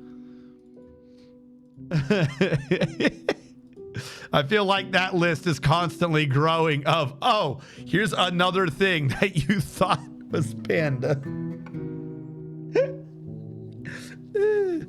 Oh yeah, there's another one. I knew I built that one wrong. Get out of there. We will bleep. Don't know how you thought it Enderman was your girlfriend.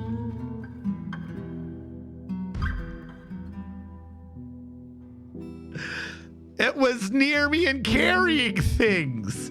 It was near me and carrying things. I thought it was being real helpful. That's all it takes, chat.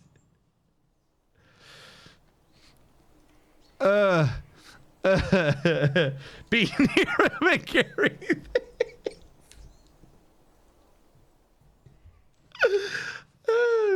No, I mean, maybe.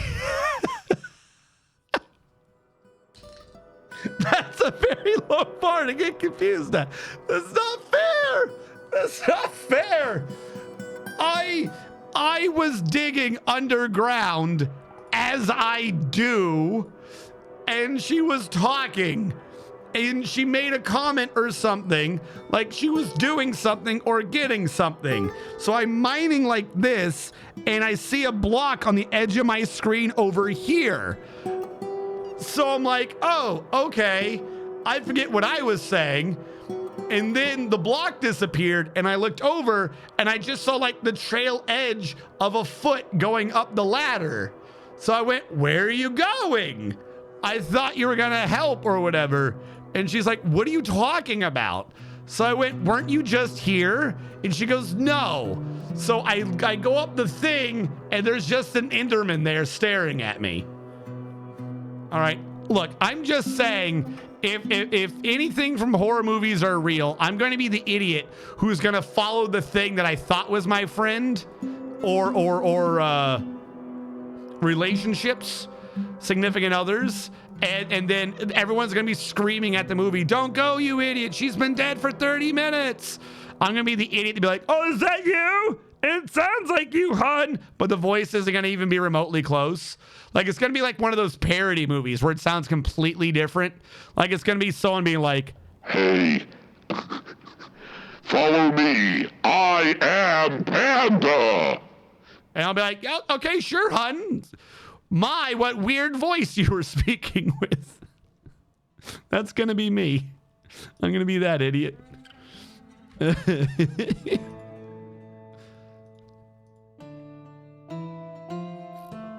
everyone's going to leave comments after the movie, be like, that was the dumbest movie I saw. That character was poorly written, but it'll be a true story. All right, switch you back with, what are you, guava? Yeah, you're guava. Guava wood blocks. I got to think of some way to make it look wrong, but I don't know how to do that.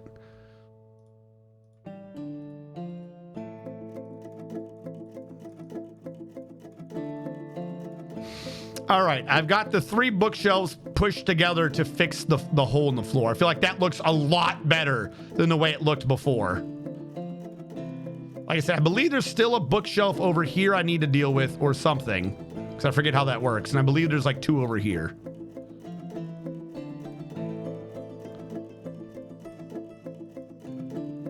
But we can work with what we have. Academia. So does that mean all dwarves are your partners? Dwarves get confused when accessing stockpiles. I think this qualifies. For anyone keeping count of the list, things over me includes a random guard that he healed, an Enderman, and my favorite, a goat.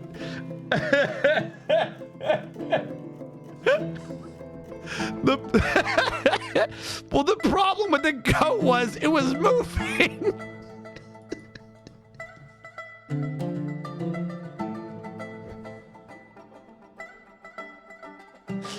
So it's not my fault. The goat was moving. No, we were doing raft and we went onto an island and I thought I thought you went on the island before me. So when you're doing raft, you go on the island, you harvest the plants and you do the different things on the island. And up top was like a trader shop or something. There was something up top. So we were supposed to be going up the mountain together, right? And so I get off the thing and I'm looking around and I look over and the mountain has like this switchback thing going on, right? So I look over and rather like the Enderman going up the ladder, I see something move up the switchback. So I go, oh, wait for me.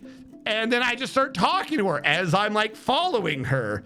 And I go up the switchback. And when I get to one side, I look over and whatever it is started going up the next switchback. So I'm like, well, hold on. And I start trying to chase after her. And I get to the next switchback and they're getting closer, of course. And whatever it is going up the next switchback. So I literally chase this goat up 3 switchbacks without realizing it's a goat. And I get to the top and then Panda goes, why are you saying hurry up? Where are you? I go, I just followed you up the mountain. I'm up here with you. She goes, I'm not up a mountain. We were supposed to go up together. We did go up together. I just went up with you. She goes, I didn't go up the mountain. So now that we're at the top and you can see, I look around and there's just a goat staring at me. So I may have chased a goat up a mountain saying, hurry, wait up, I'm coming for you. And it was not in fact her.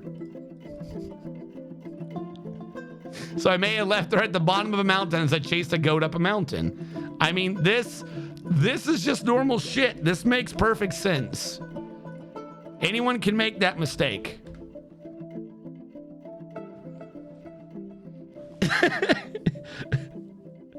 Nobody moves. So confused the streamer. Why do you think smoking dope was part of this tale? No, I don't smoke. I don't smoke and I don't drink. I'm just an idiot.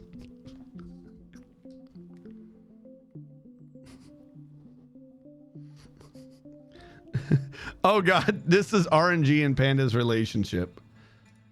Oh, what is this? Hello. Why are you talking to me, Picard? Go away.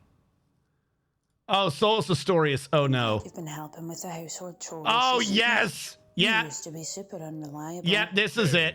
That's unfair. When have I ever disappointed you? 422. The Book of Minor Grudges. Yep. All right. I'm not going to play the rest of that because I know that goes a little bit NSFW, but that is 100%. Not even joking. That's 100% it right now. Why don't I hear the game? Okay, there we go.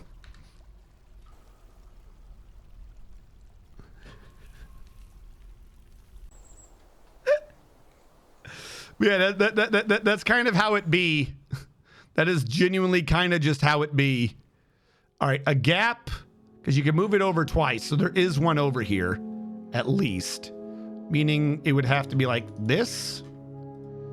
I don't think we have many more of those bookshelves, though, or those bookcases.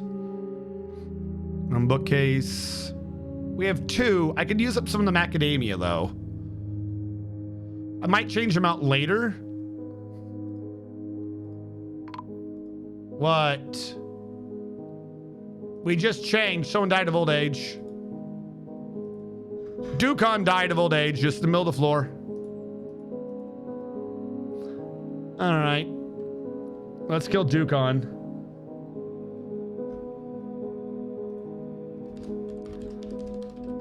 Dwarf kill at Duke 0 in.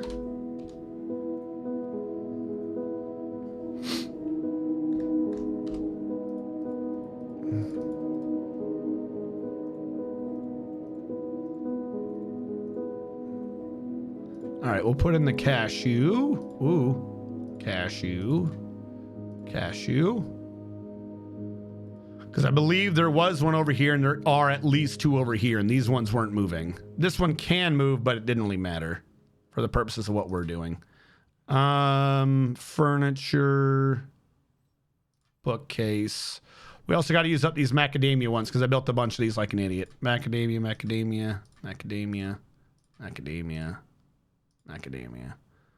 Then it'd be, if I'm right, macadamia.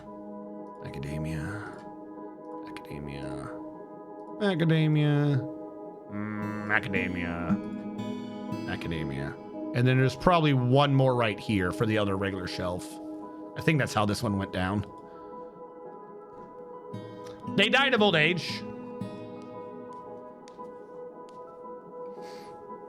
This is not the first age-related death, and the game's been going for 86 years. But the problem is you get a bunch of these dwarves, because I started in the year 100, who came in, like, already sizably aged. So that's kind of the problem. A lot of our dwarves are starting to age out. Oh, which reminds me, hold on. If that was another age-related death, or not even age-related, that was just another death, I need to make sure that we have a tomb set aside for them.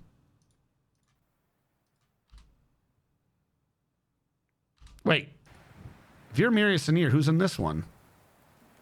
No, you idiot. This is Mirius Anir. Oh my God. I swear, you guys are dumb. You are set to Mirius Anir. Idiot. This is for the new dead person. Dukon. There we go. It really wants to give you ghosts sometimes, I swear. All right, we'll get rid of that. And we'll do this one next. And I think that should be good. See how well that works. Build construction wall. U to U. Cashew, U to U, cashew. It's about the vibe, really. I died last year of old age and several lobotomies. You did not die of the lobotomies. You did not die of the lobotomies. The lobotomies were a series of experiments into dwarven happiness, and they proved fruitful, and you died happy. Because you had no choice than to be happy, but you died happy. Is goblotomy a procedure? You know, when you remove a goblin from the world that's infected. I mean, we could consider that. Which does remind me. By the way, how is Misty Watch going? All right, you guys are still getting trained?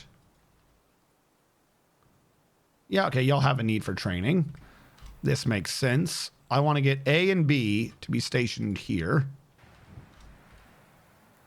I had a pin pasture here that I'm going to get rid of. And I'm going to put a pin pasture here instead. where I'm going to assign the local goblins.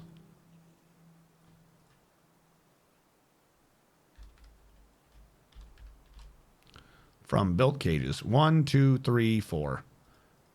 They're unarmed, and these are military dwarves. I don't see this being an actual problem.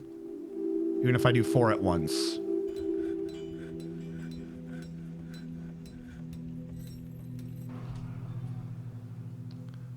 Now, don't forbid those. I did the exact wrong thing, but whatever. I got to do anti-dump on all of this now. And let us assign more goblins. 1, 2, 3, 4, 5, 6.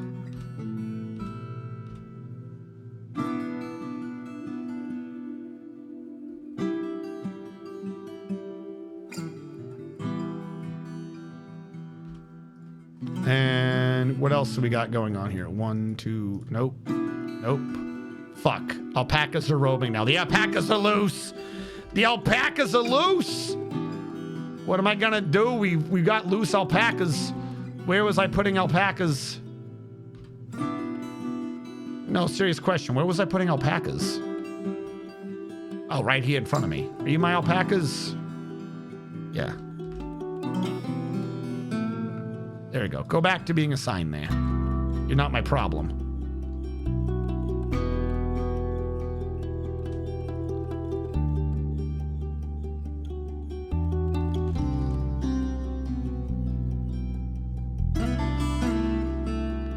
The big thing is I gotta get the like this person did not experience trauma. They didn't they're getting negative thoughts because they experienced trauma. ALPACAPOCALYPSE. Why couldn't it read the word apocalypse? Like, do you see what I mean? This is my one still major issue. This is why I need to do this. Is they don't feel anything after seeing a goblin die, but this person never experienced trauma. You did not experience trauma, bro. Like, what are you talking about? You experienced trauma. What trauma? There was never trauma. You killed a goblin. Like, this is my one still issue with a lot of these dwarves, is that they're like, oh, I experienced trauma, when they did not experience trauma. You saw something died, was terrified in conflict. You are a legendary dwarf. You cannot be terrified in conflict anymore. Like, no, you're not.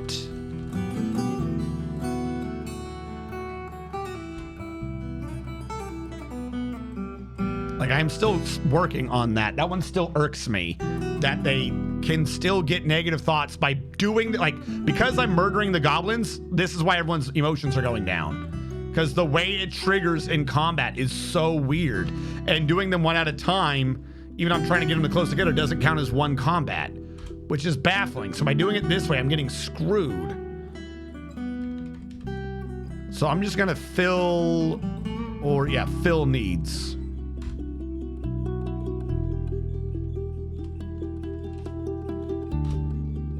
Like that's still my big gripe, is that's not true. Like, that doesn't make sense. You shouldn't be getting a negative thought from doing your damn job.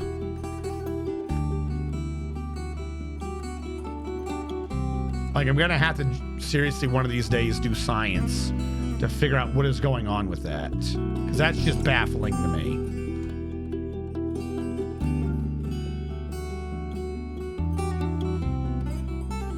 Of course, since I filled all needs, no one's in the special training squad anymore.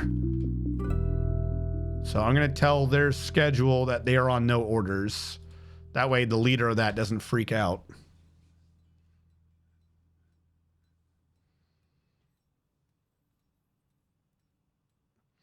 I'm using DF Hack. Yeah, I haven't brought up Dwarf Therapist in this stream, but sometimes for mathematical purposes and to confirm things, I use Dwarf Therapist as well.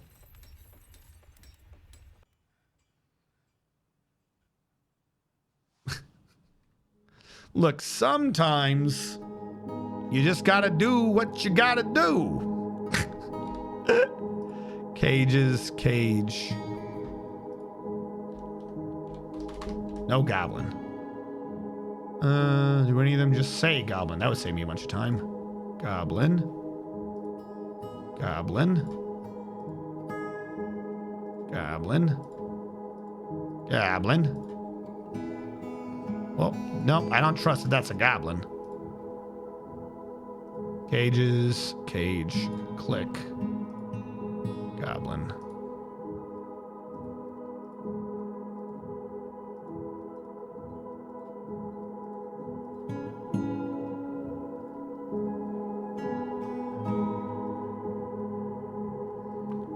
It's like the slowest part of this entire process is just trying to install cages to get rid of goblin crap.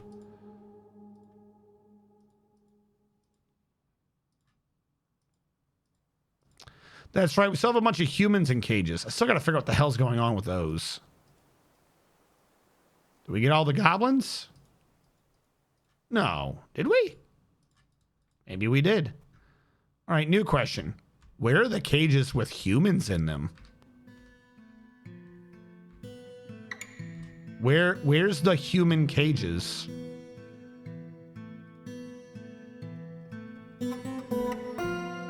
You're saying that we have cages with humans. Ada Wong got caged. That mean that she served her jail time?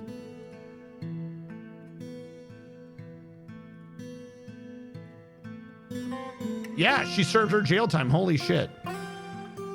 I mean, fucking let her out, I guess. If she served her jail time, let her go. I'm even gonna let her get away with her beating. We'll install this outside. What is going on up here? Build. Cage, cage. All right, Ada Wrong. Where are you?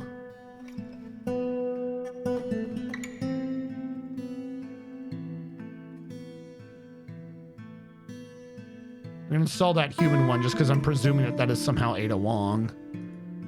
And that I thought I was seeing 3 humans and it's all just Ada. Happiness is just one poke away. Exactly.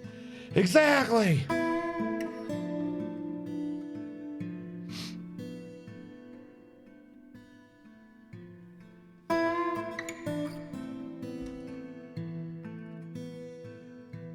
All right, someone let Ada Wong out. She served her time and we need her to do crime again anyways.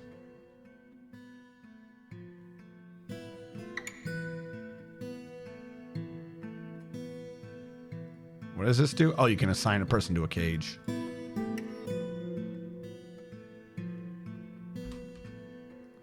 Are you holding her?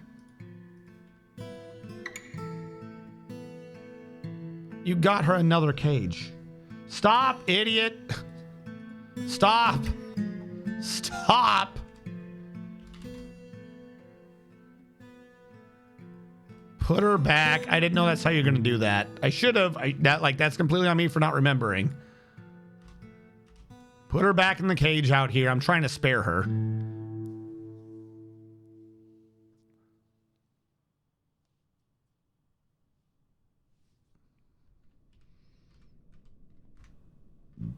All right. What is happening down here? 3 more goblin cages and we'll be good. The bright side, we freed up all the cages. I think the one on top always has a creature in it. So I could just go with that from now on.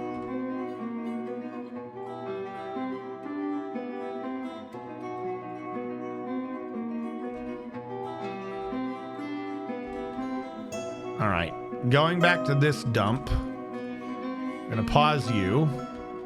So I can go to this dump and unpause you. I'm going to order that everything in here be dumped. So we can start stripping the mother goblinite.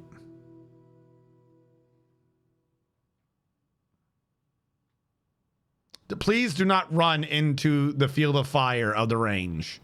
The range is active, you idiots.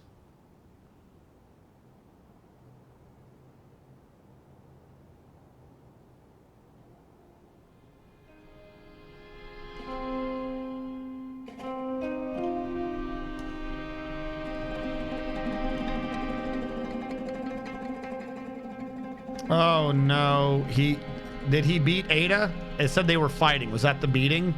Is her justice done, hopefully? Convicts. Ada Wong. Yep, she doesn't need her beating anymore. She has been cured.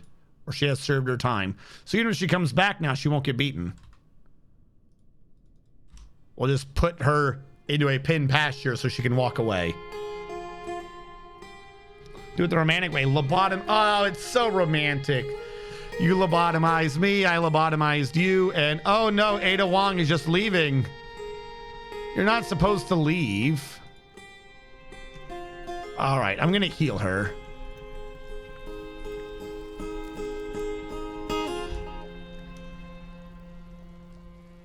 There you go, Ada. Don't let it be said that I, what are you doing? Oh, she's still assigned. Okay, that's fine. She doesn't need to be assigned anymore. Wait, I can't unassign her.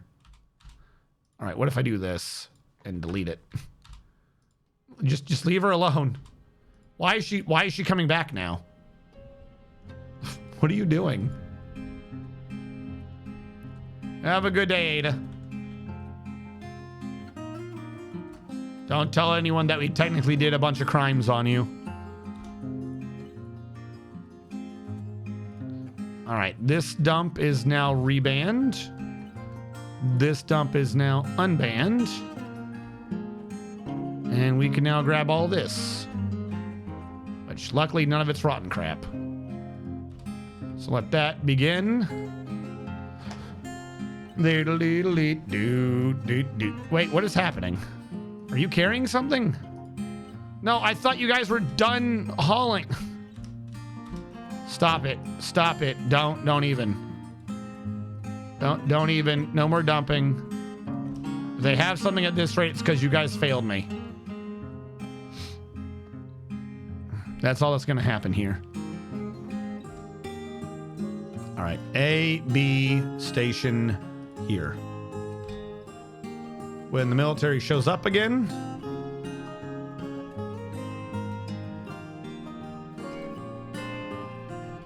All right, is that the military?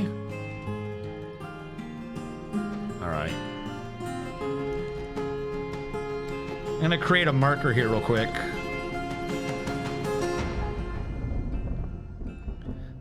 That way, if I see a major precipitous drop in their thing, I can use this in the video talking about the emotions of the dwarves.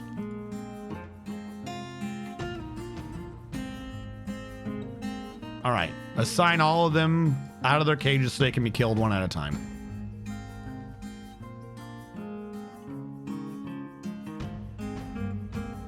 Like I said, it might be that they're too happy now to show up, though. But maybe.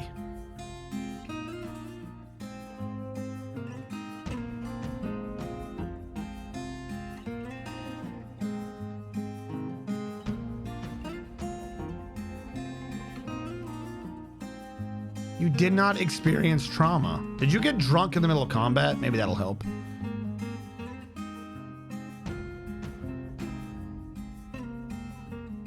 I will say I may not have math on it, but a bunch of my officers are now my low ones.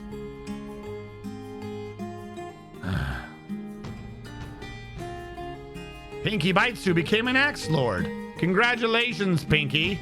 You killed enough goblins to become a lord. I'm guessing there are no more goblins.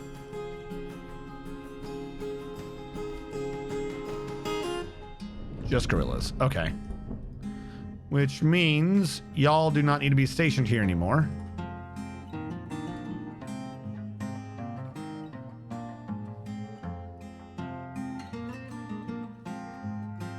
And we can uninstall those. Problem solved.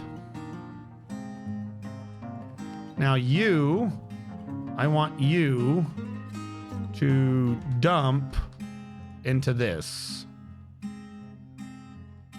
Because I want these to be sorted again. You guys have been getting a little too lackadaisical about this.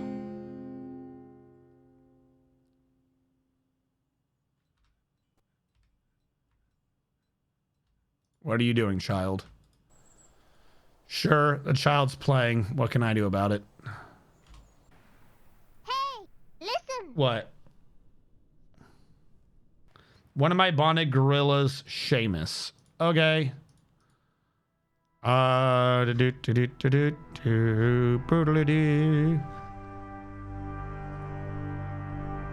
Relations. You have an extra bonded eye now. Bonded gorilla. I always forget how this works. Is it the top slot? No. For some reason. A stray Seamus.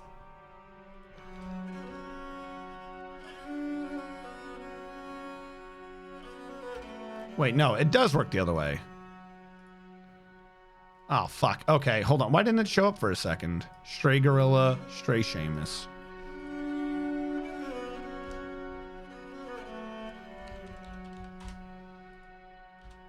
Why am I not seeing it in your name? Why does that work on a bird but not a gorilla?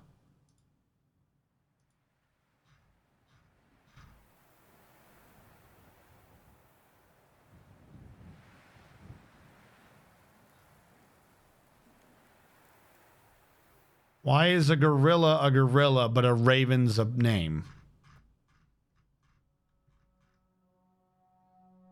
Oh, no, yeah, even that one's name took. Somewhere in here. Chosen one, stray chosen one. But like, why did that one get to keep its name? The gorilla's not. Does it take a minute for an animal to accept their name?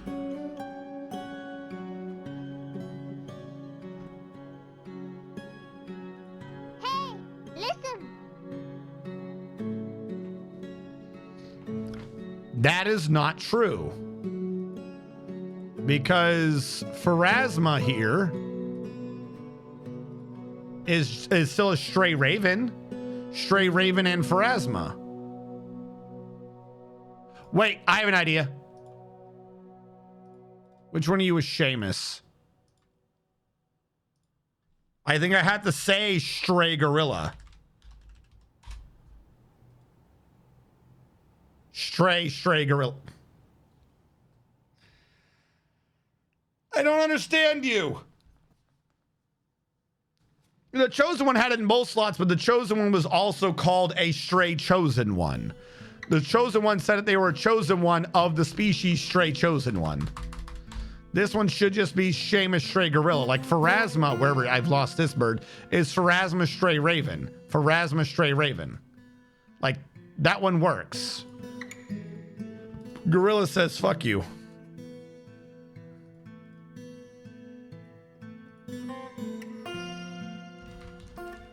So I have to say Seamus for it to be a stray Seamus, which is not Seamus, a stray gorilla. Hashtag Harambe, hashtag do not stray, hashtag lobotomized and happy. Oh, look, 4 people are not happy. Our officers. It took them a sec. For some reason, why does that hit them so hard?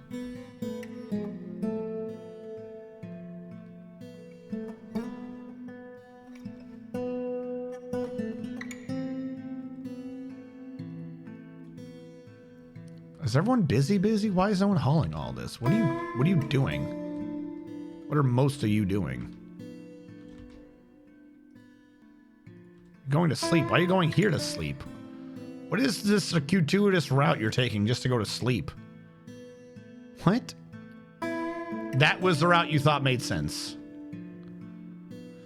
All right, who am I to argue? Fuck it. What do I know?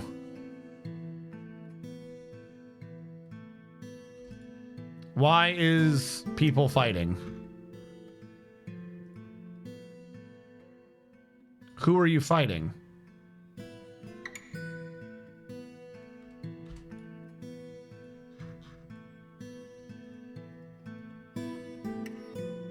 Who's saying this? From where? Oh my god. The goblin bowman. Oh, one of the goblins got loose. How did that happen?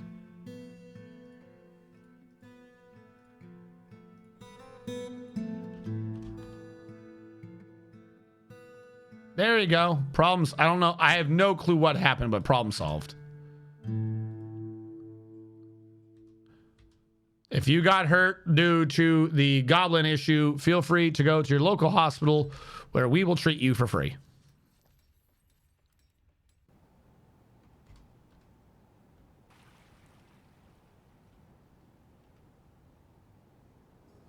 I would really like that water to be a little bit more out here.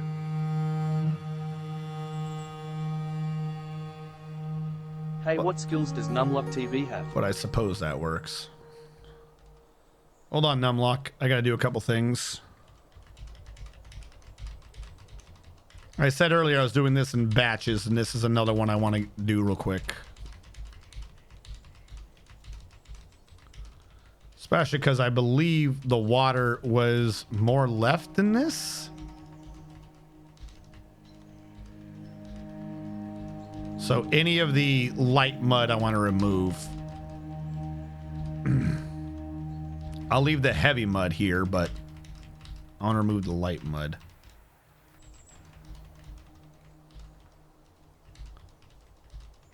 That way I think it looks more natural and even.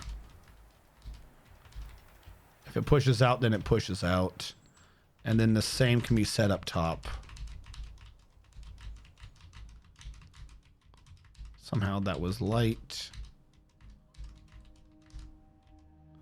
And we'll go with that. All right, what did you say? Numlock, what are my skills? Numlock, you're dead, aren't you? Wait, no, we renamed you. That's what it was. You moved to a different dwarf. I remember now. Numlock, you are a skilled dwarf. In the process of wood crafting, you're professional. You're proficient at mining and planting and carving the bone. When it comes to combat skills, you dabble in a lot of things. When it comes to social skills, you were once known to talk with words. Maybe. And other news, you were a talented student. One time. And you know how reproduction works. You know the heliocentric model, and you know the moon and the tides.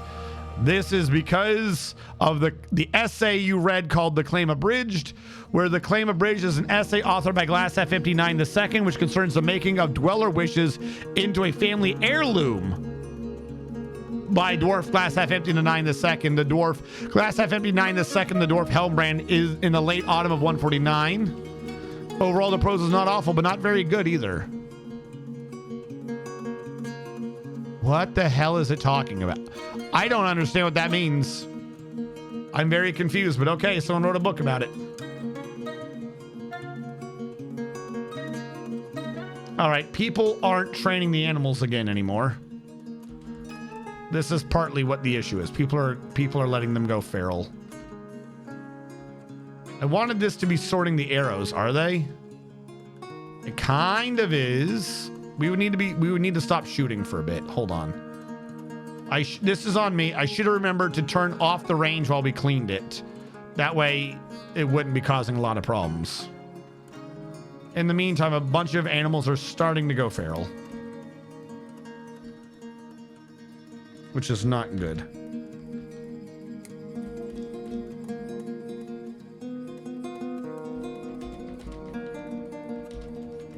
All right, there's no water down here. There's no war in Ba Sing Se. I did not make a mess. A lot of you are going to... What are you doing? What are you doing? Gorilla Bone Scepter. Okay, I mean, if that's what people are doing, I guess. If these are unusable, then dump them.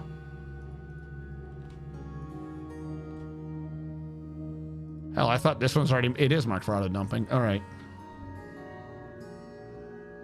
Someone engraved a floor with a depiction of a dwarf writing a book about someone making an artifact. Oh, okay. I think I had one base that was longer lived than this one.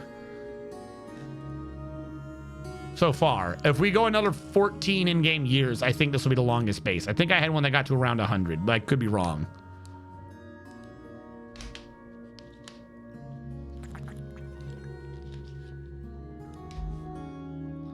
THC, I changed my Twitch name about a week ago. Will that affect the script and me asking for a new dwarf?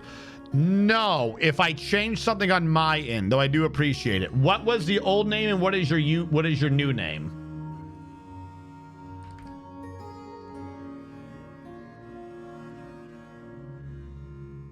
I'm showing that you have a dwarf, THC, or am I misunderstanding how you changed your name?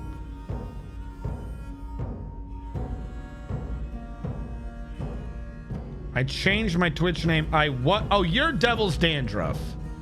Why didn't you? Oh, you're such a jackass. Wait, no, I think we're good. Hold on. When did you? Devil's Dandruff. You didn't change your name 2 years ago, did you? Did my script auto update to your account because I have it pulled from it? No, it already updated, Devils.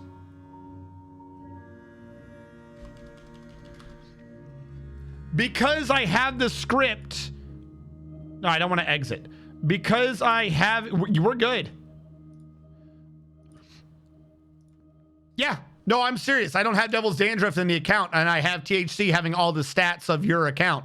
You have to remember, that's why I can't do it manually, because I have it pull Twitch for your information.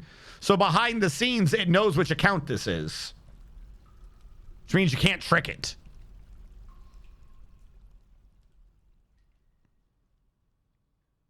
Yeah, no, if I go to it and say T, I guess because I do it through the Twitch API and shit, it pulls it up correctly. THC is a subscriber regular who has had an account for 7 years, 3 months, 20 days, and has followed the channel for 2 years, 1 month, 3 days. They're not currently subscribed. They've watched for 270 hours and 37 minutes. Yeah, no, it knows who you are.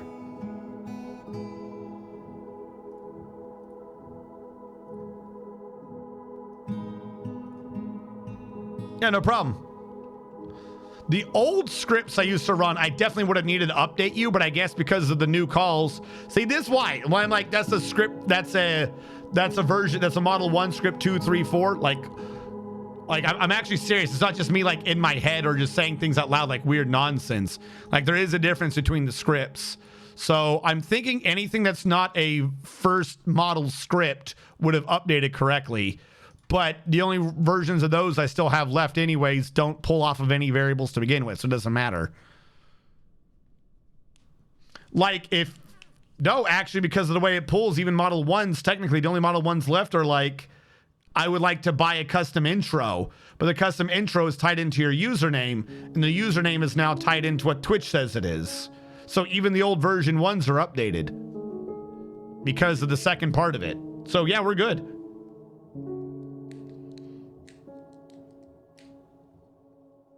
Now, the real question is, in-game, do you have Devil's Dandruff? Yeah, so you do have Devil's Dandruff in here. This is what I need to update. This doesn't pull from that. Yeah, that's the one thing I need to update. The script would say you're alive because the script knows you're THC, but Dwarf Fortress isn't hooked up to my script. So Dwarf Fortress still has you as Devil's Dandruff. So hold on. I just need to rename Devil's Dandruff.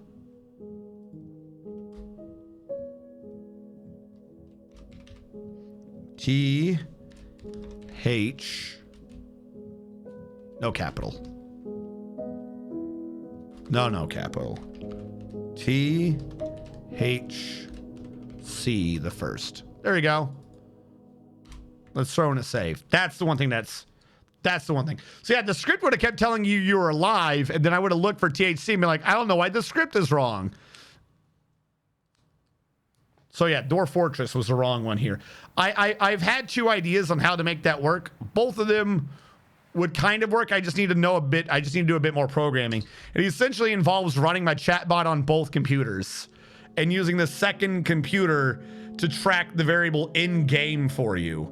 That would literally be it. That way, if you say, give me a dwarf, it would name you. And if that dwarf died, that chatbot would run the command as me to send it to this chatbot that you died. That was the way I was thinking of doing it.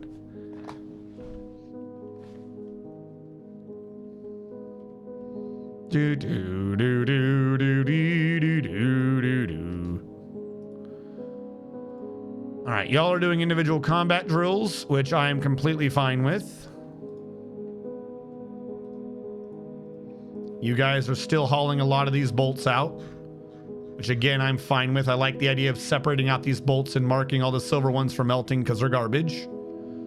Possibly a bunch of these older bolts too. Like we have a lot of copper bolts, holy shit. Like if I could reduce out, say, start melting out copper bolts to make sure that in combat we use bronze or higher, that should make things a little bit better. The quivers, I think, are still good. We don't have to worry about any of those. Though probably should get rid of some of them. Speaking of that, do we have... Okay, see, look at this. It's the officers. When you kill people, they get so moody. Why are you moody today? Contemptuous, dwelling upon getting into an argument with Pinky Baitsu. Looks like we're going to have to start going boop, boop to fix things. I mean, what? No. I wouldn't do that. Why is there a raven fighting? Here?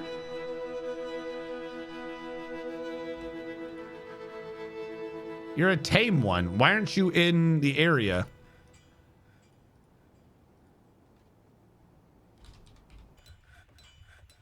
They're all signed here. Problem keys. Are you not tame or something? Why are you named? Did you get a kill? A honey badger that killed another honey badger. Problem keys.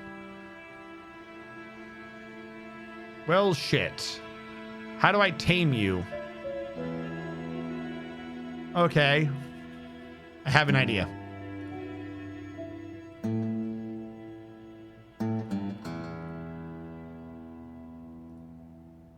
I don't know if it would work. I'm going to put an artifact cage there. So there is a random... Did you just put him back in? Is he still wild? Do we have a wild one running around?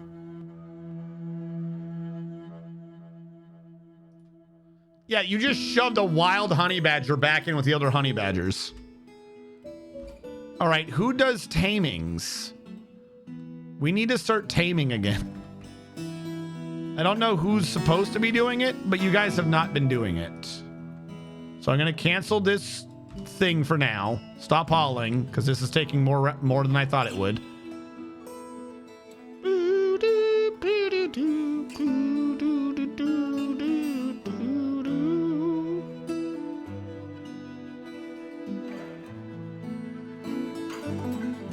Really, I should get rid of that, make them all relate to that, and then turn off these 4 hauling routes. Because otherwise, you're just creating an extra step. I feel like this would go a lot faster if we didn't have the extra step, but still.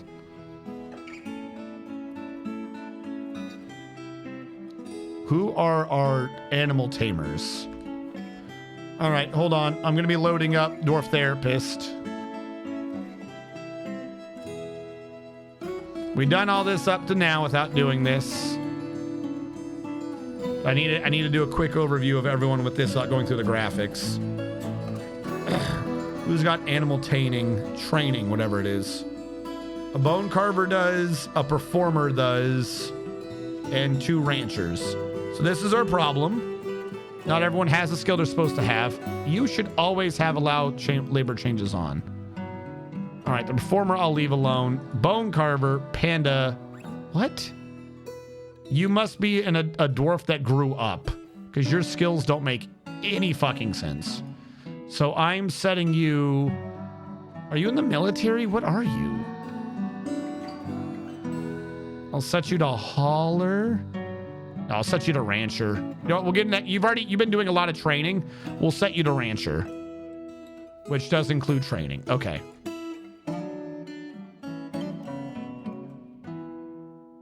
There we go. Look at that strength of seeing a dead body.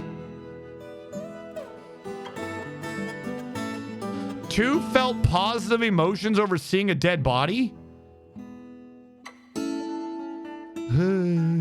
What? Oh, 8,350 is him seeing nothing. That's how many times? Okay, I misunderstood. How do I see strength on this? If you can't show me actual strength, then I don't care. But wait, this is how many times they, like, that strength one would be the most important thing to see.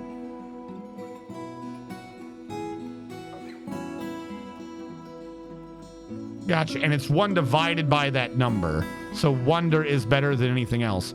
Some people get negative emotions from watching a performance. Oh my God. Hardly any of them give a fuck about meals. Are you kidding me? Unfulfilled. Frustration is full points. Oh no. Nobody should be getting afraid in trauma. Okay. So this, whatever I do, this is what I would need to do to fix things. I just now noticed this, and this is super useful. Sadness. Who was separated from their love? Oh, because they've been too long without their family. That makes sense. No one ate vermin. Okay, this is interesting to know. Okay. I'm genuinely pleased with seeing that.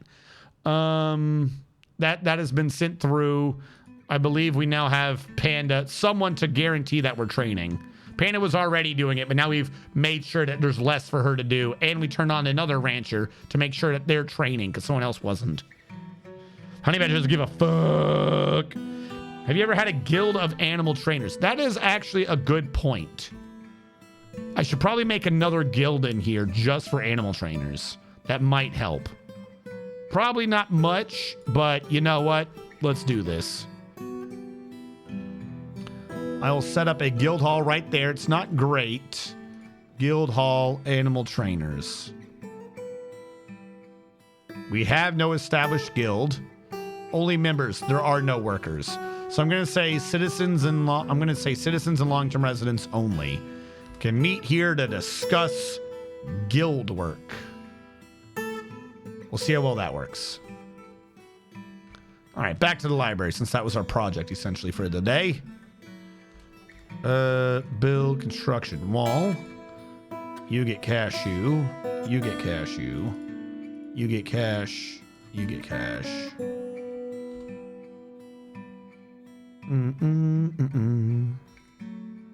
I'll need to take that out and make it be a stairwell. And furniture. Whoop. Wrong one. Whoop. Furniture. Bookcase. All right. I think we're cutting this slightly close, but we don't have a major project going, so it should be fine. 6 macadamia wood cases. Wooden bookcase. 6 macadamia wood. Go with that. Send that through. And we will at some point need to load up Resident Evil 2 again so we can go around and confirm the wall materials and stuff. But I mean, off of memory alone, I think we've done a pretty decent job with upgrading this to what it needs to be. And we've also gotten in a lot of Forgotten Beast fight clubs. The Forgotten... Was that in game or so? Knock on my door. The Forgotten Beast, Nita the Cathray. Nita Nakathre, an enormous feathered monitor. It has large mandibles and it undulates rhythmically. That's a lizard, right? Its chocolate feathers are long and sparse. Beware its deadly spit. Yep, here comes the therapy. No THC. Hold on. Let me load up this description so that Panic can keep going with that. You have to remember that the whole point of this base is not necessarily to be the most effective or efficient base. You have to remember that this isn't even a 4x4 map. This is a 5x5 map. We're designing this base like the Resident Evil 2 remake's Raccoon Police Department. In that game, there is a long-standing puzzle throughout it where you can't get to the 3rd floor. There is no way up to the 3rd floor since these doors are normally locked. The only way up to the 3rd floor is through this door, and the only way to get to that is to push some bookshelves around so you can fix a broken part of the upper level of the library. So when you push them together to fix the hole in the floor up above, all the inside books are squished together. So those are not accessible, but that is where the books are once you have pushed the bookshelves together, because I wanted the upper floor to show that it's a broken floor that got fixed by the bookshelves. The other ones are the bookshelves that you don't move, so that's why they even have different books. Quite frankly, what I should have done is inverted these books so that these were the usable ones with those, and that was just the show ones for the things you push in the game for the puzzle. We can do that another time. I'm not that worried about it right now. But no, dwarves cannot access those bookshelves, so they're not wholly useful. They're just like that to match what ends up happening in-game when you solve that puzzle. Same reason why I have a giant ramp over here to go across, but there's a shortcut ladder here. That's just because there's a shortcut ladder there in the game.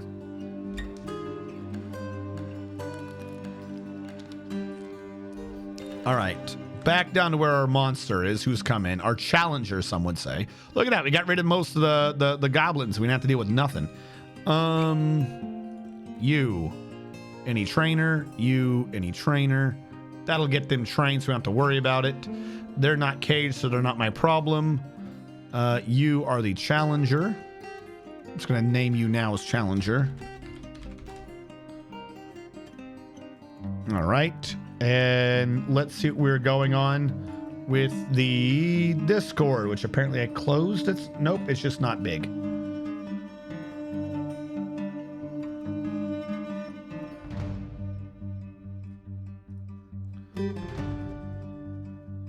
All right, where was my attempts at these?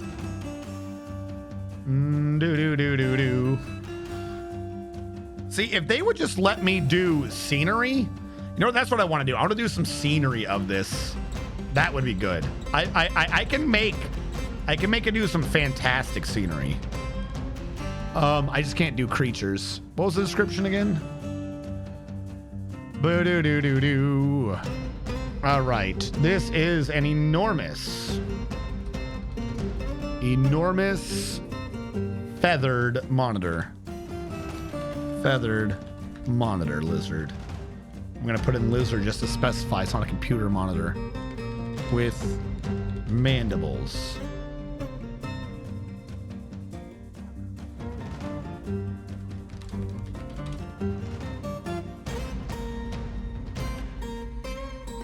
All right, let's see if that'll work.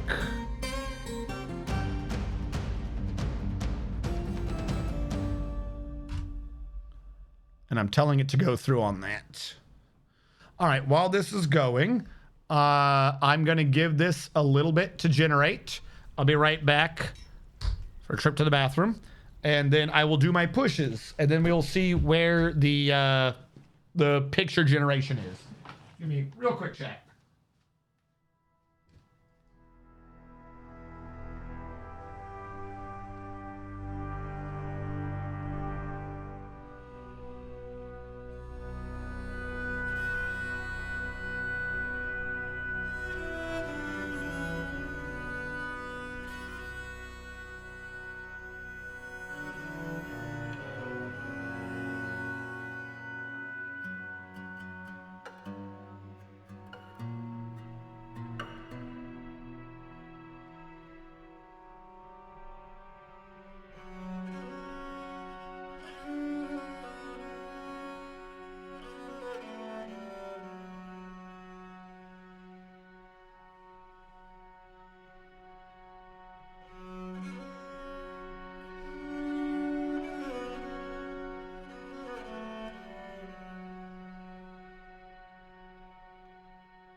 right, chat, I have returned, and I believe I owe y'all a push.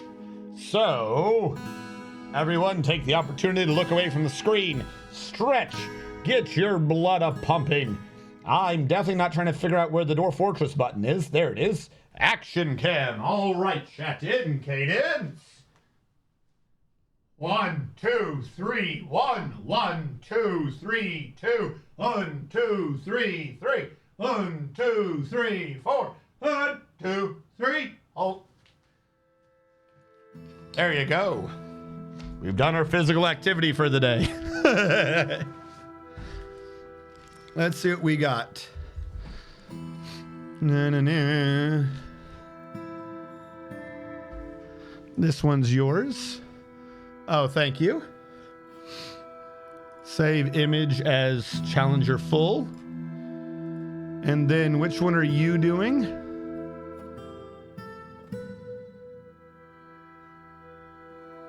All right, hon, which one of those is the one I'm using?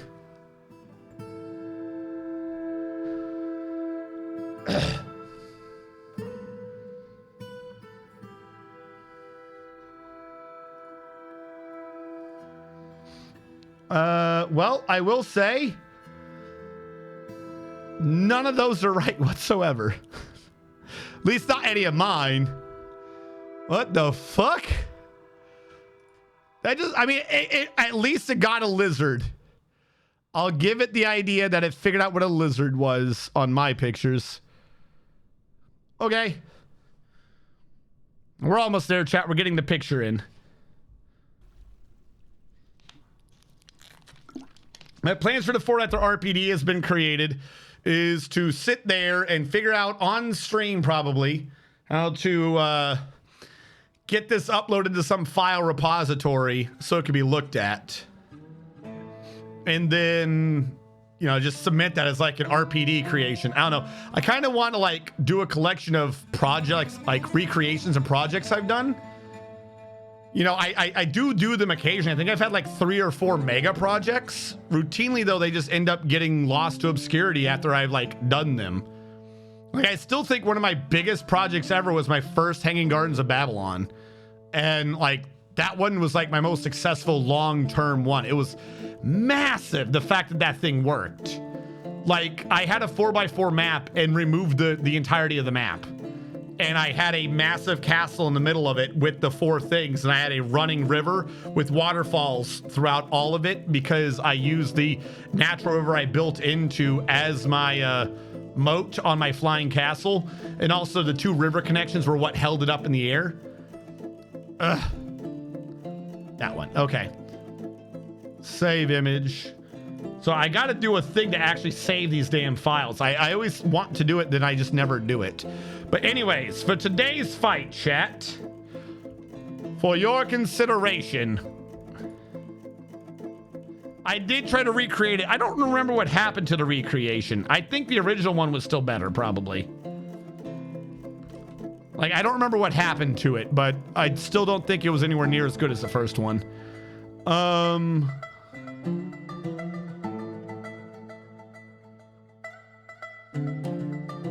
Oh, bar fights. That's right. Fuck.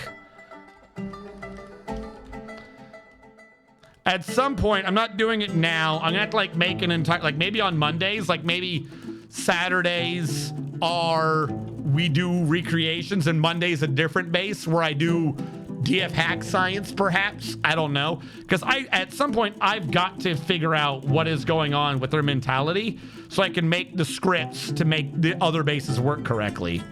Because it's really obnoxious. So as usual, our choices are upper left, upper right, lower left, lower right. Those refer to the 4 in a square, and the big one, which we call prime. You have 2 minutes to get your poll in, starting now. It got too big for that current version of Dwarf Fortress. Was that like before we started having multi-threading and stuff? Here's what I really want to do. I want to get a new computer. I'm sorry, but the fact that this computer, as strong as it is, I love this computer. Do not get me wrong, Jeff, if you're watching, it's a fantastic computer. But I assembled this computer like 5 years ago, I think. And in that time, we've moved on to DDR5 RAM and like more advanced graphics cards, especially graphics cards that just naturally have built-in things for ray tracing and crap. Which, as we saw with Starfield, because a lot of the current companies trying to do ray tracing or AI to determine when to use ray tracing, which is dumb. That most of the time, if you don't have any of the newer cards specifically built for that fucking garbage ray tracing, that even if you have it turned off, it just won't work. But my point being that this computer runs this massive base at 41 frames per second, which is more than respectable. Don't get me wrong, but the other computer ran this at like 70, which is like a big deal, because that means if I can get that computer to run this at 70, that means I can run bases far more goofy and like over the top, because it'll slowly lower it back to what we find is for, you know what I mean? There's more overhead, which means bigger projects. This is a 5x5 map, chat. I still cannot overstate how big this map actually is. I know I'm zoomed in a lot, but it's a 5x5 map. If I wasn't doing the Dwarf Fortress speed sheet, it would take 2 or 3 in-game days to get from one side of this building to the other. It's a massive fucking building. So just like imagine the stupid, we had a tie between upper right and big one. All right, only 2 on each. I think we're starting to lose a lot of our voters. Chat, this is probably our last fight club of the evening. We're gonna do a runoff. We're gonna do a runoff on those 2. A runoff between upper right and prime. All right, we're going to lower this down to 1 minute. Go. You have to determine between the upper right and the prime one. But my point being that if I have that much overhead, then that means that I can run the bases far more absurd if I do that. I don't even know what sort of bases I'd be doing then. Just absolutely monstrous bases. Keep in mind the total VRAM of the GPU because AI. What? No, seriously, what? I genuinely need you to explain that statement to me. I don't understand that one. Also, built-in encoding for streaming. Well, the problem is I'm always an AMD boy. I'm always an AMD boy! Because, you know, NVIDIA... You know what you should get before a new computer? A bed capper. Not sure about... I'd have to think about that. Oh, no. Couple $100 bed. Couple $1,000 computer. I don't know. I just don't think I can afford the bed. What AI bot? What AI bot? What are you talking about? Are you talking about my bot? My bot is run on my computer, yes, but it's not AI. I don't think. Like, when it comes to hosting your own AI model, I'm not hosting an AI. Who is hosting an AI model? You're confusing me. Oh, the art generation thing. No, that's on Discord. That's why there is a delay, and I do the push-ups and we have to wait. That's on a Discord thing. If I was running it locally, I would need another computer. Yeah, don't worry about that. Do not worry about that one. I would not be doing that. All right, looks like Prime has won. So we'll do one more thing on if we can have just a variety off of Prime. And then whatever wins this variety is what we're sticking with. Do I just click very strong? Would that work? Does that just do it? We'll do very strong.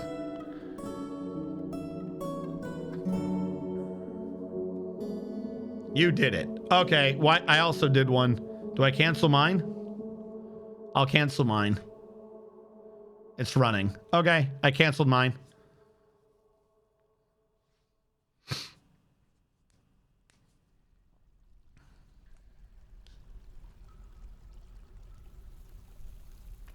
Pressing all the buttons. No!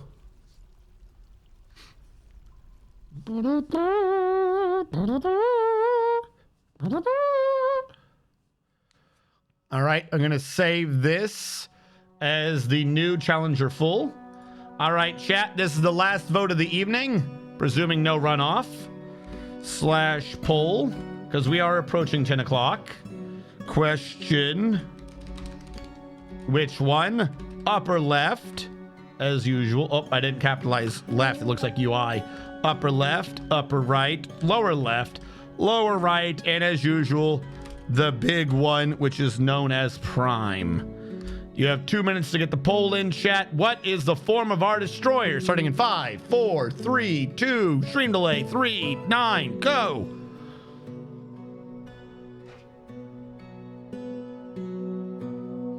I've been using ChatGPT to update this old script that shows a list of all the deities everyone in your fort worships. Does it work? That seems useful. I think I could use it every now and then just so we have an idea of who the hell the gods are. Looks like so far lower right is winning this, but it is quickly tied by the big one, Prime. I think everyone's between lower right and Prime on this one. Boo-doo-doo. Do-do-do-do-do-do. Gonna miss the betting dinner up. Oh no! I'm working on making it slightly more useful now. That's the thing. I need to like genuinely, because I've been mixing up the two things. I need to genuinely find a way to set aside the time so I can figure out how the game works. One way or another, either doing a script to fix it, or to like figure out how it works so that I can just do a College of Dwarfology video explaining it. One of the two, it has to be done.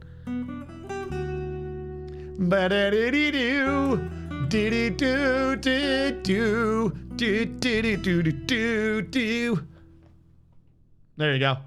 I have the greatest singing, I know. RNG, have you seen the latest South Park episode / movie? I don't think I have. I stopped watching South Park at some point. It wasn't because like I had anything against South Park. It was just I stopped having TV. And then once you just start like manually streaming things on the internet and stuff, you just tend to revolve around like YouTube and anime. So I haven't seen any South Park things live in like forever. I have not seen the Pandaverse episode, but I have seen plenty of clips and shit from it. Did you guys purposely force a runoff? /poll. All right, we got to do the runoff vote, chat. If y'all split it again, I'm going to flip a coin. I'm just saying. We have upper right and Prime pick. You have 1 minute for the runoff. Starting in 5, 9, 2, 3, 7, go.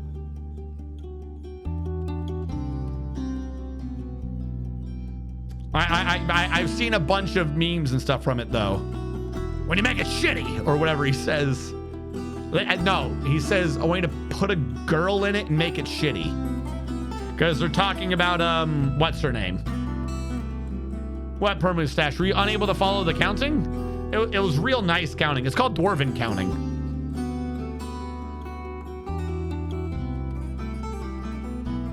Yes, I've heard from people that they really enjoy when I count things in increasingly wrong fashions, but somehow end up on the right number.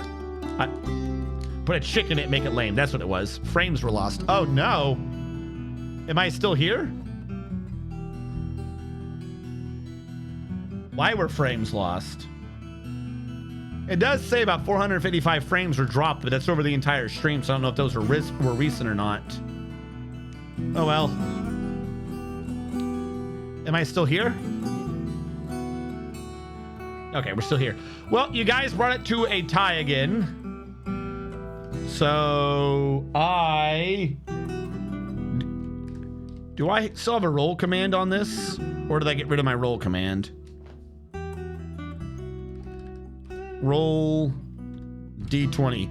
Highs or Prime? Are you still an active command on this channel?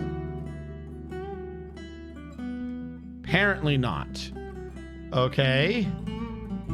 Let us turn to the internet. Internet can help us flip a coin.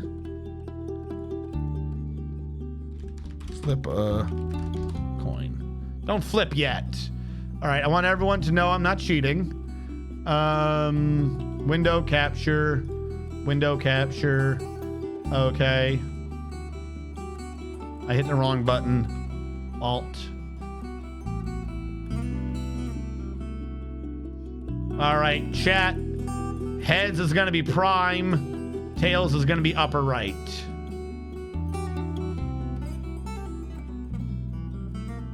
I don't want anyone to say I'm cheating so you can all see. Tails, upper right it is.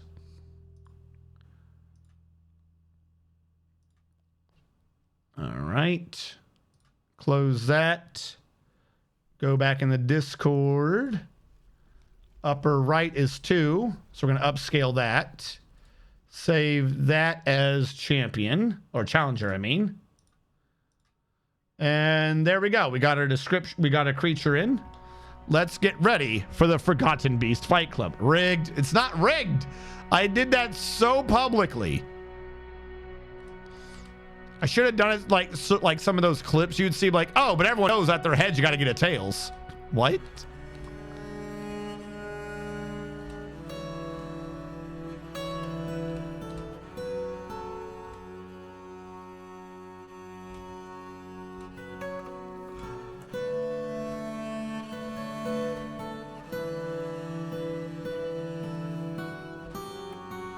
Where are you going, buddy? Oh, we're close enough because that means it's time, chat, for tonight's third Forgotten Beast Fight Club. That's right, because in the blue corner we have our champion, Dism Hearthells, the Occult Knight, a great hairy tarantula. It has a pair of long antennae and it undulates rhythmically. Its amethyst hair is long and shaggy. Beware its poisonous bite. It's rarely sick. It's very rarely sick and very agile, but it's very slow to heal and very flimsy. Its abdomen bears a tiny dent. Its left third foot bears a tiny dent, and its abdomen bears a tiny dent. He has no health problems. He's frail. He resists sickness. He recovers slowly, and he's agile. He's Dism, the purple tarantula. In the pink corner, we have our challenger, Nita Combat Lightning. Enormous feathered monitor. It has large mandibles and it undulates rhythmically. Its chocolate feathers are long and sparse. Beware its deadly spit. Yes, we are. Hold on, I'm working on it.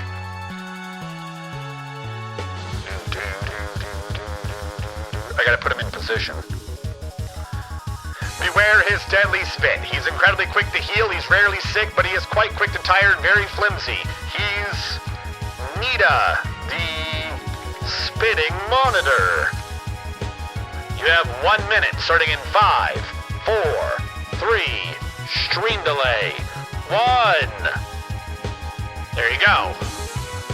Nita recovers quickly and is frail.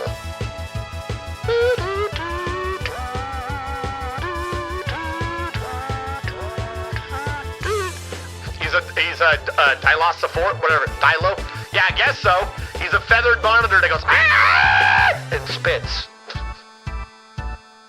Looks like we have 1,560 points on Nita, the spitting monitor, and 150 points on Nissan, the purple tarantula. Looks like chat's favored so far is Combat Lightning.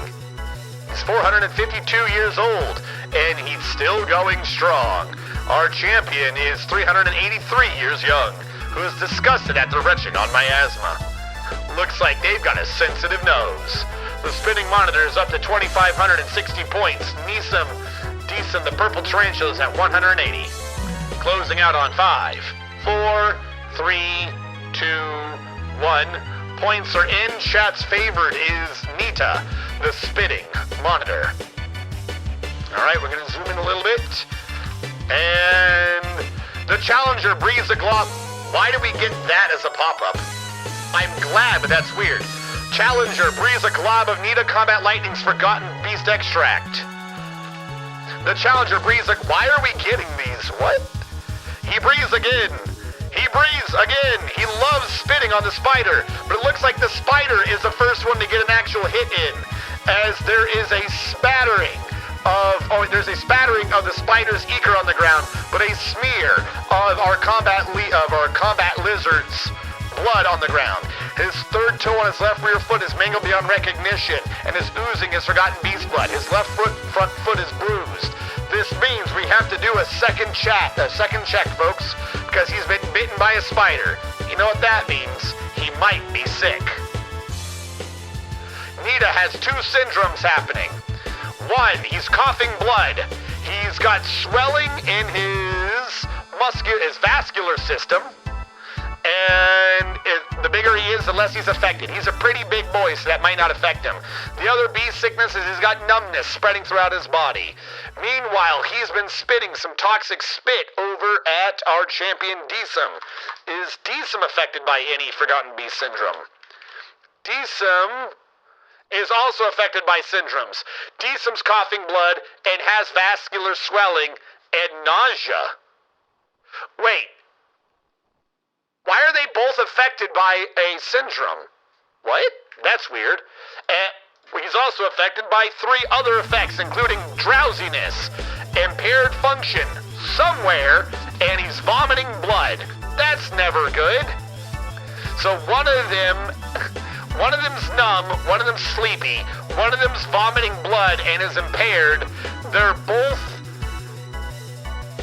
swelling vascularly and coughing up blood while being nauseous. Don't know where they're getting the extra effect from, and the spider is chomped before his time. The champion's corpse litters the ground, weighing 10,749 pounds. The lethal strike was done in... Whoop, I zoomed out too far. Because the challenger bit him in the cephalothorax, tearing through the muscle and tearing the brain out of his shell before shaking him around and opening up an artery. Nita Combat Lightning is our champion, though they may still very much die, who knows. Nita Nagather is no longer a challenger, for they are our new champion. The champion is dead. Long live the champion. Hold on.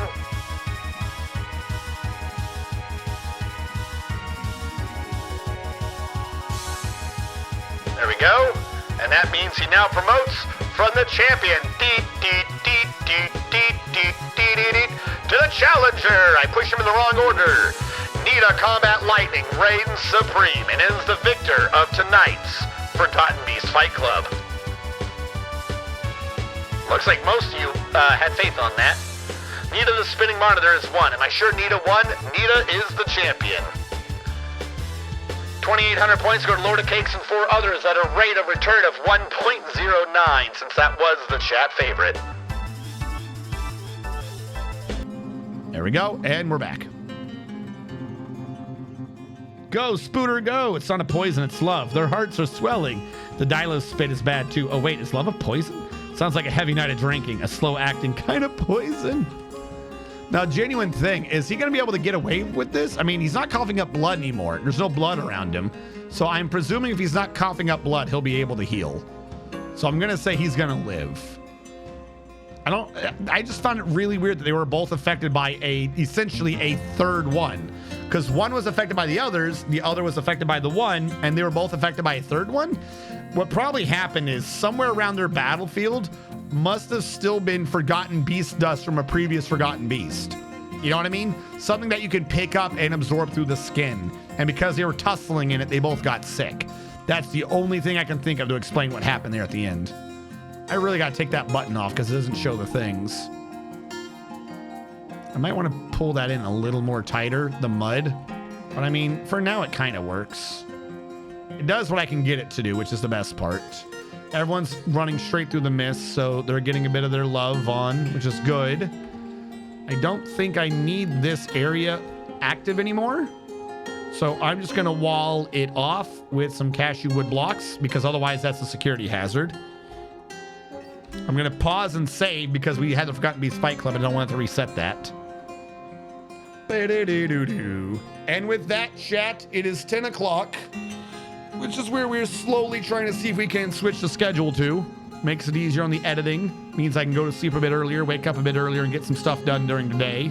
You know, try to be an active person, not just a nighttime person. I will be back forever from now. Because if you, I'm guessing you all know, but it is the holiday season. So give me a sec. I'll figure out what my schedule is and who is doing what. Dashboard. Ooh, you have a button to do that? What is dashboard? I don't know what that is. I didn't mean to click that. Channel. But Do is on. We'll probably go through Do. Oh shit, we had a lot of people today in chat and stuff. Bed Llama, GM70, and Chill Jude. Thank you so much for following. Numlock with the resub. 132 bits by Kryptonym and Cepheus Gameplays at the beginning for following. Thank you all so much for tuning in. Bear with me. For those of you on the YouTube archive, thank you so much for watching. I'm clicking the wrong button, unfortunately. For those of you on the YouTube archive, thank you for watching. Catch you guys next time.